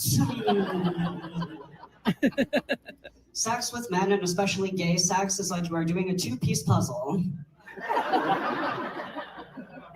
And like, there's not a lot of different ways for this to go. Not a lot of things. It's crazy, crazy. I want to get out of here, but I'm like, what is one last like disgusting piece of oversharing I can give? Oh, I want to say, by the way, Grace, I love that your child killing plan for trans people's rights is essentially just to make trans people into like Pennywise the clown from It. Okay, no Pennywise heads in the house. I made it weird. I'm making it weird. I'm making it weird. Okay. Here's one last thing I can say. I love movies. I've seen a few movies. I watch a little pornography. You guys ever do this? Audience of We Are This Pat. person's trying so hard and it's just so failing. Thank you, 3 honest people. The rest of you not ready. That's okay. That's okay. I've seen a lot of porn in my life, and so I've had to develop very specific tastes. I like very specific, particular things. For example, I like stepmom porn. Thank you. Stepsister. Wow. Stepmom porn is hot because someone's dad is being disrespected.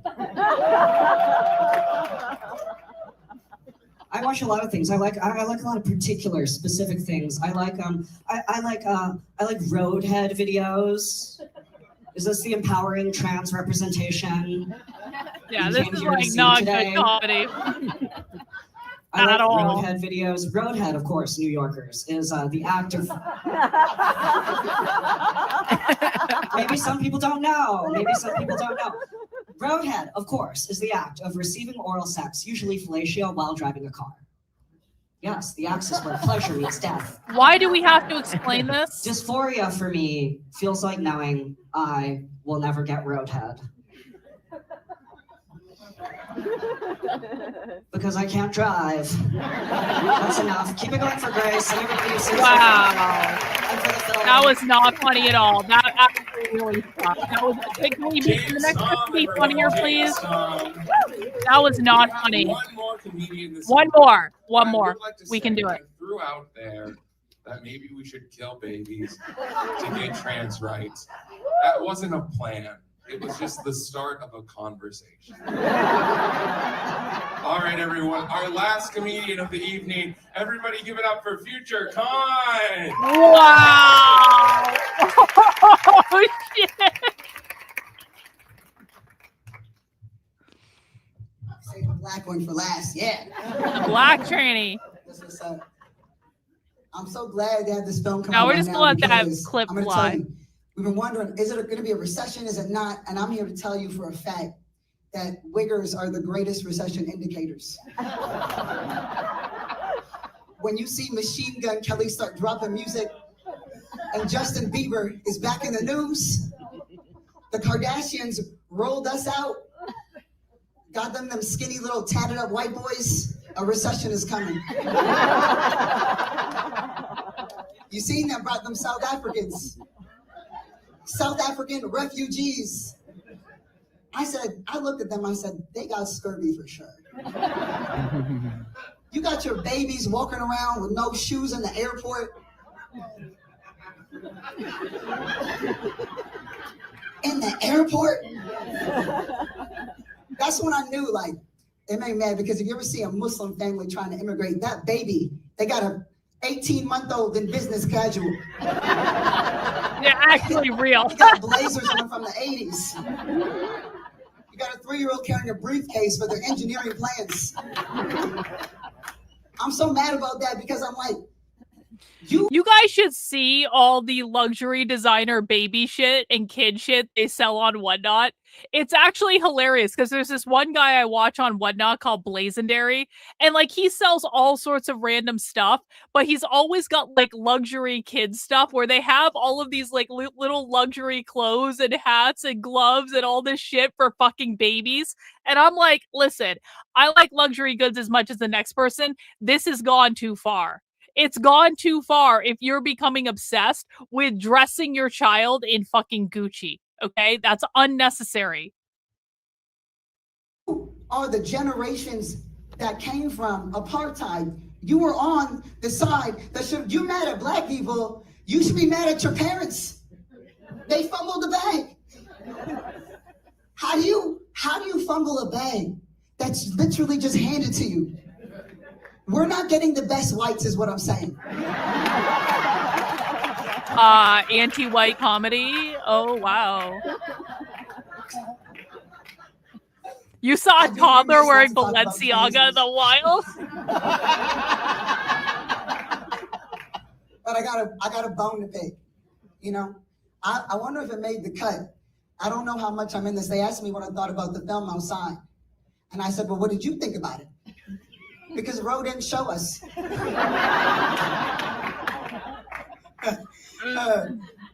I do feel some kind of way though, because, you know, I see my homies over there.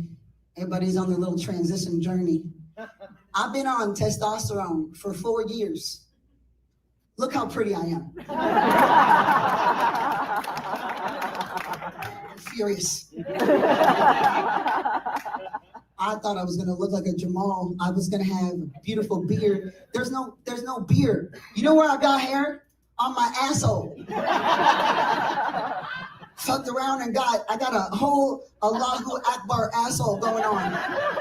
And I'm mad about it every day. That's why patriarchy is so pernicious and evil, because they just got hairy assholes. Sweating all the time, just nasty. Wow. Somebody said it can't make that much of a difference. I said, you pour fudge on grass and see if that's easy. No shit, really? Nasty. Wow. I don't know what's wrong with me. Yeah, look. I am mad, because here's the thing. I'm non-consensually non-binary. Yeah? What's that mean? I got top surgery and nobody noticed. There was no party, no GoFundMe. The surgery took about 3 minutes. Just a little peanut butter scoop out. I said, you know, is there a care package? Is there anything I need to know? She just gave me a tap on my ass and told me I'll see you around. I don't even got the scars to prove it. Nothing happened.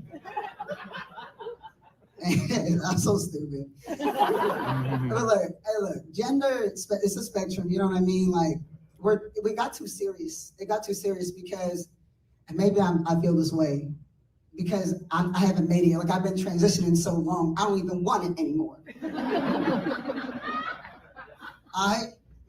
But I'm like, I'm tripping, because like, isn't a car guy really just a horse girl?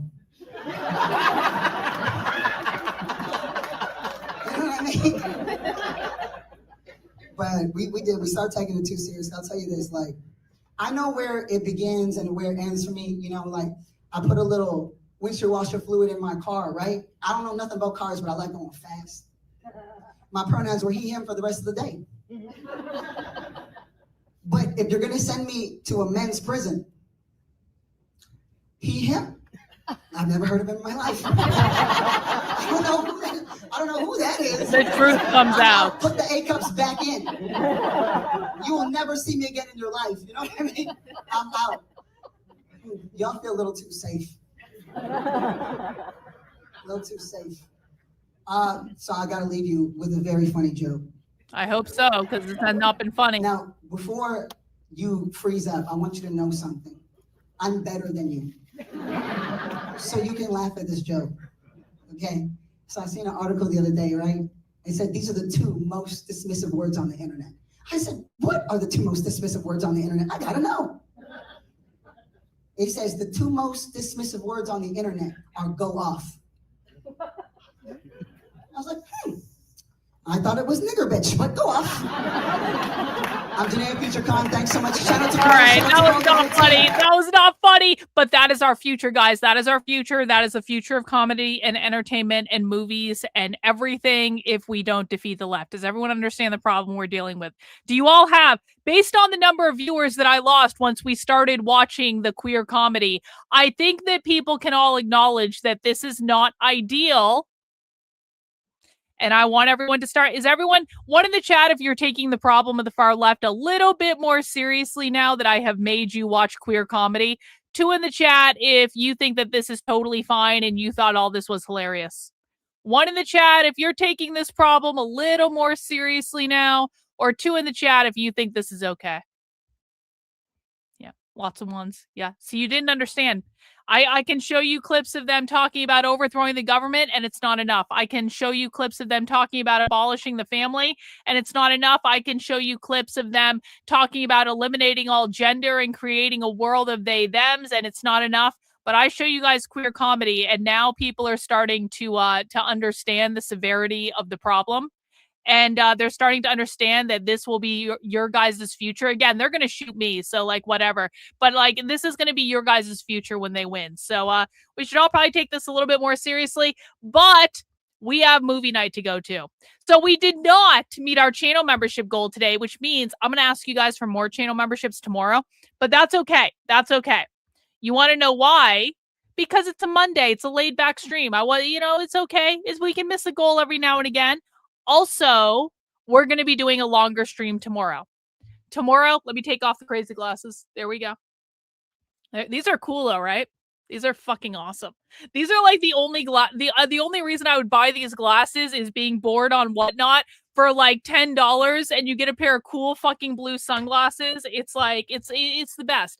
Anyway, we will be doing a longer stream tomorrow because the State of the Union is tomorrow, and we'll do some pre-gaming, and I've got some ideas about things we can watch to entertain ourselves.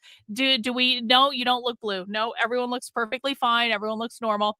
So we're going to have plenty of opportunity to meet the channel membership goal tomorrow because we're going to do a long pre-game, and then we're going to do State of the Union coverage. So I have faith. I have faith. It's all good, bro.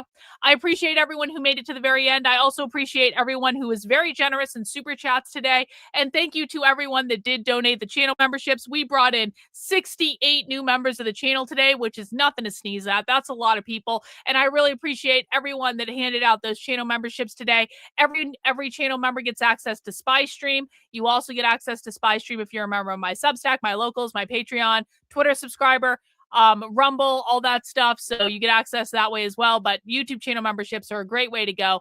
I want everyone to make sure you grab your drinks and snacks of choice for tomorrow for the State of the Union. It's going to be a long ass stream. We might laugh. We might cry. We might yell. We might just sit there in incredulity at the insanity and absurdity of the whole thing. But we will watch it because that is what we do on this channel. I appreciate everyone who came out today. I want to remind you, if you want to go watch Fallout with Mac B in the supporter Discord, that will be starting now. If you are new, you can find the link to the supporter Discord out of the post sections if you're a channel member. If you are on my Substack, you can find it in the chat. I posted that out yesterday.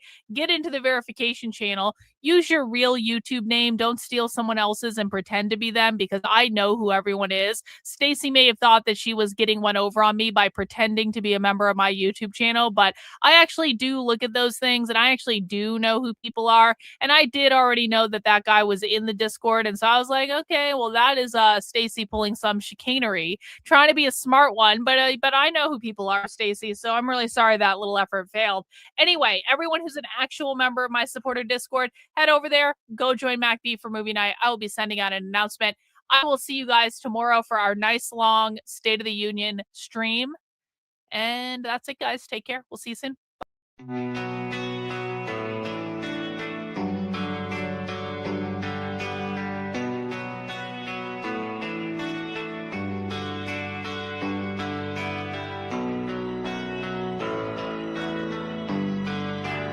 How are you feeling? How long have you been here? 3 months, May 17th. And what brought you? That's difficult to answer.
I'm not clear.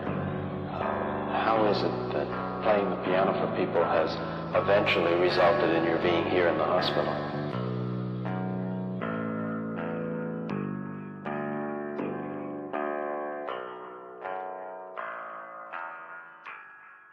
That's difficult to answer.